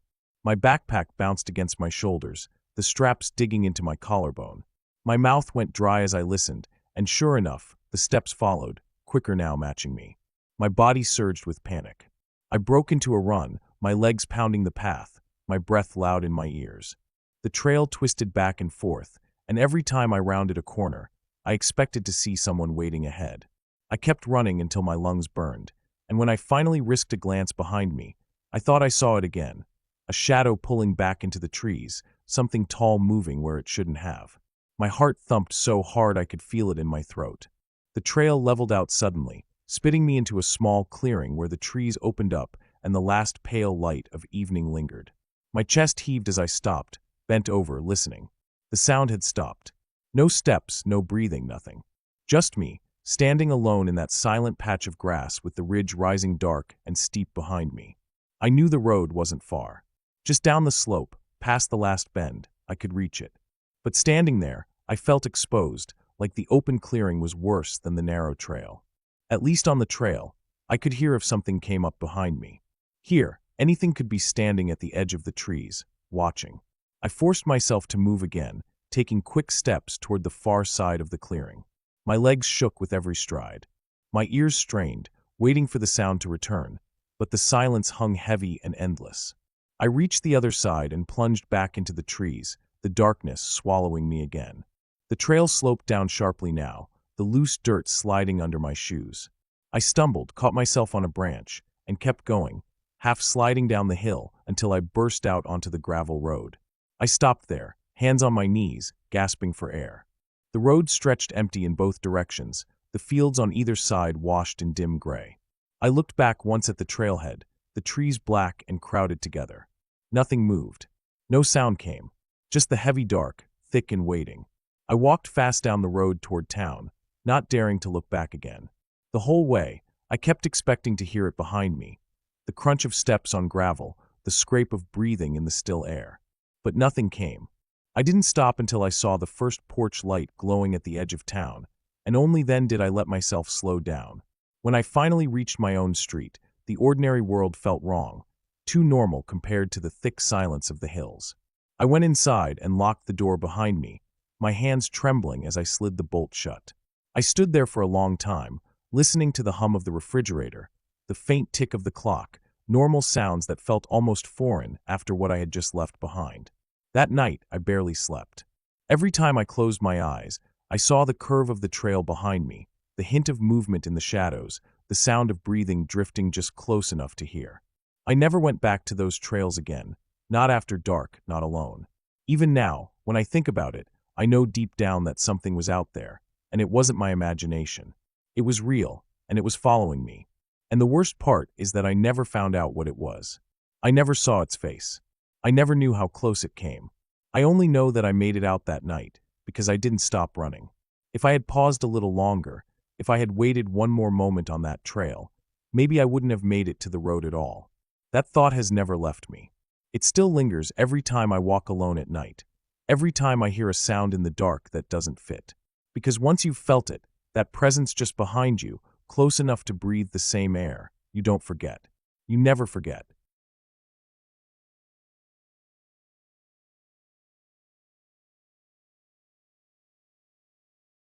I never thought a simple drive home could turn into one of the most terrifying nights of my life. I had been out late, working longer than I wanted, and by the time I left, it was already past 11 at night. The roads were quiet, the kind of quiet that only comes on weeknights when most people are already asleep. I decided to take the back route home, a stretch of road that cut through miles of fields and woods. It was darker and lonelier than the main highway, but it was shorter, and I had driven it plenty of times before. That night, though, it felt different from the very start. The first thing I noticed was how heavy the air felt. Even though my windows were closed and the air conditioning was on, it seemed like the night was pressing against the car, smothering in a way. The road was narrow, just 2 lanes, with a ditch on each side and endless stretches of trees beyond that. The trees leaned in, their branches meeting over the road in certain spots, making it feel like I was driving through a tunnel. My headlights carved out a narrow slice of visibility, but beyond that was nothing but darkness. I kept my eyes on the road, hands tight on the wheel. After about 15 minutes, I realized I hadn't seen another car at all. Not one set of headlights in either direction. Usually, I'd pass at least 1 or 2 people. The silence inside the car made it worse.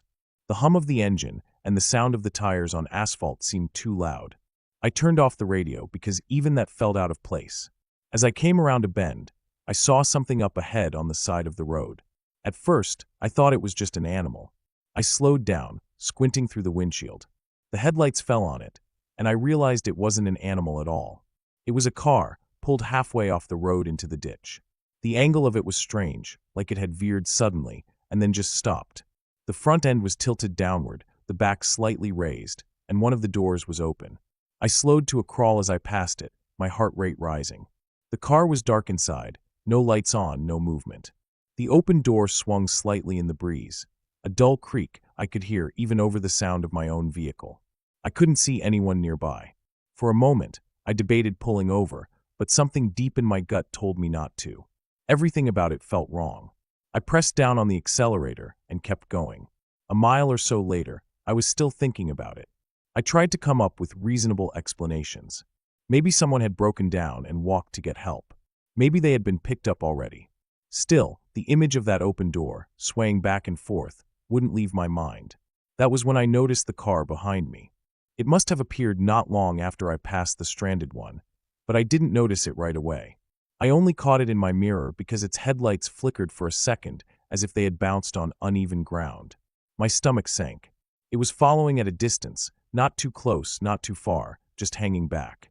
I thought maybe it was a coincidence, someone else using the same route, but something about the steady way it kept behind me made my skin crawl.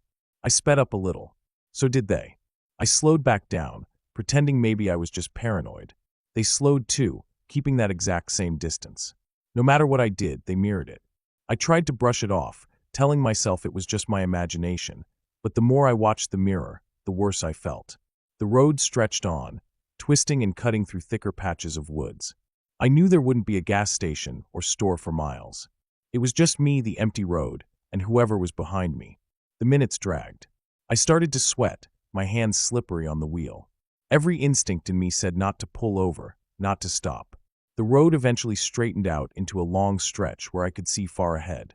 I pressed harder on the gas, pushing the car faster than I normally would on that road. My heart was pounding in my ears as I watched the speedometer climb. For a moment, it seemed like I was pulling away. The headlights behind me grew smaller, but then, without warning, they surged forward. Whoever was driving was closing the gap quickly, much faster than before. Panic set in. I pushed my car harder, the engine whining, the whole vehicle shaking as I reached speeds I had never dared to hit on that road. The trees blurred by on either side, and I gripped the wheel so tightly my fingers ached. Still, the car behind me kept coming, closer and closer until its headlights filled my mirrors, blinding me. I could feel the pressure of their front bumper almost brushing mine. My whole body was tense, waiting for the impact, but they held back just enough. My thoughts were scattered, torn between trying to stay on the road and figuring out what to do if they actually rammed me. There was nowhere safe to pull off, nowhere to hide. Just woods and darkness. After what felt like forever, I saw a small dirt road branching off to the right. It was barely visible, almost hidden by overgrown bushes.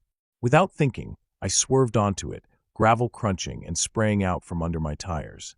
My headlights bounced wildly as the car jolted over the uneven ground.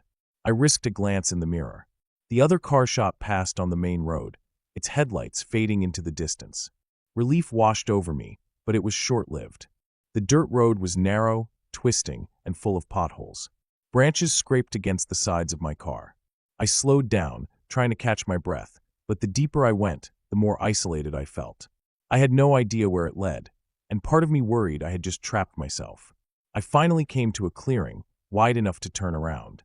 My hands were shaking as I spun the wheel and pointed my car back toward the main road. I sat there for a moment, engine idling, staring into the darkness, listening. The forest was silent.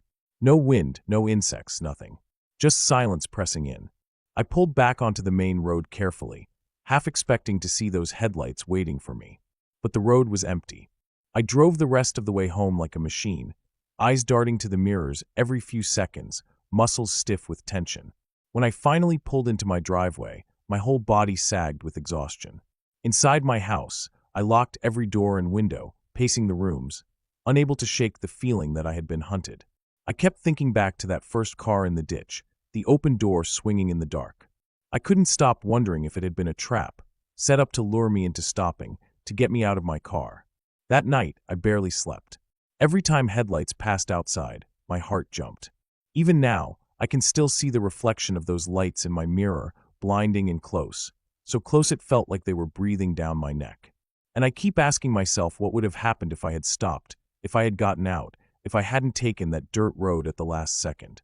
The answer chills me more than anything else. I'll never know for sure, but deep down, I believe I came close to something I was never supposed to walk away from.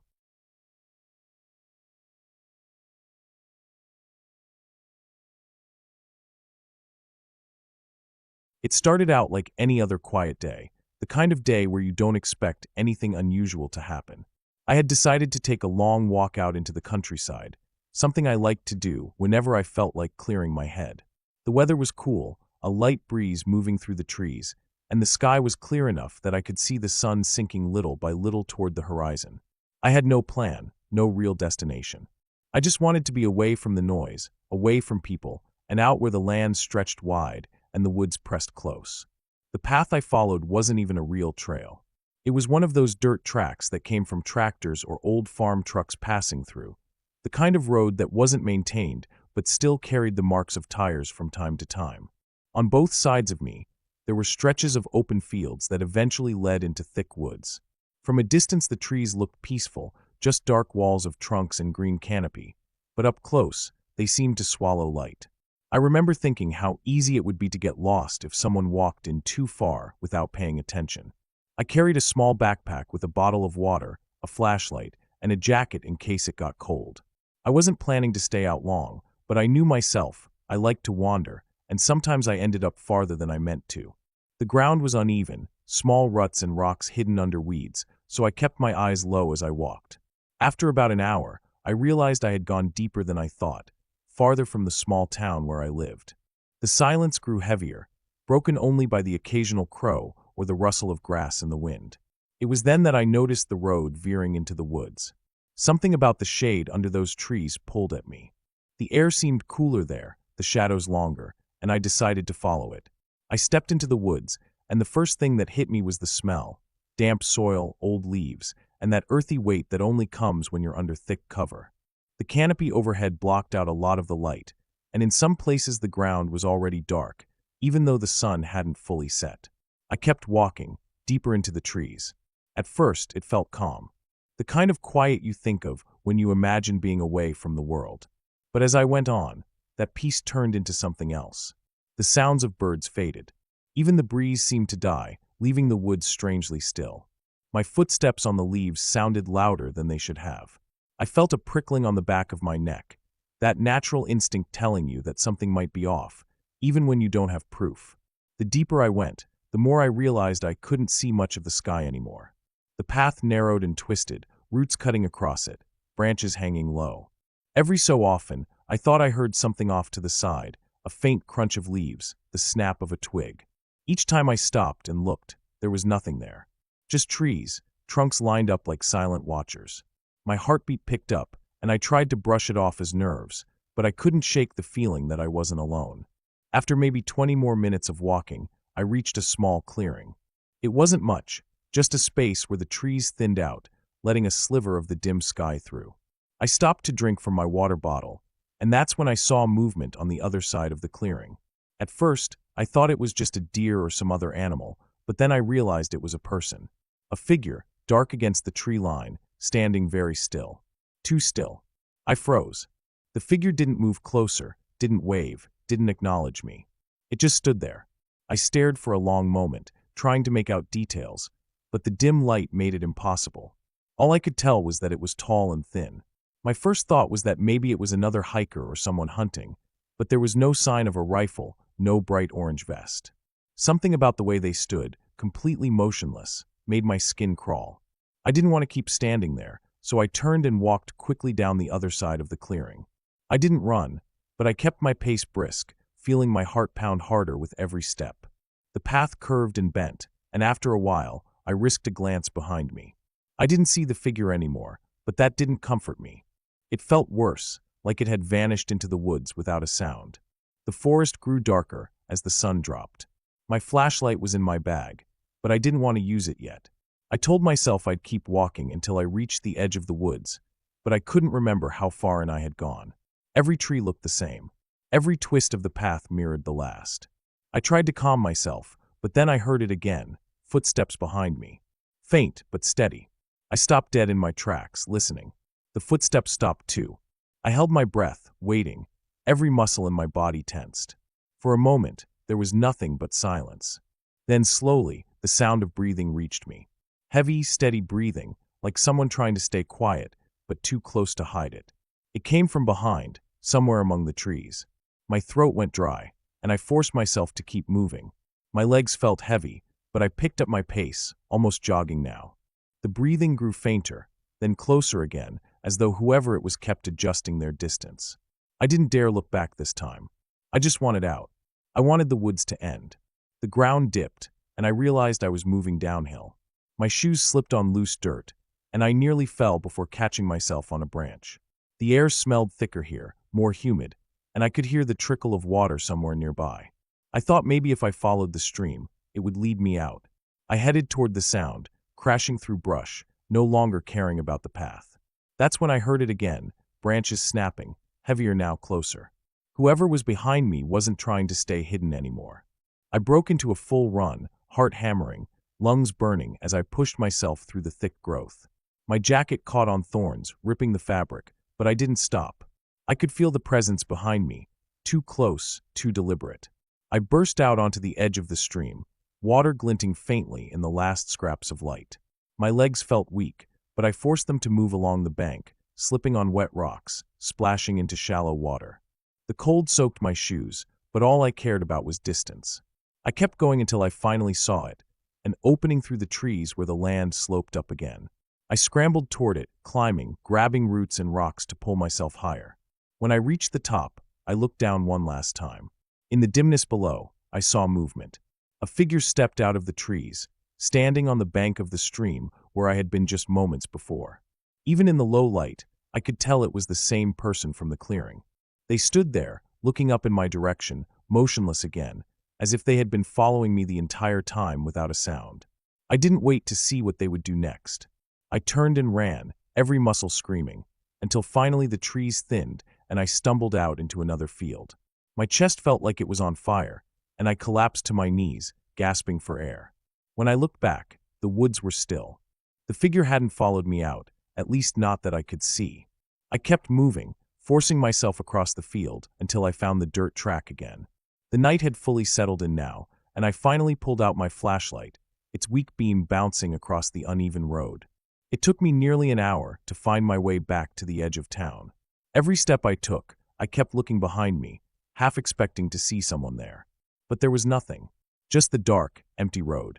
When I finally reached home, I locked every door, every window, and sat in silence, replaying it all in my head. The still figure in the clearing, the footsteps behind me, the breathing in the dark, the way they had stood at the stream, watching me climb away. Even now, I don't know who it was or what they wanted. All I know is that I wasn't alone out there, and whoever it was moved through those woods as if they belonged to them. I had wandered in without thought, but I left with the clear knowledge that I had been followed, maybe even hunted. I never went back to those woods again. The memory of that night stays sharp, carved deep into me. Whenever I think about it, I can still hear the crunch of leaves behind me, the steady sound of someone breathing just out of sight. And I know that if I had tripped, if I had fallen, or if I had stopped for even a moment too long, I might not have made it out at all.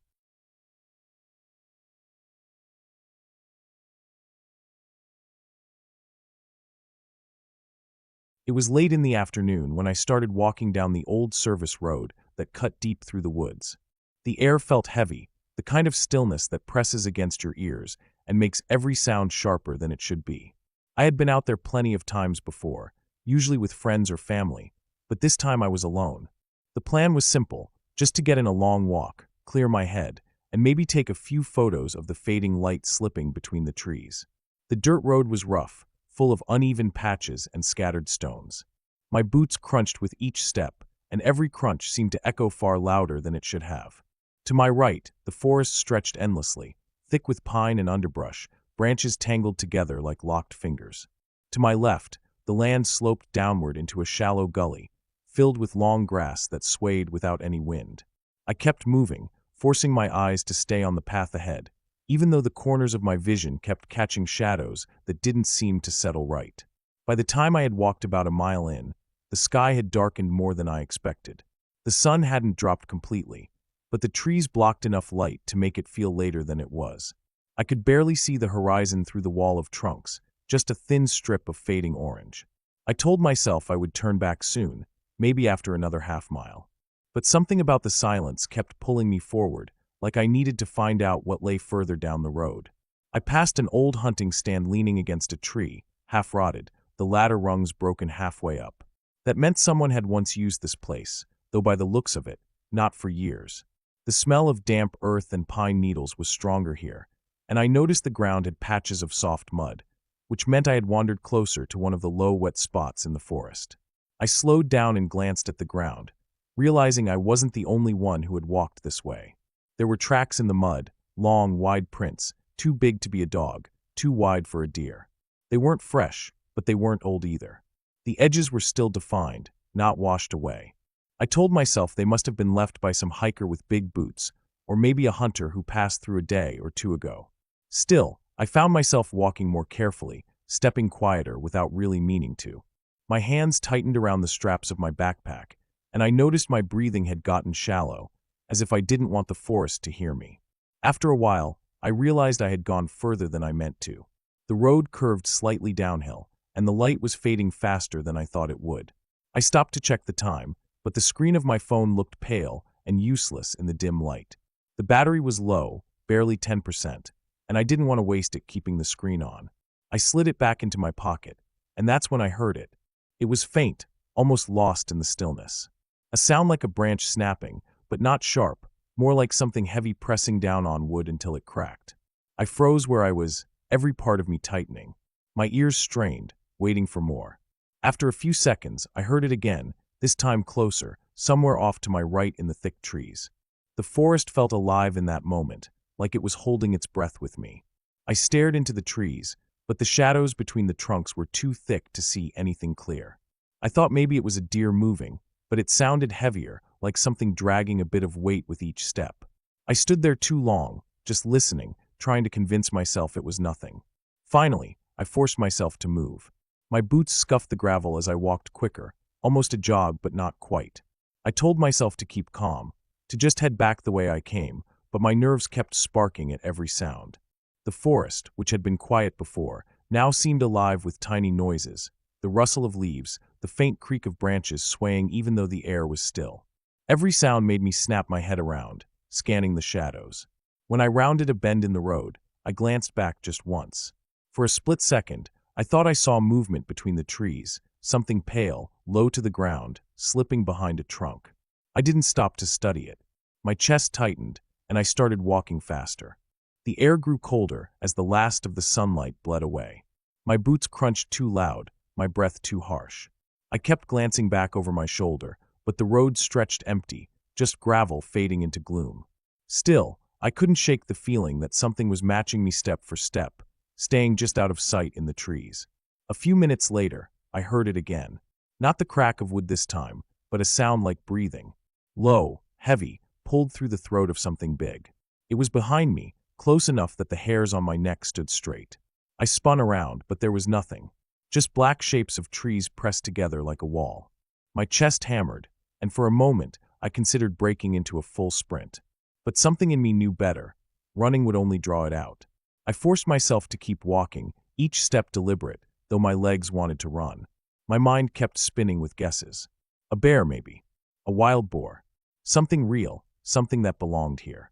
But the longer it followed, the less it felt like a passing animal. It wasn't moving off in another direction, it was staying with me, tracking me. By the time I reached the old hunting stand again, the last of the light was gone. The forest pressed in black on both sides, and the only thing I could see clearly was the narrow strip of road in front of me. My breathing had turned ragged, and I could taste metal in the back of my mouth from the fear. I forced myself to keep going, eyes locked forward, every muscle coiled tight. That was when I heard it again, closer than ever. Heavy breathing, deep and uneven, just beyond the edge of the road. I didn't dare look. My legs finally gave in, and I broke into a run. The gravel skidded under my boots as I sprinted, my backpack slapping against my shoulders. The sound of my footsteps pounded in my ears, but underneath it, I thought I could hear something else moving, crashing through the brush to keep up. My lungs burned, but I didn't stop. I could see the faint outline of the road bending upward ahead, the part one knew led back toward the edge of the woods. I pushed harder, every step feeling like my legs might give out, until finally I saw the break in the trees where the road opened back toward the fields. I didn't look back, not even once. I just kept running until I was clear of the tree line and standing in the open, my chest heaving, sweat burning cold against my skin. When I finally stopped, bent over and gasping, the forest behind me was silent again.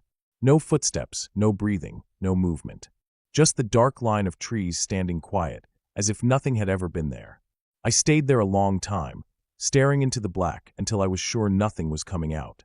Then I made my way back home, never letting myself look away from the road ahead. I didn't stop until I was back inside, doors locked, lights on, the sound of my own breathing slowly settling down. Even now, I can still hear that breathing in my head.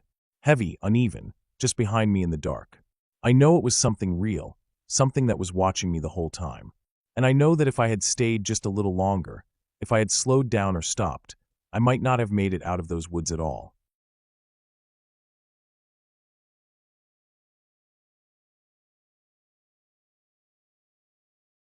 It was supposed to be an ordinary evening, the kind that slips by without ever being remembered.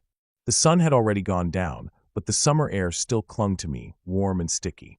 I decided to take a walk down a back road I hadn't used in years. It was one of those narrow country roads that stretched between fields and patches of woods, with very few houses around. I remembered it from when I was younger, how the gravel crunched underfoot, how the night insects seemed louder there, how the air always smelled faintly of soil and leaves. It was quiet, almost too quiet, but I told myself it would just be a calm walk to clear my head. The further I went, the less light there was. Streetlights had never reached this road, and only a thin slice of the moon hung above, pale and weak, barely lighting the ground. The trees on either side seemed to lean closer together, their branches crossing overhead, blotting out more of the sky until I felt like I was walking through a tunnel. Every step seemed to echo in my ears, the crunch of gravel exaggerated by the silence. I slowed my pace and kept glancing behind me, even though I knew I was alone. Still, something felt off. I've walked in the dark before, but this was different. The woods had a heavy stillness, like everything inside them had gone quiet on purpose. Not even the crickets seemed to chirp as much here. The deeper I went, the more my chest tightened with a strange pressure, like the air itself wanted me to turn around. I noticed it first when I stopped to catch my breath. Just behind me, faint but sharp, there was a snap of a twig. At first I told myself it was probably a deer. This was farmland country, and deer cut through the woods all the time. I forced myself to start walking again, maybe even a little faster. But then another sound came, not the sudden leap of a deer, but the steady, measured crunch of weight pressing into gravel, matching my steps with a slight delay. I froze. My ears strained so hard it felt like they were ringing. For a moment, it stopped. I told myself I was imagining it, that it was just my own steps echoing in the emptiness. I forced a laugh under my breath and started again, slower this time, dragging my shoes just to hear the sound they made. But when I stopped, the echo stopped, and a moment later, after I had gone still, there was one extra crunch that did not come from me. My mouth went dry. I kept walking, but this time my steps were fast and clumsy. I didn't want to turn around because I was afraid of what I might see. I focused on the pale strip of gravel lit by the moon, telling myself to just keep going until I reached the main road again. But the sound behind me didn't fade. It didn't rush forward or fall behind. It just stayed there, keeping pace, never too close, never too far. I reached a bend where the road dipped slightly, and the shadows seemed thicker. I felt exposed walking through it, like something in the dark could see me clearer than I could see it. My pulse hammered so hard in my ears I almost missed it, the sound of breathing. Not close enough to be right behind me, but close enough that it carried across the still air. Heavy, steady, strained like someone forcing air through their nose. It was real, not some trick of my own breath. That was the first moment I considered running, but my legs hesitated. Running meant admitting there was something real behind me. Running meant I had to accept it was not just my imagination. Still, the thought of slowing down, of letting whatever was back there get closer, was worse. I leaned forward and started to jog, the gravel slipping under my shoes. The sounds behind me quickened too. That was all I needed to break into a full run. My arms pumped at my sides, my feet barely catching the ground before pushing off again. Every breath tore through my chest, hot and sharp, but I kept going. The road seemed endless, each shadow stretching farther than the last. My eyes darted left and right for any sign of a house, a driveway, anything. But there was nothing, just the black line of trees and the narrow strip of road. I didn't dare look back. I could hear it now, closer, the crunch of gravel heavier than my own, the breathing rougher, like whoever or whatever it was had been running for a long time. My own body started to fail me. My thighs burned, my knees felt like they were splintering, and the air I pulled in didn't seem to reach deep enough. My vision blurred at the edges, but I kept running, each step fueled by pure panic. Finally, I saw a faint light ahead, one lone farmhouse porch lamp cutting through the dark. It felt impossibly far away, but it was all I had. I pushed harder, ignoring the stabbing pain in my ribs. The sound behind me grew louder, heavier, as if it was gaining on me no matter how fast I moved. The last 100 feet felt like the longest distance of my life. My lungs screamed, my legs wobbled, but I didn't stop. I tore up the gravel driveway toward the house, the sound behind me still following, still chasing. The light from the porch grew stronger, spilling across the yard. My shadow stretched in front of me, long and broken. And then, just as I reached the steps, everything stopped. The gravel behind me went silent. The breathing vanished. The air felt lighter, thinner, as if whatever had been there had melted back into the darkness. I turned finally, my chest heaving so hard I thought I'd collapse. But there was nothing. Just the empty stretch of road, leading back into the trees. No figure, no movement, not even a trace of sound. The gravel lay untouched, the shadows heavy and still. It was as if nothing had ever been there at all. I stood frozen on the porch for what felt like forever, staring into the black line of the road, waiting for the faintest sign of movement. But nothing came. The night remained silent, thick, and watching. I couldn't bring myself to leave until the first gray light of morning pushed through the trees, soft and slow, washing away the shadows. When I finally stepped off that porch, the road looked ordinary again, the gravel quiet, the woods alive with bird calls and the buzz of insects. But I knew what I had heard, what I had felt breathing in the dark. And the worst part was that I couldn't prove it. There were no prints on the gravel, no sign of pursuit, nothing but the memory of steps matching mine, of breath too close to be my own. Even now, when I think back on it, I can still hear it. That steady crunch in the gravel, that strained breathing behind me. And I know if I ever walk that road again after dark, I might not be fast enough the second time.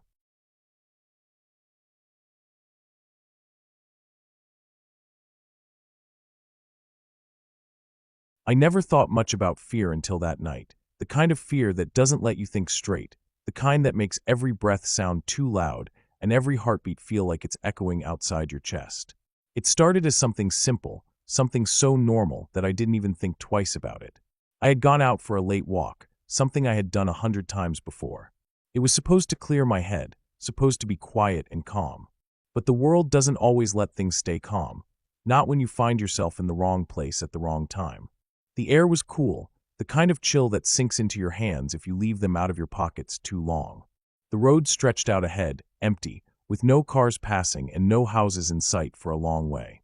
The streetlights were spaced too far apart, leaving long shadows between them. I could see my breath puffing out, fading quick into the dark, but the sound of my steps felt louder than it should have been. I tried not to think about it, tried to focus on the rhythm of walking, one step after another. There was a field to one side of the road, tall grass moving with the wind, making a dry whispering sound that followed me. On the other side, trees lined the ditch, bare branches reaching out over the edge of the road like they wanted to grab hold of something. I kept looking straight ahead, but every so often I caught myself glancing sideways, into the shadows. I told myself it was nothing, just the kind of thoughts that creep in when you're out there alone at night. I walked farther than I usually did. My shoes made a soft crunch against the gravel at the edge of the pavement, and the sound echoed in a way that made me feel like someone else was keeping pace, just a little behind. Every time I slowed, the echo seemed to slow too. I stopped altogether once, standing there in the dim yellow light of one street lamp, listening so hard it made my ears ring. Nothing. Just the wind across the field and the far-off hum of some machine, maybe a generator or a motor left running. I started again, but slower now. My body felt tight, shoulders up, every muscle ready to flinch. I told myself it was nerves, nothing more, but then I saw it. Up ahead, past the reach of the next light, something moved across the road. Not fast, not stumbling, just walking. A shape, tall and steady, crossing from one side to the other and disappearing into the dark edge of the trees. I froze where I was, breath stuck in my throat. The figure hadn't even looked my way, just moved across like it had somewhere to be. But out there, at that hour, there shouldn't have been anyone. I stood there for too long, my legs begging me to move, but my mind trying to decide which way. Go forward and risk getting closer, or turn back and walk into more darkness behind me. The road felt endless both ways, and the lights seemed weaker than they had before. Finally, I pushed myself to keep walking, but slow or careful, like I didn't want my steps to be noticed. When I reached the spot where I'd seen the figure cross, I stopped again. The trees there looked thicker, shadows piled on shadows, the ground covered in dead leaves. I couldn't see anyone. No movement, no sound, but the same low hum from before. I leaned a little closer, trying to make sense of the shapes in the dark, when I caught something faint. Breathing. Not mine, it was deeper, heavier, like someone trying to control it, hold it back, but not quite able to. Every instinct in me screamed to run. I turned fast, heading back the way I had come, steps quicker than before. My hands were fists in my pockets, my chest tight. I told myself not to look back, but I couldn't help it. Over my shoulder, I thought I saw movement again, something shifting between the trees, keeping its distance but not stopping. I walked faster, almost breaking into a run. My mouth was dry, and every sound around me seemed sharper. The crunch of gravel, the rustle of the grass, the rhythm of my breathing. I kept checking behind me, each glance catching a blur of something pale between the trees. I tried to convince myself it was just tricks of the light, but I couldn't shake the sound of that breathing. By the time I reached the stretch of road with more houses, my legs were shaking. I walked straight past them, not wanting to stop, not wanting to draw any attention. My heart was hammering so hard I thought it would give me away. When I finally reached my own street, I didn't relax. I half expected to hear steps quickening behind me, something rushing up before I could make it to my door. Inside, the silence felt thick, almost worse than outside. I stood at the window in the dark, watching the street. The wind moved the branches, the streetlight hummed, but nothing came out of the shadows. I stayed there for what felt like an hour, waiting. I barely slept that night, lying awake listening for anything out of place.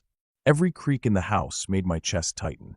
At one point I thought I heard something outside, the faintest crunch of gravel on the road, but when I went back to the window there was nothing. The next day I tried to push it out of my mind. I told myself it was nothing more than someone out walking, same as me. But when I went by that stretch of road again in daylight, something caught my eye. At the edge of the trees, pressed down into the leaves and dirt, were footprints. They weren't mine, too big and too deep. They trailed off into the woods, too far to see where they led. I never went back down that road at night again. Even in the daytime, I walked faster past that part, eyes fixed on the ground. The memory of that steady shape crossing the road, the sound of that heavy breathing just out of sight, never left me. It stayed with me, sharp and real, proof that sometimes the scariest things aren't the ones we imagine. They're the ones that are actually there watching, waiting, close enough that you can hear them breathing in the dark. I knew what I heard that night, and I knew what I saw. The figure wasn't lost, wasn't wandering. It was there on purpose, moving with direction, moving like it had all the time in the world. And the worst part wasn't that it was out there. The worst part was that it knew I was too.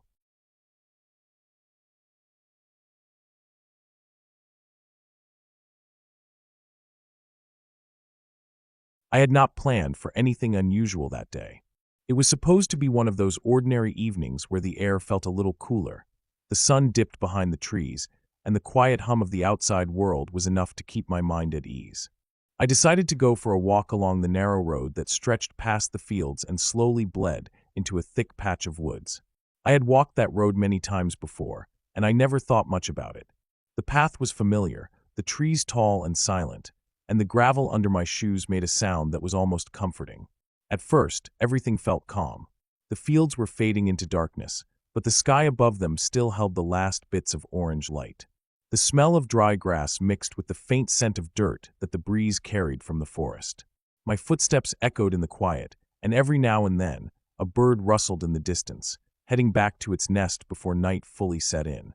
There was nothing out of place, nothing strange, just a slow, peaceful walk. But the further I went, the more the road seemed to close in. The trees on each side of me began to grow closer together, their branches stretching across the top and forming a kind of tunnel. The air grew cooler as the light dimmed. I could no longer see much of the sky above me, and with each step, the sound of the gravel grew sharper, louder, almost as if I were walking too fast, though my pace hadn't changed. I thought maybe I was just paying too much attention to it, but the sound made me uneasy. It wasn't until I stopped for a moment that I realized something else. When I stood still, the crunch of gravel didn't stop right away. It carried on 1, 2, maybe 3 extra steps behind me, as if someone else had been walking there too, just a little slower than me. I turned quickly, but there was nothing. Just the trees, the shadows, and the long stretch of the empty road fading back into the dim fields. I tried to tell myself it was my own imagination, maybe an echo, maybe the way the gravel slid when I stopped too suddenly. I started walking again, a little faster this time, and the sound came back, my own steps, followed by the faintest delay of another. I could feel the back of my neck tightening, the small hairs standing on end. The woods around me had grown darker by then, and I couldn't shake the feeling that I wasn't alone. I kept glancing over my shoulder, but every time I looked, the road was empty. The silence behind me seemed heavier than it should have been. Even the birds had gone quiet. I told myself to keep going, to focus on reaching the clearing up ahead where the road opened again near an old wire fence. I had walked this path enough times to know exactly where I was, but for some reason, that stretch of road felt much longer than it ever had before. My breathing grew uneven, and I found myself tightening my fists as I walked, not knowing why.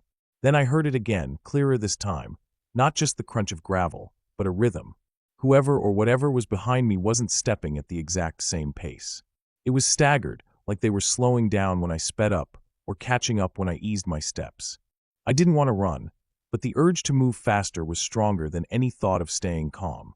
My strides lengthened, the sound behind me grew sharper, and I could no longer convince myself that I was imagining it.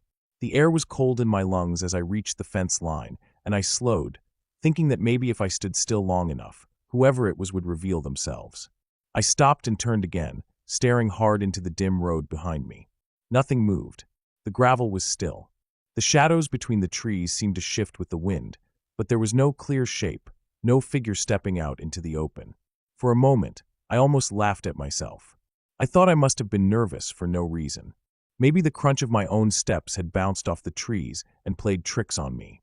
But as I stood there, trying to catch my breath, I noticed something that made my stomach tighten even more. In the soft dirt by the fence post, just at the edge where the gravel stopped, there was a print. Not the kind of mark my shoes left, but heavier, deeper, as if someone else had stood there recently. The edges of the print were still sharp, not yet softened by the wind. I didn't linger. I crossed the fence quickly, the metal wire rattling as I moved, and cut through the open field instead of following the road.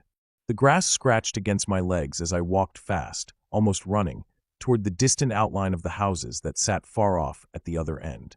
Every few seconds, I turned my head, scanning the edges of the trees. I couldn't see anyone, but I couldn't shake the feeling that I was still being watched. The closer I got to the houses, the safer I felt, but the unease didn't leave me. My chest was tight, and my ears were straining for every sound. When I finally reached the back fence of the first yard and climbed over it, I let out a long breath I hadn't realized I'd been holding. The night seemed calmer there, quieter, as if whatever had been trailing me had stopped once I left the cover of the woods. I stayed outside for a while longer, leaning against the fence and staring back at the tree line. The shadows swayed with the wind, and the road lay hidden behind them. Nothing moved, nothing broke the silence, but I couldn't forget the sound of those steps following mine, just behind me, keeping their pace with mine until I had finally stepped off that road. I went home after that, but the unease followed me through the night. I replayed it over and over in my head, the crunch of gravel, the staggered rhythm, the print by the fence. I kept telling myself there had to be some explanation, maybe another walker who turned off into the woods before I looked back, maybe a stray animal that happened to move in sync with me. But no matter how many times I tried to reason it out, The image of that fresh print in the dirt stayed clear in my mind. Even now, whenever I walk that way, I can't help but listen more closely to the sound of my own steps. I can't help but glance over my shoulder at the empty road. And every time the gravel shifts under my shoes, I wait for that half-second delay, that second rhythm that tells me I am not as alone as I thought. That night changed the way I saw the woods. They weren't just quiet trees and old roads anymore. They held secrets, things you couldn't always see but could feel in the weight of the silence, in the sound of your own steps echoing where they shouldn't. And I knew, without any doubt, that someone else had been there with me on that road, keeping close enough to follow, yet far enough to stay unseen. I never found out who it was. I never saw their face, never heard their voice, never caught more than the sound of them moving just out of reach. But I know they were there. And I know that if I had stopped longer, if I had waited instead of leaving that road, I might have found out what they wanted. That thought has stayed with me more than anything else, the not knowing. The silence of the woods doesn't feel the same anymore, because I've learned how easy it is for someone to hide there, just beyond your sight, waiting, moving when you move, stopping when you stop. And every time I walk alone, I remember how close they must have been that night. Close enough to hear my footsteps, close enough to match them, close enough that the only thing keeping me safe was the choice I made to keep moving forward until I finally stepped out of the trees.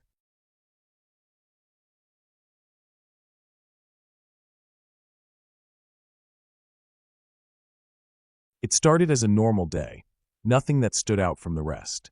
I had been restless for a while, needing to get away from everything around me, so I decided to take a drive out of town. The weather was warm, late in the summer, and I figured I would go explore some backroads I hadn't been on in years.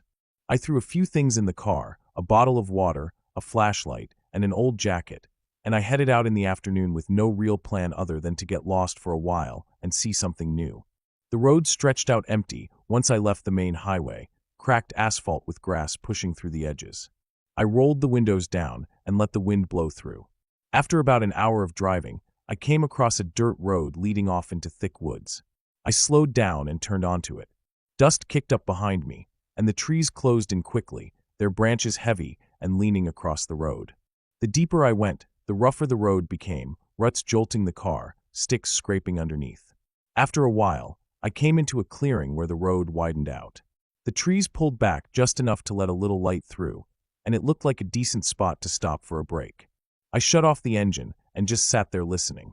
There was almost no sound, only a faint buzz of insects and the occasional creak of the trees shifting. It was quiet in a way that made me uneasy, like the whole place was holding its breath.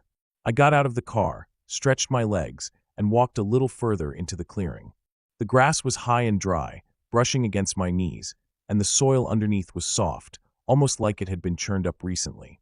I wandered toward the edge of the trees, looking around. The forest was dense, the kind of place where the light barely made it to the ground. The trunks stood close together, bark dark and rough, with patches of moss clinging on. Something about it felt off. I told myself it was just me overthinking, that I was in the middle of nowhere and not used to so much silence. But then I noticed something strange. About 20 or 30 feet into the tree line, I saw an area where the ground looked disturbed. The leaves and pine needles had been pushed aside, and the soil was darker there, like it had been dug up. At first, I thought maybe it was an animal, but as I walked closer, I realized it was too neat, too straight. I stopped at the edge of the clearing, not stepping into the woods yet. My heart had picked up without me meaning to, and I could feel the weight of the silence pressing harder. The disturbed earth stretched out in a rectangle, almost like a shallow pit that had been filled back in. My chest felt tight as I stood there staring at it. I couldn't explain why, but it made me feel sick. I turned back toward the car, thinking maybe I should just leave. But as I walked, I caught movement in my peripheral vision, a shift between the trees. I froze, staring into the forest. At first, I couldn't make anything out, only darkness between the trunks, but then I thought I saw the shape of someone moving, slow and deliberate. I blinked and looked harder, but the figure was gone. The unease that had been building inside me was suddenly sharp. I didn't want to believe I saw anyone. I tried to convince myself it was just my eyes playing tricks on me, light and shadow moving with the wind. Still, I walked faster toward the car. My keys were already in my hand when I reached for the door handle, but before I could get in, I heard something. It was faint, but it came from the woods. a sound that was hard to place at first, but the longer I listened, the more certain I became. Breathing. Heavy, uneven breathing. Not an animal. It was too controlled, too human. I stood there frozen, hand on the car door, staring at the tree line. The sound carried in the still air, and it wasn't just from one spot.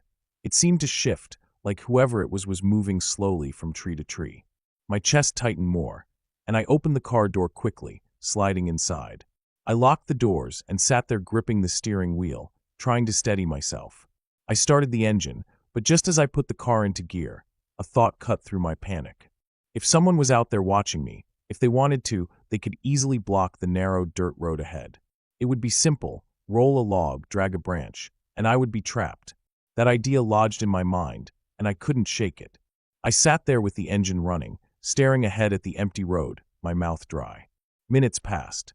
I don't know how many. I kept glancing between the rearview mirror, the side windows, and the trees in front of me. Nothing moved, but the pressure of being watched didn't leave. Finally, I eased the car forward, tires crunching over the dirt. The road stretched ahead, twisting out of sight. I kept my eyes locked on it, afraid to look anywhere else. As I rounded the first bend, I let out a breath I hadn't realized I was holding. The trees pressed in tighter on both sides, branches scraping along the car. Then, as I came around another curve, my heart sank. Across the road, maybe 30 feet ahead, a tree had fallen. It lay straight across the track, blocking it completely. I hit the brakes hard and just stared. The tree didn't look freshly fallen. The bark was dry, the leaves brittle, but something about the way it sat across the road made me feel cold. It wasn't natural, not the way it had landed perfectly in line, covering the entire path. I didn't want to get out, but I knew my car wouldn't clear it. It wasn't a thick trunk, maybe a foot and a half wide, but it was enough to trap me. My mind raced. I could turn around, but that meant going back toward the clearing, back toward whatever had been breathing out there. I sat gripping the wheel, trying to think.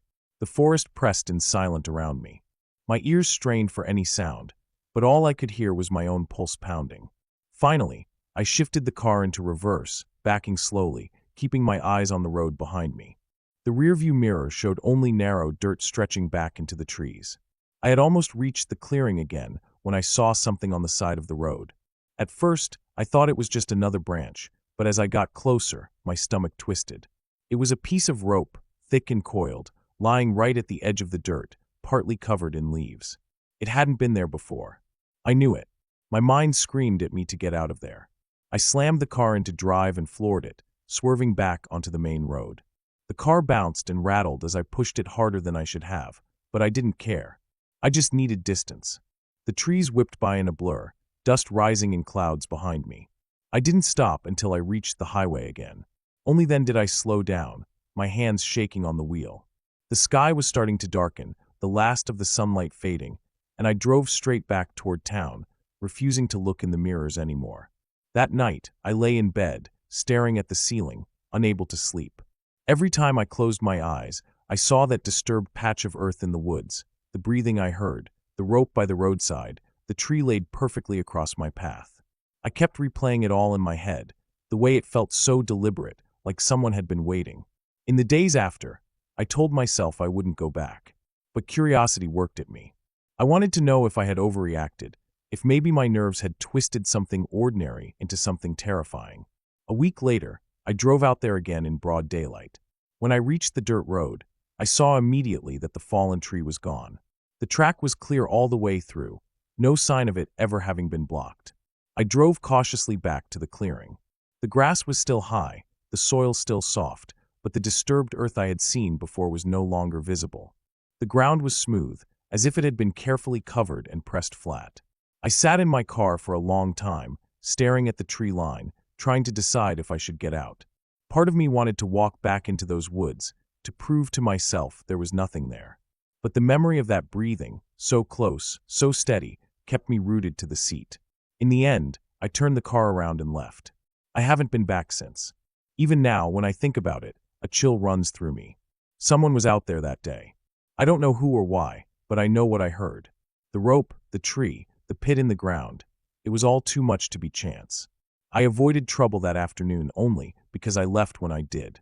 I can't shake the thought of what might have happened if I had stayed longer, if I had walked further into the woods, or if I had stepped out of my car to move that tree.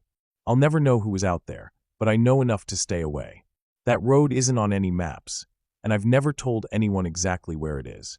Sometimes late at night, I still hear that breathing in my head, slow and steady, coming from the dark.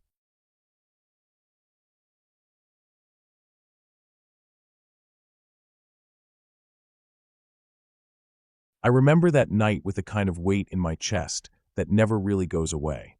It started like nothing special, one of those evenings where I wanted to clear my head and ended up doing something I'd regret.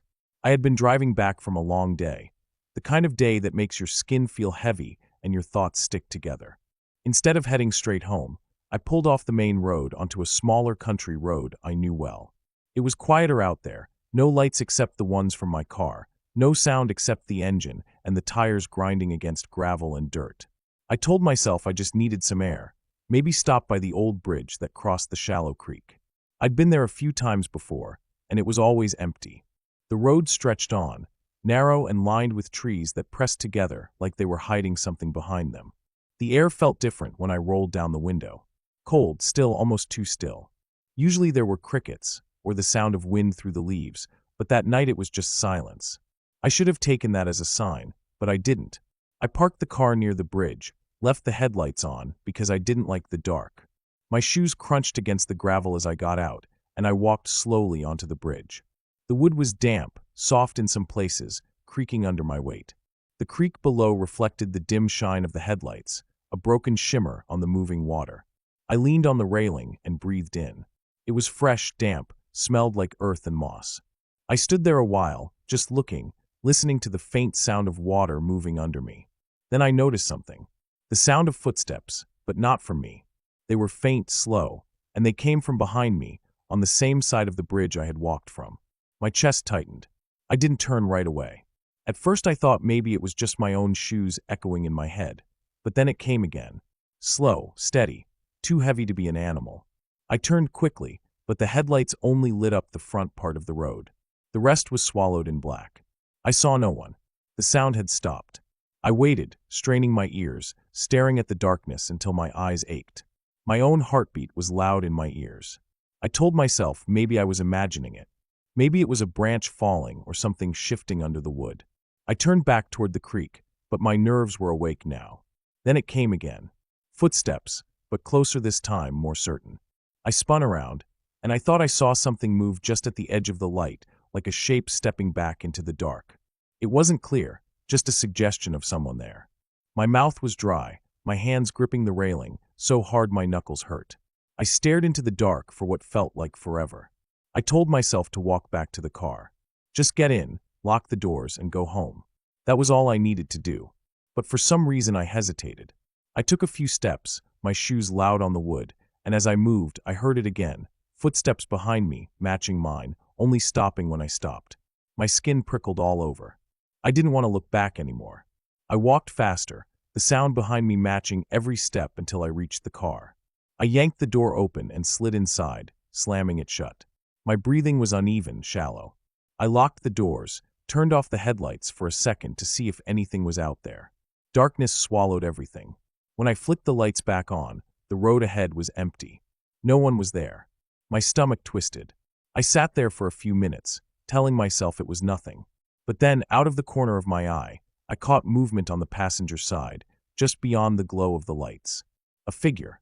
Not close enough to see clearly, but close enough that I knew I wasn't imagining it. It stood there, just at the edge, still as stone. I didn't move. I couldn't. My hands clutched the wheel, my body frozen. Finally, I forced myself to start the car. The engine roared too loud in the quiet, and as soon as I shifted into gear, I saw the figure move. Not toward me, but back into the trees, disappearing as if it had been waiting only for me to see it. My chest was tight, and I pressed the gas harder than I should have. The car shot forward, gravel spitting under the tires as I tore down the road. The drive back felt endless. Every shadow on the roadside looked like someone standing there. My eyes darted back and forth, catching shapes that dissolved into trees, into nothing. My grip on the steering wheel made my fingers ache. I kept glancing in the rearview mirror, half expecting to see headlights behind me, or worse, someone sitting in the back seat. When I finally hit the main road, I didn't slow down. I drove until I saw the glow of houses, until the silence outside my car was broken by the normal sounds of people living. Only then did I let myself breathe in long, shaky gasps. My chest hurt from holding it in so long. At home, I parked right in front of my door. I sat there for a long time before getting out. I scanned the street, every dark corner, every shadow. My own yard felt unfamiliar, wrong. I got inside fast, locked the door, checked the windows twice. That night I barely slept. Every creak of the house, every rustle of wind outside made my heart race. When I finally did drift off, I woke up sweating, thinking I'd heard footsteps outside my window. In the morning, I told myself it had just been nerves, my imagination feeding on silence and darkness. But when I looked at the dust and gravel by my car, I saw them. Footprints. Not mine. Larger. Deeper. They circled the car, slow, deliberate. They led off toward the trees, then vanished into the grass. I didn't go back to that bridge. I never even took that road again. And even now, years later, I can still hear those footsteps in my head, slow and heavy, matching mine step for step in the dark.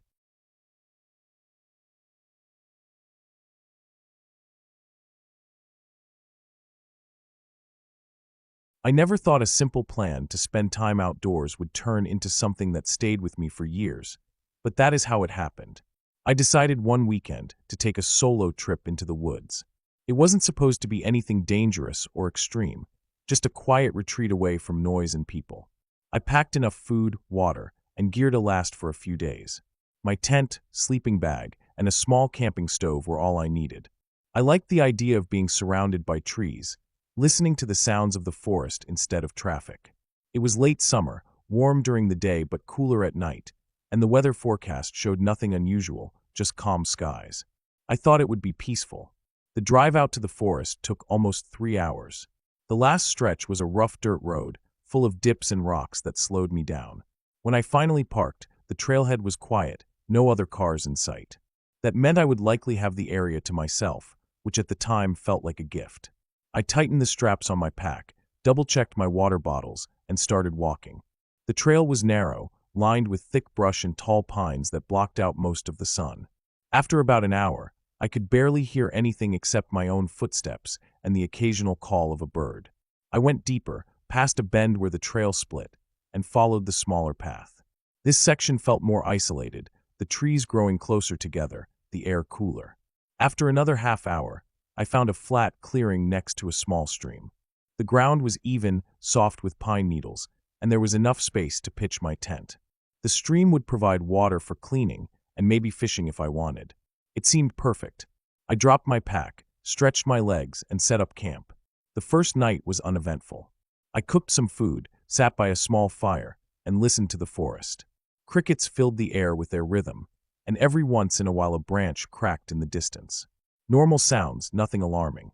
When I climbed into my sleeping bag, the stillness felt heavy but not threatening. I slept better than I expected. The second day, I explored further up the trail. I followed the stream until it widened into a shallow pool, where deer tracks pressed into the mud. I saw no other people, not even signs of anyone passing through recently. The solitude was calming. By evening, I was tired from walking and returned to camp. I gathered firewood and cooked again. It was quiet, too quiet at times, but I told myself that was the point of coming out here. That night, as I lay in my tent, I heard something new. It started faint, like a dragging sound against the ground. I held still, thinking it might just be a branch falling or some animal moving around. But the sound grew closer, deliberate, as if something heavy was being pulled. My heart sped up. I turned off my lantern and listened. The dragging paused, then started again, slower this time, coming from the direction of the trees behind my tent. I stayed frozen, barely breathing. After several minutes, the sound stopped completely. I waited longer, straining my ears. Nothing. Finally, I convinced myself it must have been an animal, maybe a deer caught in some brush. I tried to relax, though it took hours before I fell asleep again. The third morning, I woke up unsettled. The ground near the back of my tent looked disturbed, pine needles pushed aside in uneven patterns. It was the kind of trail something would leave if it had been dragged. I crouched and studied the marks, following them a few feet until they disappeared into the thicker brush. No footprints, nothing clear enough to identify. My stomach felt tight as I stood there. I tried to reason with myself. It was probably a wild animal moving through during the night, nothing more. But the thought of dragging stayed with me. I spent the day walking in the opposite direction of the marks. I didn't want to think too much about it, but I couldn't shake the feeling that something wasn't right. I checked my watch often, waiting for evening so I could just make a fire and distract myself with cooking. By the time darkness fell, I was exhausted. I lit the fire, ate quickly, and sat with my back against a log, staring into the flames. The woods behind me felt alive, like unseen eyes were fixed on me. Every snap of a twig made me tense. That night was worse. Around midnight, I woke to the sound again. The dragging. Slow, steady, closer than before. I sat up inside my tent, holding my breath. My fire had burned down to embers, so the forest was nearly pitch black outside. The sound circled, moving around the edge of my campsite. My heart pounded so hard I thought whatever was out there could hear it. Then it stopped. The silence was heavier than the sound itself. Minutes passed, then I heard something new, the sound of water being disturbed. The stream. It splashed lightly, as if something large was moving in it, maybe kneeling, maybe washing. I couldn't stand it anymore. I unzipped my tent just enough to peek out. The moonlight gave faint outlines, shadows of trees and rocks. I saw movement near the stream, low to the ground, but I couldn't make out details. I shut the zipper quietly and sat in the dark, gripping the knife I kept in my pack. I didn't sleep at all that night. When the sun finally rose, I stepped outside and checked the stream. The mud at the edge was churned up, prints pressed deep, though they were smeared and unrecognizable. Some looked human, others animal-like, stretched in odd directions. The dragging marks led straight into the water. My chest tightened. I couldn't ignore it anymore. I thought about leaving immediately, but part of me didn't want to seem paranoid. I told myself it could still be explained by animals, maybe even more than one. But I packed my gear anyway, just in case. I planned to leave the next morning. I thought one more day wouldn't hurt. That last night was the worst of all. I made no fire, not wanting to draw attention. I sat in the dark with my back against my pack, knife in hand, listening. Hours passed. The forest was strangely quiet, no crickets, no owls, as if everything was holding its breath. Then it began again. The dragging. This time, it came directly from the trail, approaching steadily. My pulse raced. I gripped the knife so hard my hand ached. The sound stopped only a few feet from my tent. I could hear breathing, low and rough, not like an animal panting but slower, heavier, controlled. I wanted to shout to scare it off, but fear locked my throat. The breathing lingered, steady, right outside. Then, as if it knew I was listening, it moved away. The dragging faded into the distance until it was gone. At first light, I didn't hesitate. I tore down my tent, stuffed everything into my pack, and left. I didn't even stop to eat. I walked fast, almost jogging, checking over my shoulder every few minutes. The trail felt endless, the trees closing in around me. Every sound made me flinch, convinced something was behind me. By the time I reached my car, I was soaked in sweat and shaking. When I slammed the door shut and locked it, I finally allowed myself to breathe. I sat there for several minutes, staring at the tree line, waiting for something to appear. Nothing did. I turned the key, started the engine, and drove without stopping until I reached the main highway. Even now, I don't know what it was. Maybe a person, maybe something else, but not anything supernatural, just real and present. The dragging, the breathing, the marks in the mud. It was enough to convince me never to camp alone again. The woods are beautiful, but I learned how quickly they can turn from calm to something that makes you feel hunted. The sound of dragging through pine needles still lives in my memory, and I know if I ever hear it again, I won't stick around to find out what's making it.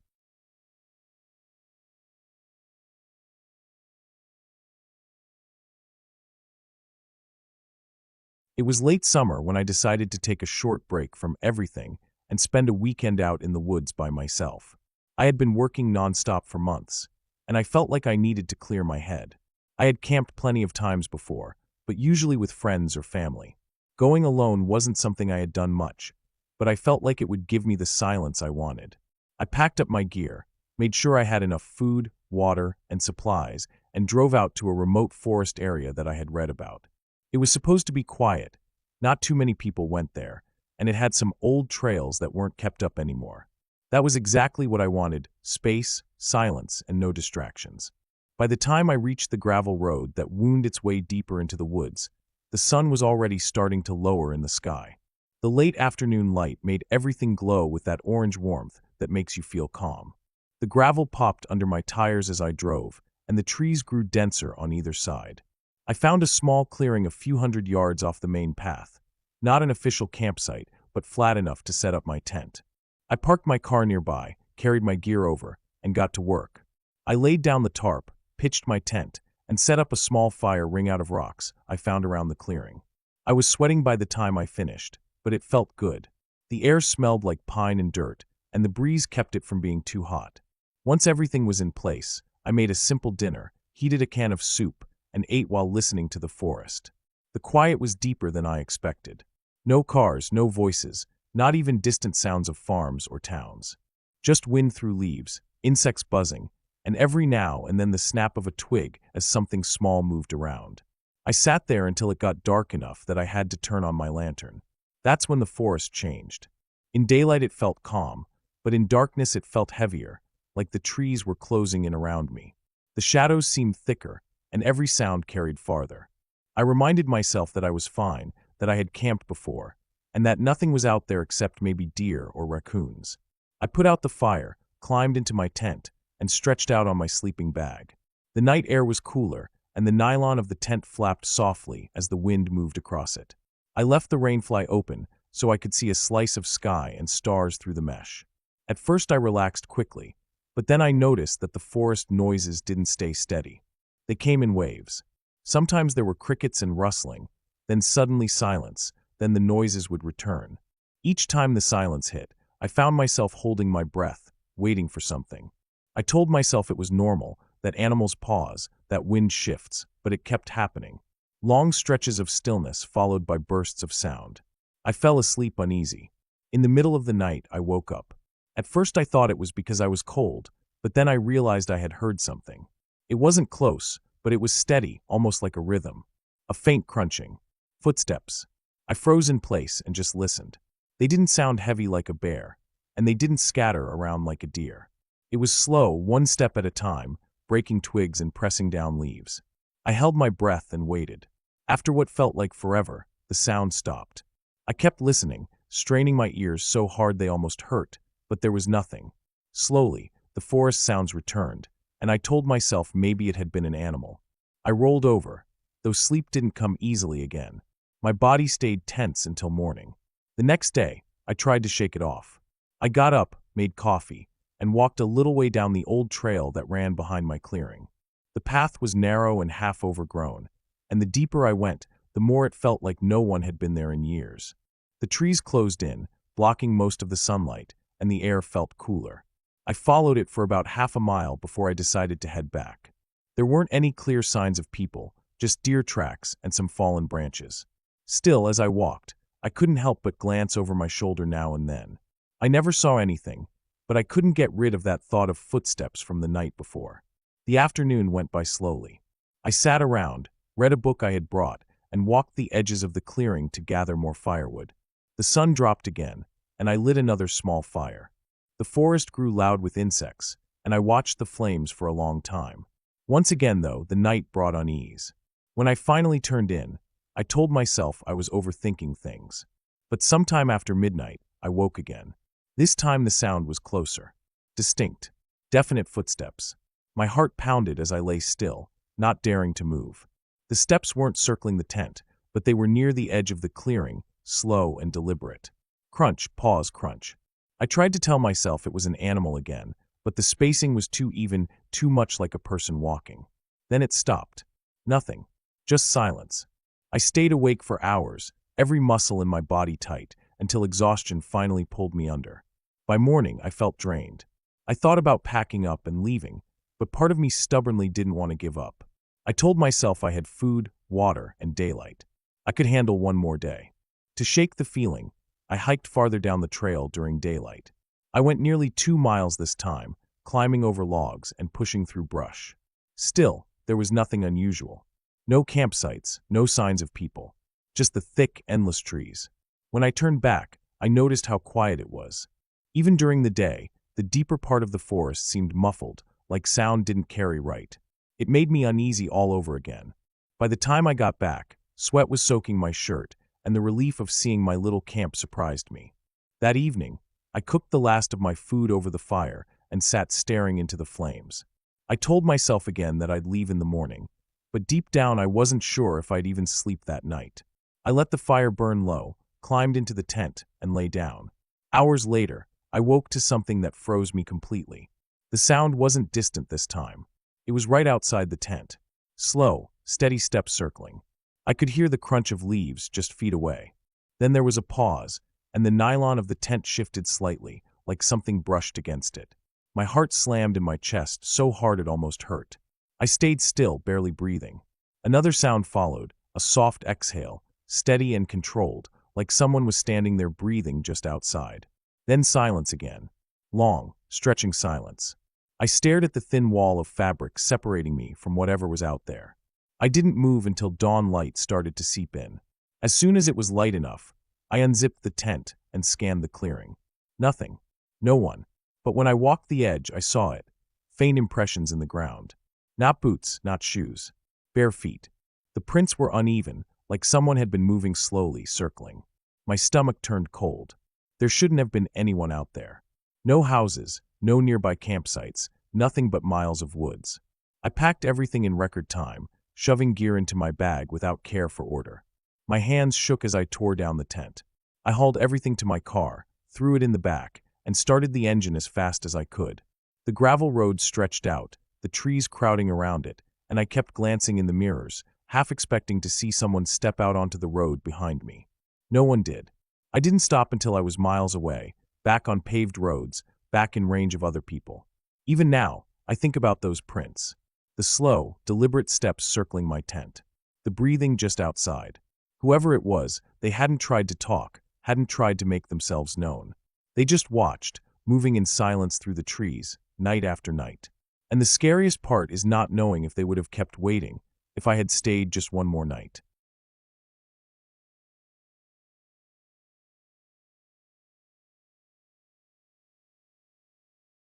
I never thought a simple walk in the woods would turn into one of the most unsettling nights of my life. It started as something so ordinary, just a late afternoon hike to clear my head, something I had done dozens of times before. The trail wasn't far from where I lived, a narrow dirt path that wound its way into the forest behind the fields. I had always liked that place because it was quiet, away from the sound of cars and people, the kind of spot where you could just hear the wind moving through the branches and the crunch of your own steps. That day had been warm, but by the time I set out, the air had cooled and there was a dampness that clung to everything. The sky was pale and overcast, with the sun sinking fast, its light dimming behind the gray clouds. I had no real plan, just to walk for a while and then turn back. My boots sank slightly into the soft earth as I moved deeper, passing familiar trees, moss-covered stumps, and the same old wooden sign that marked the start of the trail. The forest always had this way of making me feel both calm and alert at the same time. The stillness, the shadows, the way the leaves rattled like whispers, it made me listen to everything more closely. At first, it was peaceful. I kicked a few fallen branches out of my path, stepped over roots that stuck up like knotted ropes, and let the cool air clear my thoughts. The smell of damp soil and wet leaves hung in the air. But the deeper I went, the more I noticed how quiet it was. Normally, I would hear birds or the rustle of squirrels, but this time there was nothing. Just silence, thick and pressing, the kind that made the back of my neck prickle. I slowed down, trying to convince myself it was just the time of day. Maybe the animals had settled down for the evening. Still, it was strange enough to make me more aware of each sound my boots made. About half an hour in, I realized I had gone further than I meant to. The trees grew closer together here, taller and darker, the trail narrowing as it cut through. I told myself I'd walk for another 5 minutes and then head back before it got too dark. But then I noticed something odd. Up ahead, just barely visible through the trees, was movement, something tall, moving along the ridge of a slope about a couple 100 feet away. At first, I thought it might be another hiker, but the figure didn't stop, didn't glance around, just walked in a straight line across the top of the ridge. There was something about the way it moved that unsettled me. The steps were steady, unbroken, like it had no reason to slow down or look around. I stopped in my tracks, staring at it as long as I could before it disappeared over the other side. A small knot of unease tightened in my chest.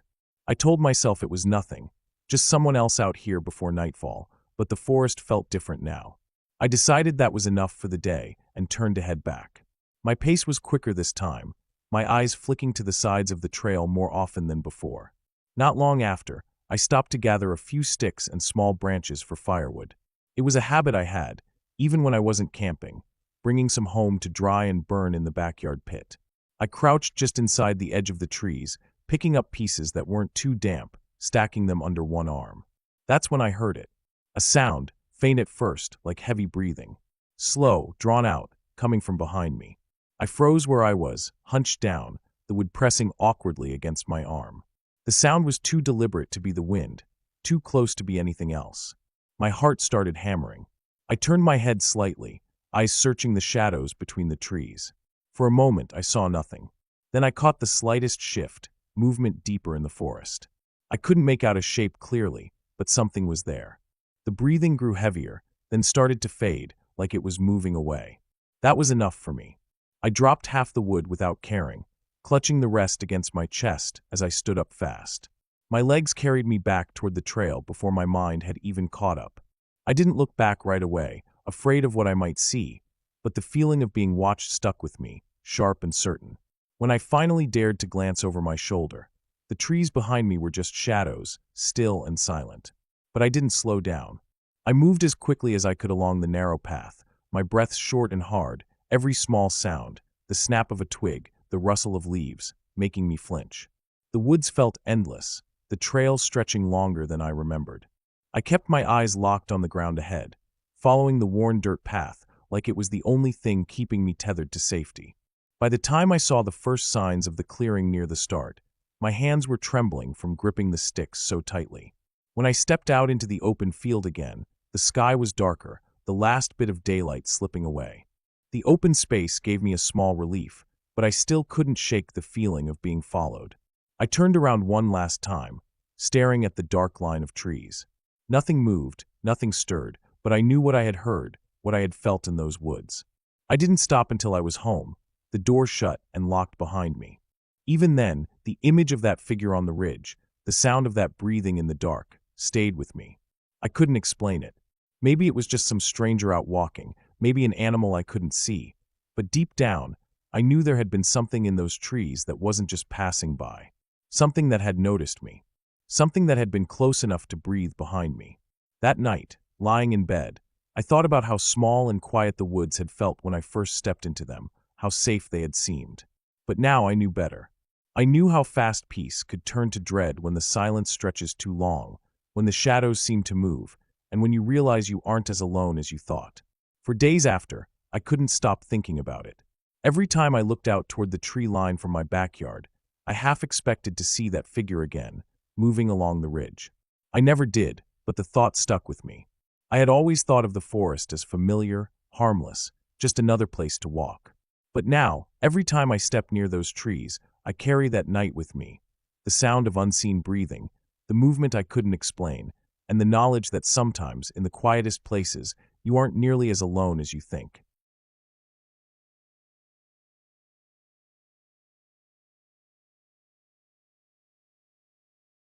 I had been looking forward to a quiet weekend away from everything, so I packed up my small camping gear and drove out to a piece of land I knew about, a stretch of field pressed right up against a forest that went on for miles. I had been there before during the day, but never at night, and I wanted to see what it felt like to stay out there alone. I thought I was ready for the silence, for the darkness, for the way the woods could feel different when the sun went down. I parked at the edge of the field and walked the rest of the way in with my pack, the late afternoon light stretching shadows across the ground. The grass brushed against my legs as I made my way closer to the tree line, the smell of pine and dirt already heavier than in the city. By the time I had my tent set up, the sun was dropping fast. The field was empty and wide, but the forest just beyond it seemed to swallow up the light quicker than the open land did. The air cooled, and a quiet breeze bent the grass in waves. I started a small fire, gathered enough wood to keep it burning for a while, and sat there listening to the crackling. The quiet wasn't total.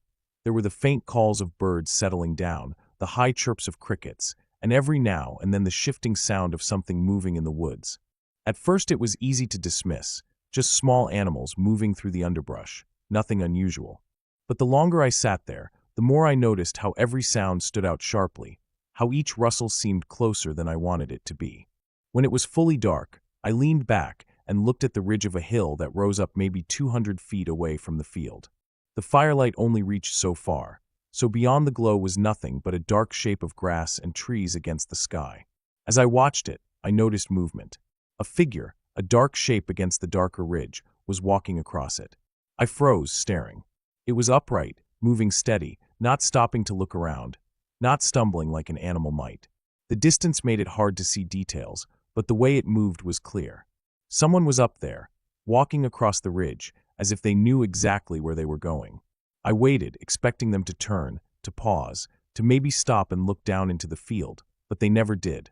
They just kept walking, smooth and steady, until they disappeared over the far side of the hill. I sat there for a long time, staring at the ridge.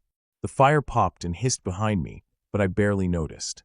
I thought maybe it was just a hiker heading back before it got too late, but something about the way they moved bothered me. There was no hesitation, no flashlight, no stumble. Just a straight line across the ridge into the dark. I tried to shake it off, but I couldn't. The longer I thought about it, the more unsettled I felt. After a while, I needed more wood for the fire. The stack I had gathered wasn't going to last through the night, so I grabbed my small flashlight and walked toward the edge of the forest. The beam cut a thin line through the trees, lighting up trunks, branches, and patches of dirt. The woods felt tight, the trees pressing in on all sides, every sound sharper in the dark. I started picking up sticks and branches, carrying them back and forth. On one of my trips, I heard something behind me. At first it was faint, almost like wind shifting through leaves, but then I caught it more clearly. Heavy breathing. It was slow, deep, and uneven, the kind of sound a person makes when they're close but trying not to be noticed. My whole body went cold. I turned slowly, shining the flashlight behind me. The beam lit up nothing but tree trunks and branches, shadows stretching long and thin. But in between them, I caught just the faintest trace of movement, something slipping from one tree to another. The breathing continued, though now it was drifting further away, fading into the deeper woods. My chest tightened as I tried to listen, trying to tell myself it was just an animal. But animals didn't breathe like that, not in steady, heavy bursts that sounded almost human. I dropped the wood I had gathered and ran back to the tent, the flashlight bouncing in my hand, the beam catching glimpses of trees as I moved. When I reached the fire, I stopped and turned, heart pounding, staring at the edge of the woods. Nothing followed. The forest looked still, silent except for the usual night sounds. But I couldn't shake the image of that shape moving between the trees, couldn't shake the sound of that breathing fading away. I sat by the fire for a long time, not moving, just listening. Every pop of the fire made me jump. I thought about the figure on the ridge, how it had moved without stopping, how it had disappeared into the dark. Then I thought about the breathing in the woods, the way it had been close, too close, before slipping away. I kept the fire high, feeding it more than I needed to, not daring to let it die down. At some point, exhaustion set in. My eyes grew heavy, and the night dragged on. I got into the tent, but left the fire burning, the glow flickering through the thin fabric. I lay there with every muscle tense, listening to the night. The breathing didn't come back, and nothing moved outside that I could hear. Eventually, I drifted into an uneasy sleep. When the morning came, I unzipped the tent and stepped out into the field. The fire was nothing but ash and faint smoke. The ridge stood quiet, the grass still, the woods thick and silent under the daylight. I walked slowly to the edge of the trees, looking for any sign of tracks, any broken branches or disturbed dirt that might show what had been there. I found nothing. The ground looked undisturbed, just like it had the day before. I packed up quickly, stuffing everything back into my bag. The whole place felt different now, less like a quiet escape and more like something I didn't belong in. As I walked back toward where I had parked, I kept glancing over my shoulder at the ridge. The image of that dark figure stayed in my head, the way it had crossed without hesitation, the way it hadn't stopped to look. Driving away, I kept thinking about the breathing. The sound had been close enough that if I had stood there a few seconds longer, I might have seen what made it. It hadn't been the wind, and it hadn't been an animal. Someone had been there, moving just far enough away to keep hidden. Even now, I can still picture it. The ridge at night, the figure walking across it without a pause, and the woods were something breathed heavy in the dark, just a few steps behind me. I'll never know who it was, or why they were out there, or why they didn't come closer. But I know they were there, and I know I'll never camp alone in that field again.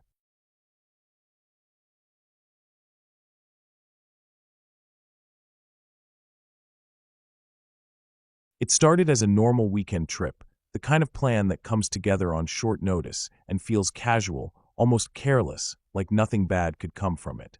I had been restless for days, itching to get out of the city, away from the noise, the routine, the same streets I saw every day.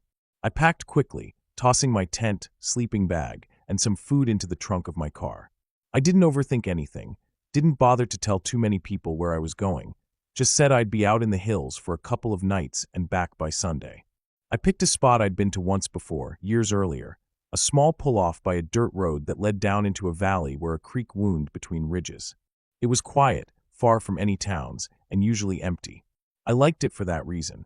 By the time I reached the turnoff, the sun was already sinking low, spilling long shadows across the dry grass fields. The gravel under my tires crunched loudly, the sound echoing in the otherwise still evening. I parked near a clearing, killed the engine, and sat for a moment in the silence that followed. No cars, no voices, not even a plane overhead. Just the soft whistle of wind moving through the trees and the fading cries of birds settling down for the night. I got out and stretched, feeling that weightless calm that comes from stepping out into open space after being trapped on the road for hours. I walked the area before setting up camp. The clearing was surrounded on three sides by tall pine and oak trees, their dark trunks leaning close together like they were guarding the valley. To the west, the land dipped steeply down toward the creek. You could hear it faintly if you stood still, just a low rush of water moving over rocks. The grass around the clearing was high and dry, the stalks brittle under my boots. A few old fire rings were scattered near the treeline, blackened circles of ash from whoever had camped here before. No fresh signs of people, though. No tire tracks, no wrappers, no cut branches. It felt untouched, the kind of quiet that makes you aware of how alone you really are. I pitched my tent near the edge of the trees, just far enough in to feel sheltered, but still open to the clearing. The ground was flat there, packed dirt covered in a layer of pine needles. I stacked some wood for a fire and got it going before the light fully disappeared. The flames rose quickly, popping and throwing sparks into the cooling air. I heated up a simple meal, ate, and leaned back against my pack, watching the last strip of sunset fade from pink to gray. The sky darkened slowly, the first stars pricking through above me. As the fire burned lower, the night settled and heavier. The sounds of the forest shifted, day creatures fading out, night creatures taking their place. Crickets chirped steadily. Somewhere far off, an owl hooted. I felt comfortable, but also a little on edge, that natural awareness you get when you're alone in the woods and every crack of a branch sounds bigger than it probably is. I tried to ignore it, telling myself it was just the usual noise of the night. I finally crawled into the tent and zipped myself in. The air inside was warm from the fire's leftover heat. I lay there, listening to the fabric ripple faintly with the breeze. I must have drifted off at some point, but I woke suddenly, unsure what had stirred me. The fire had burned almost all the way down, just a faint orange glow outside. The crickets had stopped. It was the silence that pulled me fully awake. The kind of silence where you realize every living thing nearby has gone still. I stayed frozen, listening hard. At first, I heard nothing but the faint rush of the creek below. Then, a sound carried faintly up the slope, heavy, deliberate movement, like someone walking through brush. Slow, steady steps. They weren't far away. My heart jumped, pounding in my chest. I strained to figure out if it was just an animal. The weight of the steps didn't sound like a deer, which usually moved lighter and faster. This was heavier, dragging a little, crunching twigs as it moved. The sound circled, not directly toward me at first, but moving across the slope, then pausing, then shifting again. I held my breath, trying to convince myself it was nothing. Maybe a bear, maybe an elk. But the rhythm of it was wrong. Too even, too much like footsteps. Minutes stretched, each one dragging longer than the last. I heard another crack, closer this time, up near the ridge above the clearing. My skin prickled. I unzipped the tent slowly, just enough to peek out. The fire had died completely now, leaving only faint white smoke. The clearing was dim, lit only by the stars and a thin slice of moon. I couldn't see anyone, but I swore I felt movement at the edge of the trees. I slipped fully out, moving as quietly as I could. I stood still, scanning the shadows, but nothing shifted. Then, from the opposite side of the clearing, another branch snapped. It was farther than I thought, like whoever, or whatever it was, had circled me completely. My stomach twisted. I wanted to call out, but my throat felt locked. Instead, I crouched near the dying fire, reaching for a long piece of wood and poking it at the embers until flames licked up again. The light pushed the darkness back a little, but it didn't make me feel safer. The noises faded after that. No more steps. No more cracks. Just the slow return of crickets. I tried to stay awake, sitting by the fire, watching the trees, but exhaustion pulled me under again. I told myself I was imagining it, that tiredness was making me jumpy. The next morning, I woke stiff and groggy, but the clearing was quiet and normal again. Sunlight streamed through the trees. Birds were calling. I convinced myself it had been nothing, just the mind playing tricks in the dark. I shook off the unease, made breakfast, and decided to hike down to the creek for water. The trail sloped steeply, loose dirt and rocks sliding under my boots. The creek was clearer and faster than I remembered, sunlight flashing off the surface. I filled my bottles, then sat for a while, listening to the water. When I finally started back up, I noticed something in the dirt along the trail. A print. At first, I thought it was just an animal track, but the longer I looked, the less certain I was. It wasn't clear, the edges smeared, but it was long, almost like a boot had pressed down into the soil. I told myself hikers used the trail too, though I hadn't seen anyone. I pushed the thought aside and returned to camp, but the unease lingered. I kept glancing at the tree-line, expecting movement.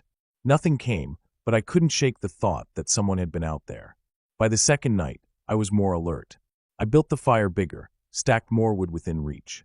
I set my flashlight by my side. When I finally climbed into the tent, I left the zipper halfway open so I could look out. It didn't take long. Sometime past midnight, the noises returned. Soft at first, then clearer. Steps again, heavier than any deer or small animal. My body went cold. The steps moved slowly around the clearing, just at the edge of the firelight.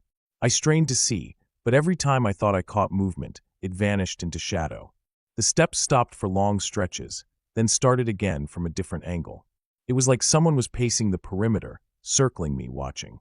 I didn't sleep. I sat there in the tent, gripping the flashlight, listening, waiting. Hours passed. At some point, I realized there was more than one set of steps. One to the north, another to the west. Two figures moving separately, but never coming close. When dawn finally broke, the noises vanished again. The forest returned to normal.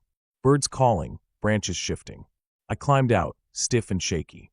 My firewood pile had been knocked over. At first, I thought maybe wind had done it, but the way the pieces were scattered, some farther than they should have been, made me doubt that. I packed quickly, every movement sharp with urgency. I didn't want to be there another night. I stuffed the tent, the bag, everything into the trunk without care. As I drove back up the dirt road, I caught sight of something in my rearview mirror. A figure, half hidden between the trees, standing still, watching the road as I left. I didn't slow down. I didn't look back again.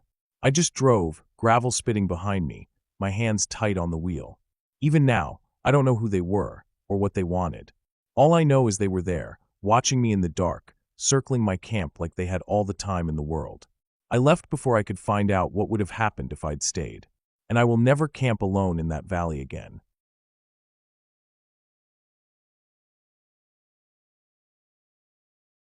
I had been planning the trip for weeks, telling myself I needed to get away from the noise of the city. The idea of being out in nature always sounded peaceful when I sat in my apartment, surrounded by traffic sounds and neighbors' televisions bleeding through the walls. I picked a place far enough from the main road that I wouldn't hear cars, but close enough that I could still walk back if anything went wrong. It was a flat clearing tucked against a dense stretch of woods, the kind of spot that felt quiet the second you stepped into it. The day I left, the weather was mild, clear skies with a faint breeze. I packed what I thought I'd need: tent, sleeping bag, a small stove, food for 2 days, flashlight, spare batteries, and my old hunting knife I never really used. It wasn't meant to be some survivalist thing, just a couple nights away where I could hear my own thoughts without someone else's noise pressing into me. When I first got there, the place felt perfect. The clearing opened up enough to let the sunlight pour in. but the forest line wrapped tight around three sides like a dark wall. The grass was tall but patchy, flattened in spots from deer, or maybe people passing through long before me. I set my tent closer to the edge, telling myself it would give me shade when the sun moved lower. The first day passed quietly. I collected some wood, started a small fire, and just sat, letting my eyes wander across the treeline. The silence was heavier than I expected. I thought I would hear birds or insects all the time, but there were long stretches where it was nothing but the faint rustle of wind in leaves. Every now and then, a crow cut through the stillness with a sharp caw, and the sound felt almost too loud for the space. By the time the sun began to sink, I felt calm. The air cooled, the fire crackled, and I stretched out on my camp chair, watching the sky fade to deep orange and then blue. The woods darkened quick, shadows spreading until the tree line became one thick black wall. I ate my dinner, canned beans and bread, slowly, not in a rush to do anything. When night fell completely, I noticed how different the clearing felt. The space that had felt wide and open during the day now seemed small, pressed in by the darkness of the forest. My firelight reached only a short distance, casting shapes that twitched and shifted with every flicker. I thought about the distance back to the road and realized it was farther than I remembered. The idea of walking it at night felt impossible, so I shoved the thought away. I was sitting there, staring at the fire, when I caught movement up on the ridge past the clearing. It was about 200 feet away, a rise that caught the moonlight just enough to outline it. At first I thought it was a trick of my eyes, but then I saw the shape again, something moving steady along the top. It didn't stop, didn't turn, just crossed smooth and slow until it dipped out of sight. I told myself it had to be a deer. That was the easiest answer. A lone deer slipping across the ridge, nothing unusual. But the longer I sat there, the more I realized how upright it had looked.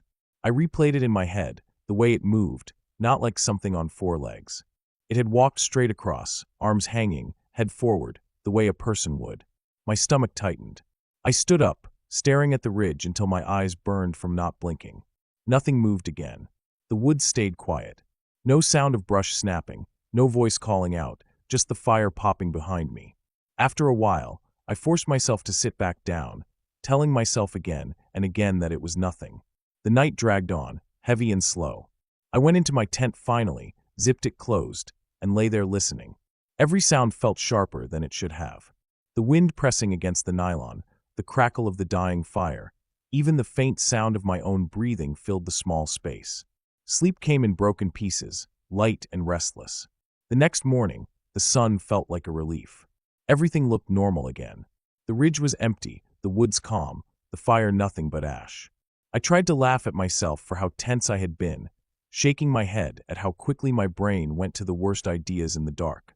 I spent the morning gathering wood deeper into the forest, carrying back armfuls until I had a solid pile for the night. Around midday, I boiled water, ate some noodles, and stretched out on the grass, trying to let the sun warm the nerves out of me.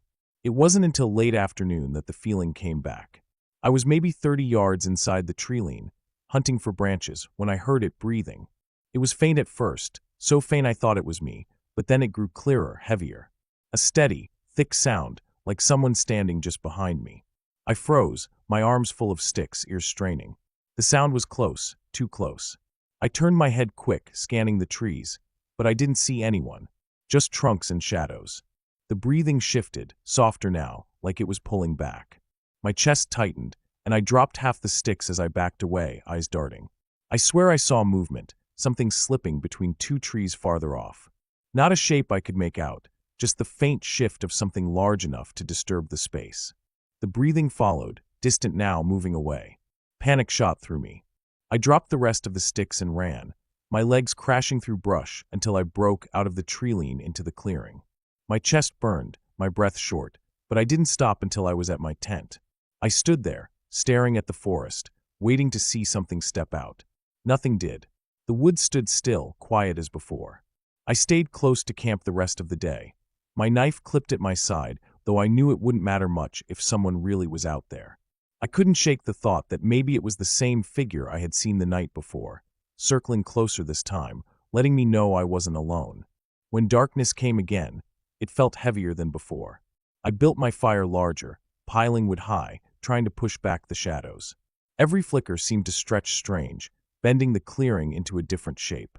My eyes locked on the ridge again, waiting for movement. Hours passed, but nothing came. I sat stiff in my chair, gripping the flashlight, ears tuned for the sound of breathing again. My fire burned down slow, the wood collapsing into glowing coals. My nerves didn't ease until the sky began to pale, the sun pushing back the night. By the time I packed up the next morning, I felt hollow. I hadn't come out here to feel hunted. I folded the tent fast, shoved everything into my bag, and doused the fire until the ground was black and steaming. I didn't look back at the ridge. I didn't step into the woods for more sticks. I just left, walking fast, almost jogging until I hit the dirt road again. When I finally reached my car, I locked the doors before I even set my pack down. My chest ached from how hard my heart had been pounding the whole way back. Sitting behind the wheel, I realized I never really saw who or what it was. I never got a clear look, just shapes, sounds, and that figure against the ridge. But the fear felt real, real enough that I knew I'd never camp there again. Driving home, the forest faded behind me, but the weight stayed. I kept thinking about the sound of that breathing, how close it had been, how it had followed just enough to let me know it was there. Whatever was out there that night, it didn't need to step into the clearing to scare me away. It just had to remind me that I wasn't as alone as I thought. And that was enough to make me never want to test it again.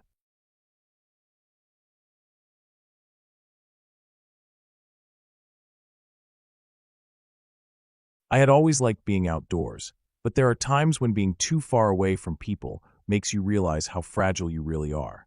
That night still plays in my mind like it happened yesterday. I had gone camping by myself, out on the edge of a large patch of woods that stretched further than I could see in daylight.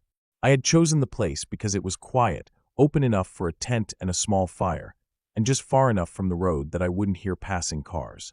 I wanted peace, but what I found instead was something else entirely. The first part of the day had been calm. I set up my tent in the late afternoon, spread out my sleeping bag, stacked the firewood I had collected earlier, and ate some food I had packed in my bag. The weather was cool, dry, and there was no wind. Everything seemed perfect. The open field I camped in ran right up to the line of trees, and I remember thinking how dark those woods would get once the sun dropped. During the last bit of daylight, I walked a little into the forest to gather some extra branches and sticks. The deeper I went, the quieter it got, as if the trees swallowed up all the sound. Even my footsteps felt muffled by the thick carpet of old leaves and pine needles. I didn't stay long inside. Something about the silence pressed against my ears, and I hurried back out into the open where I could see the sky again. As evening came, I lit my fire. The crackling wood and the orange glow made me feel secure, like the flames themselves pushed back the emptiness of the night. Still, once the last bit of sunlight slipped behind the horizon, the trees changed. They weren't just trees anymore. The wall of branches and shadows turned into a black barrier, hiding everything that might be inside. I sat close to the fire, warming my hands, watching sparks float up and vanish. I tried not to look too much at the woods. Every time I did, my imagination painted shapes between the trunks, figures that weren't really there. It was around 9 when I first noticed something strange. At the top of the ridge across the field, a figure moved. The ridge wasn't close. It stood about 200 feet away, maybe more, but I could make out the shape of a person walking slowly across it. The figure was steady, never pausing, never turning. Just moving, straight across, like they had a destination on the other side. No flashlight, no sound, nothing. I watched them until they disappeared beyond the slope. At first, I thought maybe it was another camper, someone cutting across the ridge to get to a trail, but the way they moved was strange. Too smooth, too steady, like they weren't even paying attention to where they stepped. I shook the thought off and told myself it was nothing. Still, I couldn't stop glancing back at that ridge. The fire popped and hissed, the field around me glowed faintly in its light, but that dark line of trees and the empty hill stayed in my mind. I ate a little more food and tried to distract myself by staring at the flames, but my ears were tuned to the night now. I could hear everything: the chirp of insects, the distant hoot of an owl, the crack of a branch far off in the forest. Every sound stretched out, too loud, too clear. After a while, I needed more firewood. I knew I had to step back into the forest. I grabbed my flashlight and walked toward the tree line. The air grew cooler under the branches, the smell of damp earth strong. My light cut a thin path through the trees, but beyond it everything was pitch black. I bent down and picked up fallen limbs, stacking them in my arm. That's when I heard it. Breathing. It wasn't mine. It was heavy, labored, like someone standing not far behind me, dragging air in and out of their lungs. My chest tightened instantly. I froze, listening. The sound didn't stop. Slow, steady breaths. I swung the flashlight around, pointing it between the trunks, but all I caught were broken branches and tangled brush. No clear shape, nothing solid. But there was movement, the faintest shift, like something sliding behind one of the trees. The breathing grew softer, fading away like whoever it was had turned and walked deeper into the forest. My heart pounded so hard I thought I'd drop the wood. I didn't wait to find out more. I turned, clutching the sticks, and hurried back to camp as fast as I could without running. My fire looked like salvation when it came back into view, the orange glow against the black field. I threw the wood down and sat close, staring at the woods. For the next hour, I couldn't shake the sound of that breathing. It had been too close, too real. I kept telling myself it was an animal, maybe a deer, maybe even a bear moving through the trees. But animals don't breathe like that. That had been human, deep, almost tired breathing, like someone who had followed me and then decided to walk away. The night dragged on. I tried lying down in my tent, but every rustle outside made my skin crawl. I stayed awake, listening, waiting. I thought about the figure on the ridge. I thought about that sound in the woods. My mind twisted the two together, building images I didn't want. At some point, I must have dozed off, because the next thing I remember was waking up to silence. No insects, no owl, no crackle of the fire. Just silence. I unzipped the tent slowly and peeked out. The fire had burned down to embers, glowing faintly in the ash. The air felt colder, heavier, as if the whole field was holding its breath. I scanned the tree line. Nothing. Then from the ridge, a sound. Not footsteps, not breathing this time, but the faint crunch of rocks, as if someone shifted their weight up there. I stared at the dark line, my heart thudding in my throat. The ridge was empty as far as I could see, but I knew I hadn't imagined the sound. I didn't sleep again that night. I sat with my knife in my lap, staring at the trees, waiting for morning. When the sun finally started to rise, the world felt alive again. Birds sang, insects buzzed, the frost softened in the light. The fear drained away with the darkness, but the memory of it stayed. Packing up, I walked to the edge of the forest where I had collected firewood. I looked for tracks, for any sign of who or what had been there. The ground was disturbed, leaves pushed aside, but nothing clear. Just the impression of weight, too heavy for a deer, too wide for one person. As I followed it a little deeper, I found what chilled me most. A broken branch about shoulder height, snapped clean, like someone had pushed through with force. Not an animal brushing by, but someone tall, someone strong. And near the base of the tree, a single footprint pressed into the soft dirt. A boot print. It wasn't mine. I stood there, staring at it, my mouth dry, the morning light shining down like nothing had happened.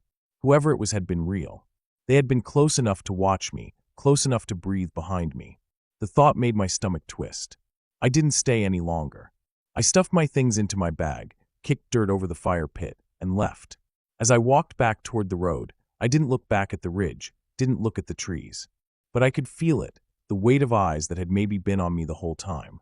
When I finally reached the road and saw my car, relief washed over me like a wave. I started the engine and drove, gripping the wheel tighter than I needed to. The whole way back, I kept checking the mirror, half expecting to see someone walking along the roadside, keeping pace. Even now, I can still hear that breathing when I close my eyes. Heavy, slow, steady. Whoever was out there never showed themselves, never made a move toward me, but they didn't have to. The silence, the sound, the footprint, those were enough. It reminded me how easily someone can watch you without you knowing, how quickly safety can turn into danger in a place so empty. And the worst part is I'll never know what they wanted, or why they didn't step closer when they had the chance. That question keeps me awake, sometimes more than the memory itself. It's the not knowing that makes it impossible to forget.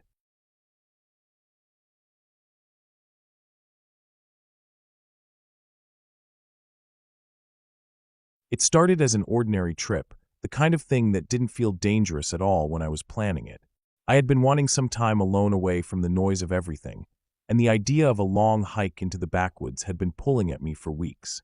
I packed everything I thought I'd need: a tent, sleeping bag, food supplies, water bottles, matches, a flashlight, extra batteries, a knife, and a small first aid kit. It all seemed enough. I had been camping before, but never this far away from towns and roads. That was part of the appeal. I wanted silence, the kind of silence where you can hear your own heartbeat at night. The trail started clear and wide, worn down by others who had walked it before. I followed it for miles, the crunch of dirt and gravel under my boots mixing with the occasional snap of twigs when I misstepped. The forest pressed in on both sides, tall pines rising up and blocking most of the sky, letting through only scattered patches of blue. The smell of pine needles was heavy in the air, earthy and sharp, and every now and then I caught the sound of a bird or the rustle of something moving low through the underbrush. I told myself it was squirrels or rabbits, nothing more. By the time the sun had lowered enough that shadows began to stretch long across the ground, I had reached a small clearing where the trees pulled back into a rough oval of open space. The grass was patchy, uneven, but there was enough room to set up a tent. I dropped my pack, my shoulders sore from the weight, and began laying everything out. The tent went up quickly. I staked it down, double-checked the seams, then built a small fire pit with stones I gathered from the edges of the clearing. Soon enough, I had flames licking up dry sticks, crackling softly as the sky turned orange and then purple. The forest grew quiet with the fading light. Birds stopped calling, the rustling eased, and I was left with the low crack of the fire and the faint whistle of wind moving between the trees. It was exactly what I had been craving, isolation. I cooked a simple meal over the fire, sat cross-legged in the dirt, and ate slowly, savoring the heat and the taste after the long day. I remember feeling a strange calm settle in me. No voices, no traffic, no buzzing phone. Just me, the fire, and the woods. But as night fell deeper, that calm started to shift. Darkness changes everything. When the last glow drained from the sky, and the trees became nothing more than black walls pressing close, I realized how alone I really was. The clearing, which had seemed so open during the day, now felt like a trap. The firelight only pushed back the dark in a small circle. Beyond that, the woods were impenetrable, heavy, and silent. I found myself staring into that blackness, imagining shapes shifting between the trees, movements that I couldn't confirm. The silence broke once in a while. A stick snapped somewhere off in the distance, the sound sharp, almost deliberate. I froze every time, waiting, listening, but nothing followed. I told myself animals move at night. Deer, raccoons, maybe even a coyote. Still, I felt my body tense each time, my chest tight, my ears straining for the next sound. I crawled into the tent when the fire died low. I left a few embers burning, their faint glow visible through the fabric of the tent wall. Inside, it was stuffy but safe. I zipped the flap closed, slid into my sleeping bag, and tried to focus on breathing steady. Sleep didn't come easily. Every crunch outside, every shifting breeze against the tent, had me opening my eyes and staring at the fabric inches from my face. Hours seemed to crawl by, the night endless. Sometime past midnight, I heard it. Not just the crack of a branch, but heavy movement, closer than before. Leaves rustled, and then there was the sound of something stepping down hard enough that I felt the faintest vibration through the ground. I held my breath, my whole body frozen inside the sleeping bag. My ears picked up the rhythm. Step, pause. Slow, heavy. Not the quick scurry of an animal, not the light hopping of deer. Something bigger. I wanted to unzip the flap just a little, to peek out, but fear kept me pinned. I pictured shining eyes catching the last glow of the embers, some shape standing there at the edge of the clearing waiting. My mind went in every direction at once. A bear? A mountain lion? A person? Each idea made my chest tighten more. The steps stopped. For a long stretch of time, there was nothing. Just silence, thick and pressing, like the forest itself was holding its breath. I finally convinced myself it had been nothing, maybe just my imagination amplifying distant sounds. My muscles eased slightly, enough that I almost drifted into sleep. Then the breathing started. It was faint at first, so soft I thought it was just my own breath echoing in my ears. But it grew steady, deep, and slow. It was not mine. It was outside the tent, close, so close that I swore if I pushed my hand against the fabric, I would touch whatever was there. The sound moved, shifting around one side of the tent, then stopping again. I lay perfectly still, every nerve screaming. My heartbeat was so loud I thought it would give me away. The breathing stayed there, low and drawn out, for what felt like forever. Then, as suddenly as it had come, it faded. I strained to follow it, but the sound grew fainter, until there was nothing but the soft hum of the forest night. I don't know how long I stayed awake after that, staring wide-eyed into the black of the tent. Eventually, exhaustion dragged me under. The morning light was a relief I can't explain. The sun pushed through the trees, and everything felt different. Safe again. I unzipped the tent, blinking against the brightness, and stepped out into the clearing. The fire pit was cold, the grass wet with dew. For a few minutes, I let myself believe I had just dreamed it all. My nerves had played tricks, feeding me sounds in the dark. But then I saw the ground. Just beyond the tent, the grass was bent and pressed down in uneven patches. Not just from me. These were wide, uneven impressions, heavier than a deer's tracks, not clean like the paw prints of a dog. They circled the tent loosely, moving from one side to the other, then trailing back into the trees. I crouched there, staring at them, my stomach tightening. I told myself again it had to be an animal. Maybe a bear had wandered through, curious about the smell of food. That had to be it. But the weight of those steps in the night, the rhythm of them, and the slow, deliberate breathing, I couldn't shake it. I packed up quickly, my hands clumsy as I shoved everything back into my bag. I didn't even bother with breakfast. I just wanted to be moving, to put distance between myself and that clearing. The trail back felt longer than it had on the way in. Every sound made me turn my head, my eyes scanning the trees for movement. Once I thought I caught sight of something, a flash of dark between the trunks, low to the ground, but when I stopped and stared, there was nothing. By the time I finally reached the trailhead and saw the empty gravel lot where my car sat, I felt drained, my legs trembling. I threw my pack in the back, climbed into the driver's seat, and locked the doors before I even put the keys in the ignition. As I sat there, catching my breath, I looked back at the tree line one last time. The woods stood still, quiet, almost peaceful under the midday sun. But I knew what I had heard, what I had felt through the thin floor of the tent. Those weren't the sounds of a dream. Something had been there, close enough to breathe against the walls that separated me from it. Even now, thinking back, the detail that sticks with me most isn't the steps, or the tracks, or even the fear. It's the way the breathing slowed and deepened, as if whatever was out there wasn't just passing through. It was standing still, calm, like it had all the time in the world. And I still don't know if it was animal or human, but I know I won't camp alone again.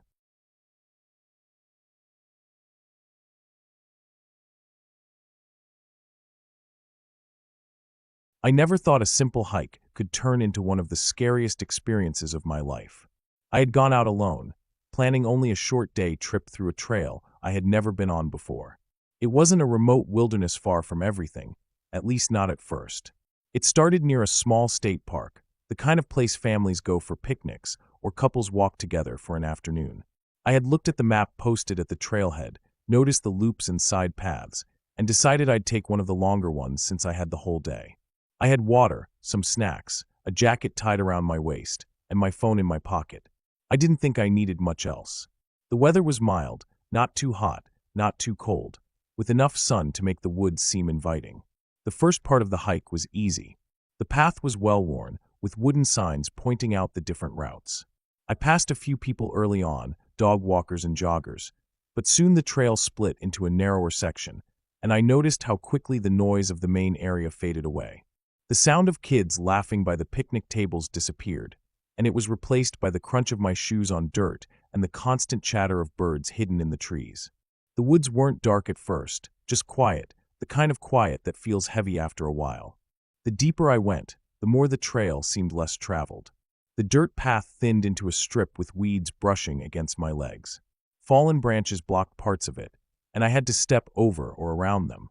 I felt more isolated, and the only sound besides my footsteps was the occasional rustling of squirrels darting through the undergrowth. At first, it was calming, even peaceful, like I had the entire forest to myself.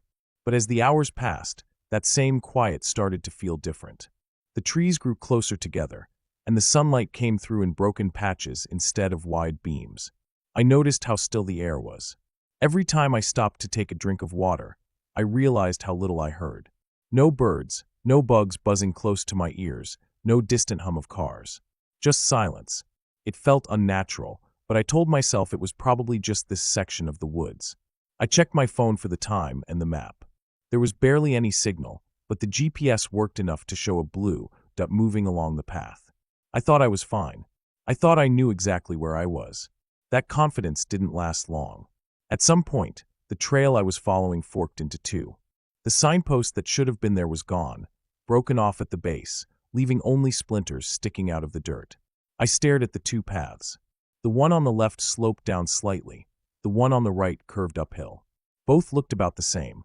I told myself it didn't matter, that both would meet up again eventually. I chose the one on the left. That decision would haunt me for hours. The trail went downhill and grew muddier. My shoes slipped more than once, and the trees pressed so close together that the sunlight almost disappeared. I realized then how far I had gone without seeing another person. Not a jogger, not a hiker, not even an old fire ring that would prove someone had camped there. Just endless trees and the sound of my own breathing. I told myself not to worry, that the trail would circle back. But the deeper I went, the less it looked like a trail at all. Branches reached across the path, snagging at my jacket. Roots rose out of the ground like they wanted to trip me. The mud grew thicker, sticking to my shoes until they felt heavy. I stopped once to catch my breath, and that was when I heard it. It was faint at first, just a crunch, almost like another pair of footsteps behind me. I turned so fast that I nearly slipped, but there was nothing. Just the path, the trees, the silence. I held my breath, waiting, but the sound didn't repeat. I told myself it was probably just a branch falling, or maybe a deer moving away. Still, I felt exposed standing there, so I started walking again, faster this time. The woods only grew darker. It wasn't night yet, but the sun was lowering, and with the dense trees blocking most of the light, it felt like evening already.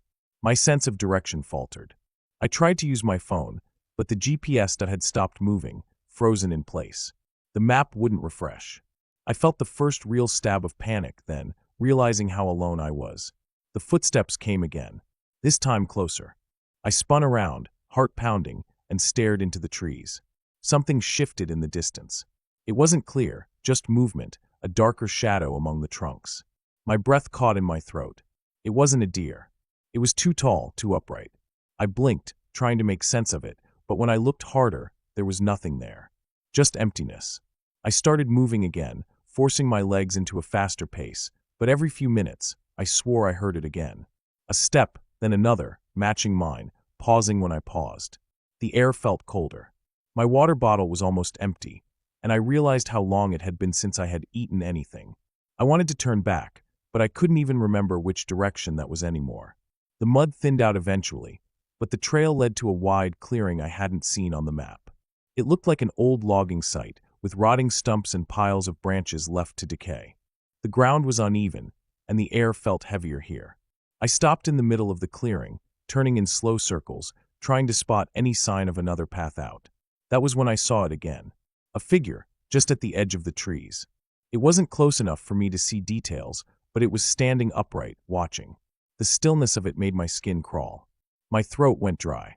I blinked once, and it was gone. I didn't wait to see if it would appear again. I ran across the clearing, tripping over branches and slipping on damp earth, until I found another trail leading out. My chest burned, and my legs ached, but I didn't stop running until I felt sure I had put some distance between myself and that place. The trail twisted for what felt like forever, and I kept glancing over my shoulder, half expecting to see something following me. My mind kept playing tricks, turning shadows into shapes, making every gust of wind sound like movement. I pushed myself harder, even though my body begged me to rest. Eventually, I spotted something man-made. An old fence, half-collapsed, running along one side of the trail. Relief flooded through me, because it meant I was closer to civilization. I followed it until I came to a narrow dirt road, the kind used by park rangers or maintenance trucks. It wasn't the main trail, but it was something. I forced myself to keep walking, even though my legs shook with every step. The sun was nearly gone now, and the woods were slipping into full darkness. I pulled out my phone, flicked on the flashlight, and kept it pointed at the ground in front of me. Every sound felt magnified, every crunch of leaves behind me sending my heart racing. Finally, after what felt like hours, I saw lights. Dim at first, then brighter. It was the parking lot where I had started that morning. I stumbled out of the trees, shoes caked in mud, shirt soaked with sweat, and nearly collapsed when I reached my car.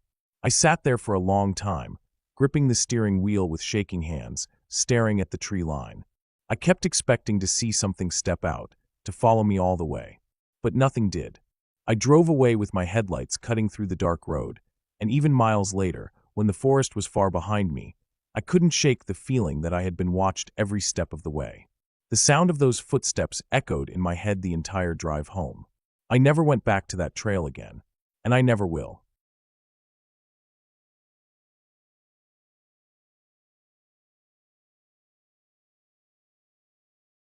I woke up earlier than usual that morning, and the air felt heavier than it should have. It was summer, but the kind of summer morning where the sky looked pale and gray instead of bright and blue. I had planned the trip for weeks. I packed everything into my old backpack: water bottles, some snacks, a flashlight, a small first aid kit, and my folding knife. I told myself it was just a quick day hike, nothing serious, nothing dangerous. I had gone out alone many times before, and I knew the trails well enough. The trailhead was quiet when I got there. My car was the only one in the dirt lot, which I thought was odd. Normally there were a few other cars, especially on weekends. I checked the time. It was barely past 8 in the morning. Maybe I was just early. The silence had a weight to it, though, like the woods were holding their breath. The forest spread out in front of me, thick and dark even though the sun was already up. The first stretch of the trail was easy. The dirt was firm, still damp from the rain the night before. I could smell wet leaves and mud, and every step crunched softly under my boots. For a while, I let myself enjoy the quiet. The air was cool, and I felt good moving through the trees. I could hear small birds somewhere high up, and once in a while the leaves shifted like something small was darting away. After maybe an hour, the trail started to climb. I stopped to take a drink and looked back down. From where I stood, I couldn't see the parking lot anymore.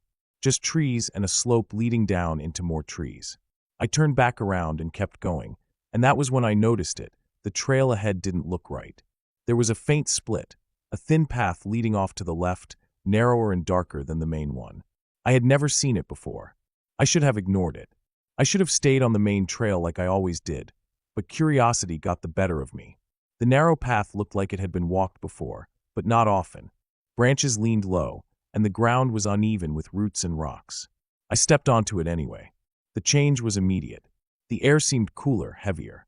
The trees leaned in tighter, blocking more of the light. My footsteps sounded sharper, and the woods were suddenly too quiet. No bird calls, no rustling. Just the sound of my own breathing and boots hitting the dirt. I tried to tell myself it was nothing, that maybe I was just deeper into the forest than usual, but something about it didn't feel right. The trail wound around and dipped down sharply. I followed it longer than I meant to. I told myself I'd turn back after 10 minutes, but I kept walking. Something about the way the trail bent made me feel like I was being led somewhere, and I didn't want to stop until I saw where it went. Eventually, I came into a small clearing. It wasn't much, just an open patch of ground with grass and weeds, surrounded by tall trees. In the middle was an old fire ring made of stones, blackened in the center, as if someone had used it years ago.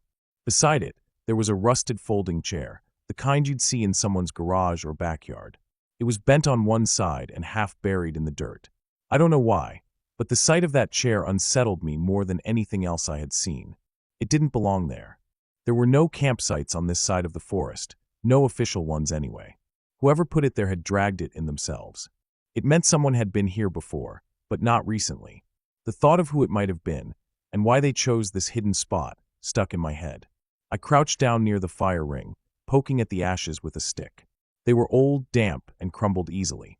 Whoever had used it hadn't been here for a long time. That should have been comforting, but it wasn't. I felt watched. The hair on the back of my neck stood up, and I turned slowly, scanning the trees. They stood still and silent. Nothing moved. I told myself it was time to leave. I stood, brushed the dirt off my hands, and started back the way I came. The trail felt different on the way out. Every sound behind me made me stop and listen. Once I heard something faint like a footstep breaking a stick, but when I turned, nothing was there. I picked up my pace. My heart was beating faster, and I tried to keep calm. The trail twisted, and at one point I realized I had gone farther than I should have without reaching the main path. My chest tightened. I walked faster, then broke into a jog, but the trail kept winding deeper. That was when I saw it, a piece of cloth hanging from a low branch. Faded blue, torn, fluttering slightly in the breeze. I stopped dead. It wasn't mine. I hadn't come this way. My throat went dry, and I realized I had somehow gotten turned around. I was going deeper instead of back out. I forced myself to keep moving, but panic was growing inside me. My legs felt heavy, and every sound made me think someone was following me. The woods pressed in closer, and my sense of direction was gone.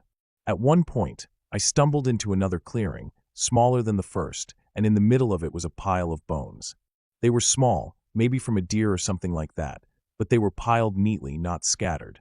A stack, almost like they had been placed there on purpose. The sight of them froze me where I stood. I wanted to back away slowly, but my body wouldn't move. My skin crawled, and my heart slammed against my ribs. After a long moment, I forced myself to step back. My boot crunched on a stick, loud in the silence, and I swore I heard something shift in the trees. I turned and ran. I didn't care about staying on the path anymore. I just pushed through the brush, branches whipping against my arms and face. My backpack snagged on something, and I yanked it free, stumbling forward. My breath was ragged, and sweat poured down my back.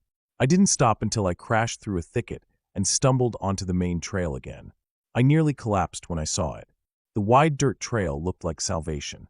I stood there for a long time, bent over, hands on my knees, trying to catch my breath. The woods behind me were silent, but I couldn't shake the feeling that something was still back there, standing in the dark, watching. I forced myself to walk, not run, down the main trail toward the lot. My legs shook with every step, and my ears rang with my heartbeat. The closer I got to the edge of the woods, the more the air seemed to lighten. I finally broke out of the trees and saw my car sitting alone in the lot. When I reached it, I threw my backpack inside and sat in the driver's seat, hands gripping the wheel, body trembling. I looked back once at the tree line. Nothing moved, but the shadows looked darker than before. I started the car and drove out of there, and I didn't look back again. Even as the road curved away and the forest disappeared behind me, the weight of it stayed in my chest. I knew I had walked into something I shouldn't have. The chair, the ashes, the cloth, the pile of bones, it all meant something. Someone had been there, and maybe they still were. For days after, I couldn't stop thinking about it. At night, when I tried to sleep, I kept imagining footsteps outside my window. My mind replayed the sound of the stick breaking, the shifting in the trees. I hadn't seen anyone, but I didn't need to. I knew what it felt like to be watched. I never went back to that trail again. I told myself I wouldn't hike alone anymore, but the memory never left me. Sometimes when I drive past the forest, I catch myself glancing into the trees, half expecting to see someone standing there waiting. I never do, but I know better now. I know the woods keep secrets, and sometimes you stumble into them without warning. And once you do, a part of you never really leaves.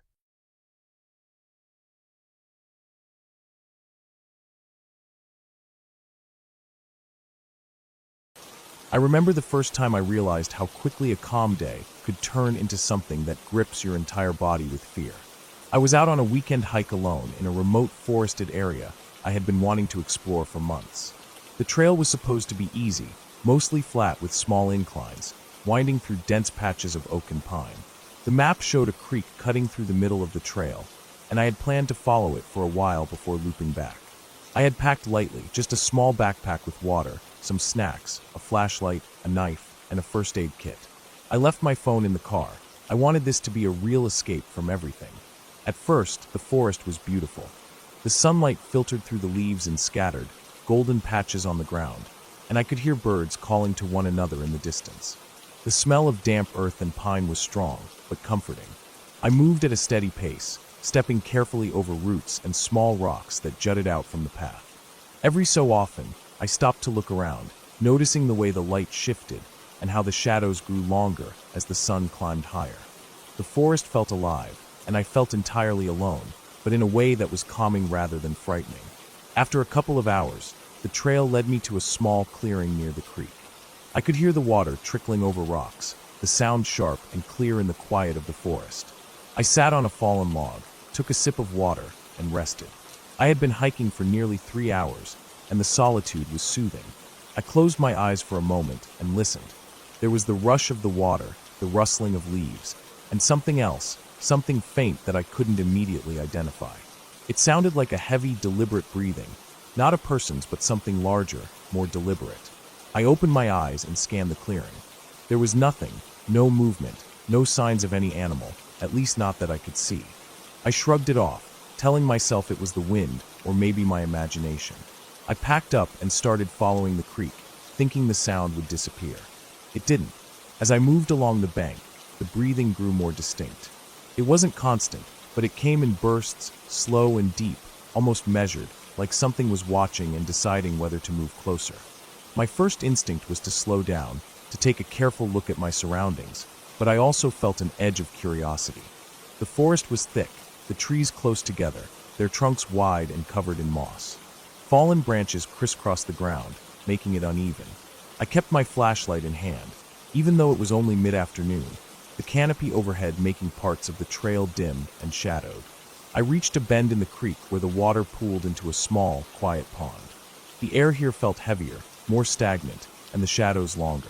I stopped again, crouching slightly to get a better look around. That's when I noticed the tracks, large, uneven, and not like any animal I had ever seen. They weren't bear tracks, nor were they deer or anything smaller. They were deep, pressing into the mud as if something heavy had been walking on two legs. My stomach turned cold, and I immediately thought about turning back, but the trail looped around the pond, and I wasn't sure which way was safer. The forest seemed different here, denser, quieter, and somehow sharper, like the air was alerting me to something I couldn't yet see. I decided to move slowly along the edge of the pond, keeping my flashlight sweeping over the trees and undergrowth. Every step made the twigs snap under my boots, and every snap echoed far too loudly. I could feel my pulse quicken. The breathing sound was closer now, unmistakably near, and each exhale was slow, heavy, deliberate. I tried to tell myself it was a deer or some other animal, but nothing moved, and the sound didn't come from where a normal animal would.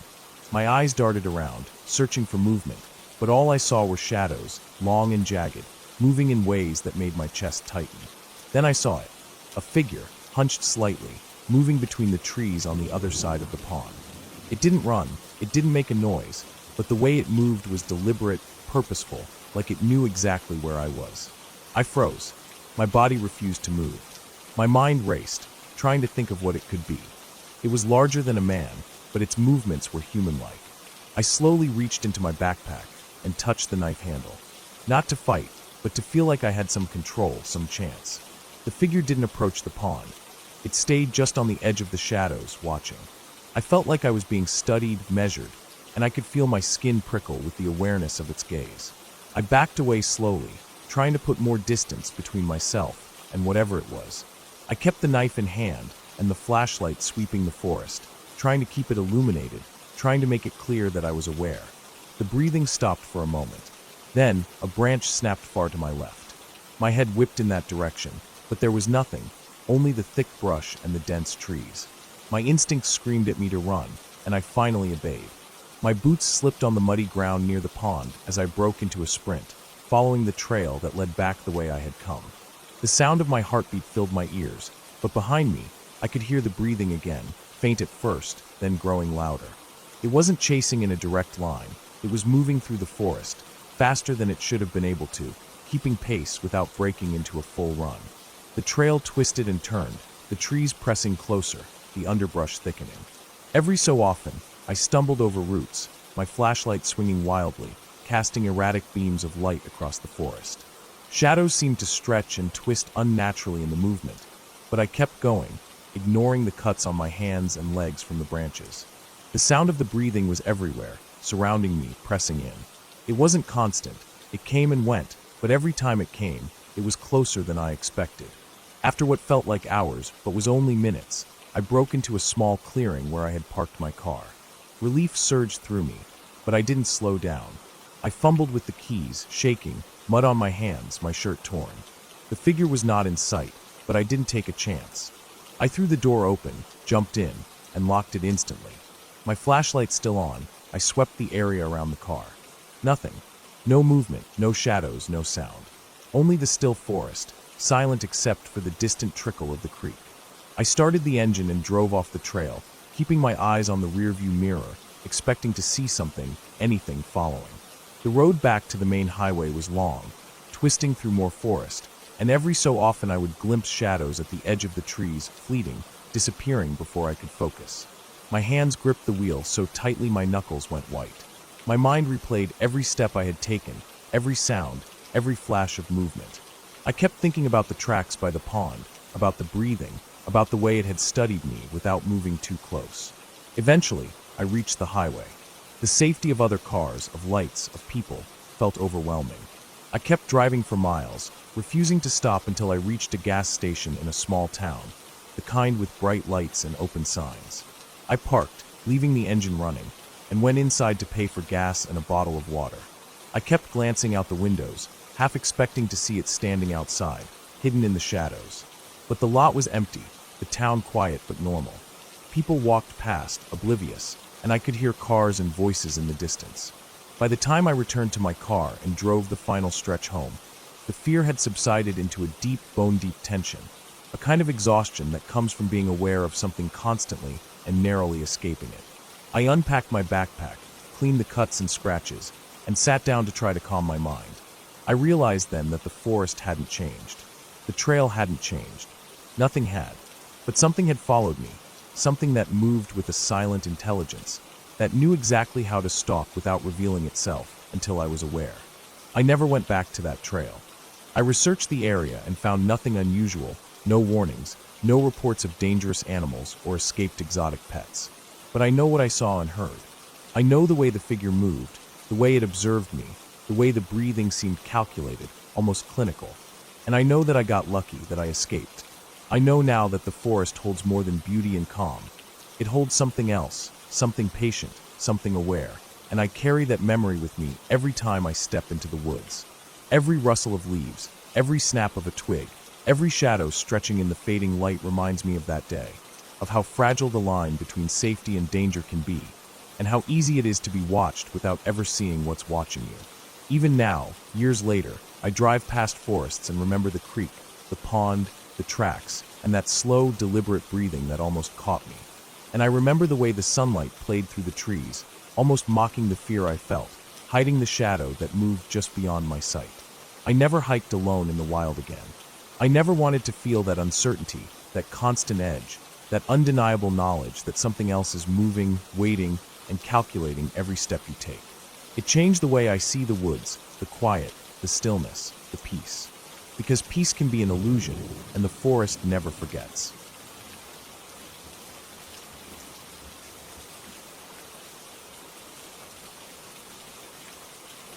I remember the first time I went deep into the woods alone. It wasn't planned to be scary, at least not at first. I had been hiking around smaller trails for years, always sticking to paths I knew well. But that day I decided to take a route I hadn't explored. It was early morning, the kind of day when the sun barely reaches the thickest parts of the forest, leaving everything in a soft, gray light. The air was damp and smelled faintly of wet leaves and moss. My pack was heavy with essentials: water, some snacks, a first aid kit, and a flashlight. I had no intention of staying overnight. It was just supposed to be a long walk. The trail started normal enough. I could hear birds in the distance and the wind moving through the trees. The path was narrow but clear, lined with ferns and fallen leaves. Every so often, I would hear the snap of a branch or the crunch of leaves behind me, but I assumed it was just animals or the wind. The deeper I went, the quieter it got. Birds stopped calling, the wind seemed to die down, and every little sound seemed louder than it should be. Even the sound of my own boots on the trail was deafening. I kept moving, telling myself I was imagining things. After a couple of hours, the path split. One fork seemed wider and flatter, the other narrower and descending into a thick grove of trees. I chose the narrower one. It felt like a shortcut. I was trying to see more of the forest, to feel the isolation and distance from the usual crowded trails. Within minutes, I realized the path wasn't maintained at all. Branches hung low, and the ground was uneven, soaked in mud and rotting leaves. Every step I took sank slightly into the soil. My boots were wet in moments, and I could feel the cold seeping through. I didn't care. I was committed. After another hour, I reached a small clearing. It was almost perfectly circular, surrounded by dense trees on all sides. The sun broke through in a single narrow beam, illuminating a patch of damp grass in the center. Something felt wrong here. The air was heavier, stiller, as if it didn't want to move. The silence was thick. I stopped and listened. At first, I thought I heard footsteps behind me, soft and hesitant. I froze, straining my ears. Then it stopped. Nothing. I told myself it was my imagination. just the wind shifting leaves. I shook my head and kept going. The trail twisted back into the trees and started to descend steeply. My legs were tired, my boots soaked and muddy, and the sky was starting to darken in the thick canopy above. That's when I noticed the sound. It wasn't a branch snapping or a bird calling. It was breathing, heavy, deliberate, slow breaths. I froze. My heart slammed in my chest. The sound was close, coming from behind a clump of trees to my left. I considered running, but the terrain was rough, and I didn't want to fall. I stayed still, listening. The breaths continued, deliberate and low. I could hear them rising and falling, matching some rhythm that felt terrifyingly human.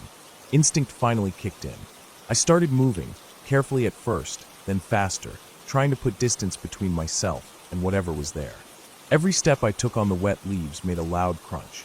I wanted to be silent, but it was impossible. My heart was pounding so hard I was afraid it would give me away. I glanced back. I couldn't see anything, but the feeling of being watched was overwhelming. Every shadow looked like it was moving. Every tree trunk seemed to hide a figure. My imagination was probably exaggerating everything, but that didn't matter. My instincts were screaming at me to get out. I found a narrow path leading down to a small creek. The sound of running water was faintly soothing. I followed it, hoping it would lead somewhere familiar. The path was overgrown, but I had to keep moving. I slipped in the mud once, my hand scraping against a tree bark and leaving a sting. I wiped it quickly and kept going. The light was fading fast, and I realized I was far deeper in the forest than I had intended. The sense of isolation was suffocating. Every step forward felt like a gamble. Then I heard something else. Not breathing, not footsteps, but a low growl. It was muffled, coming from somewhere in the darkness beyond the creek. My stomach dropped. I had never been a big fan of wild animals, and I knew there could be bears, mountain lions, or even wolves in this region. My first thought was to find a place to climb or hide, but there were no trees big enough, and the ground was too uneven. I was stuck between the creek and whatever was out there. My mind raced. I knew running blindly could get me hurt or attract the animal. Staying still seemed almost worse. I remembered the flashlight in my pack. I pulled it out, fumbling to turn it on. The beam cut a narrow path through the darkness, illuminating the creek and the muddy banks. I scanned the area carefully. At first, nothing moved. Then I saw it, a large shadow, crouched low, moving slowly along the edge of the trees. It wasn't running, just watching, tracking. My heart froze. It didn't attack immediately, just followed my movements. I tried to stay calm, taking slow steps backward along the creek. The mud made it difficult, and every movement made a wet squelch sound that seemed deafening in the silence.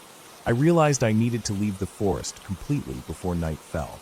I knew the main trail wasn't far from here. I had seen it on the map. I turned carefully, keeping my flashlight low, and started walking along the creek's edge, hoping the shadow wouldn't follow me across the water. The mud was worse than I thought.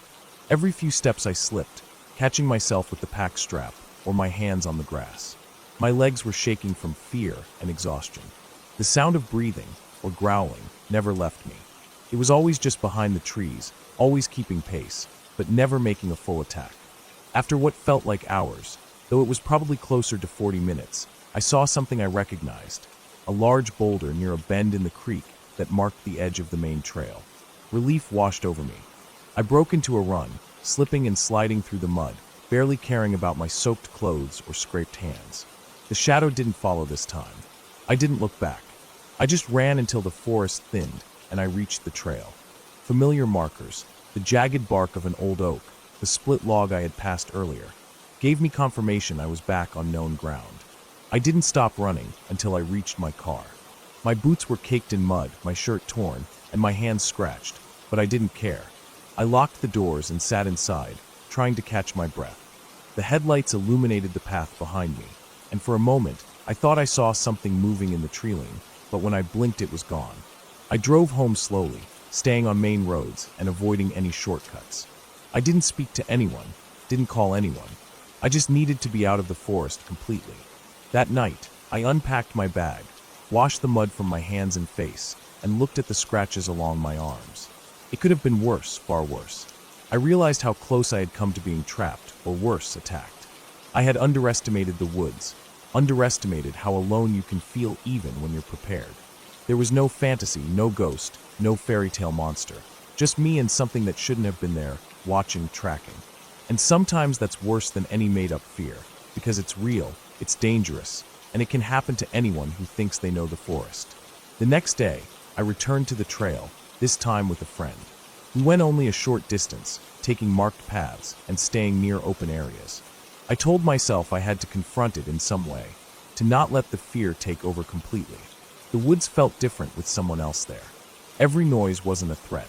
The trees were no longer menacing. But the memory stayed, the heavy breathing, the low growl, the shadow following me silently along the creek. It stayed with me for weeks, reminding me of how easy it is to get lost, to be watched, and how quickly a hike can turn into something terrifying. Even months later, I still check my backpack before heading into any trail. I carry extra tools, water, and make sure someone knows exactly where I am. The memory hasn't faded, and I don't think it ever will. But I survived, and that made it clear. Fear is manageable when you respect the forest, pay attention, and never assume you're completely alone, even when it feels like you are. Every leaf, every shadow, every sound can matter. And sometimes, being careful is the difference between returning home safely and becoming just another story that no one hears.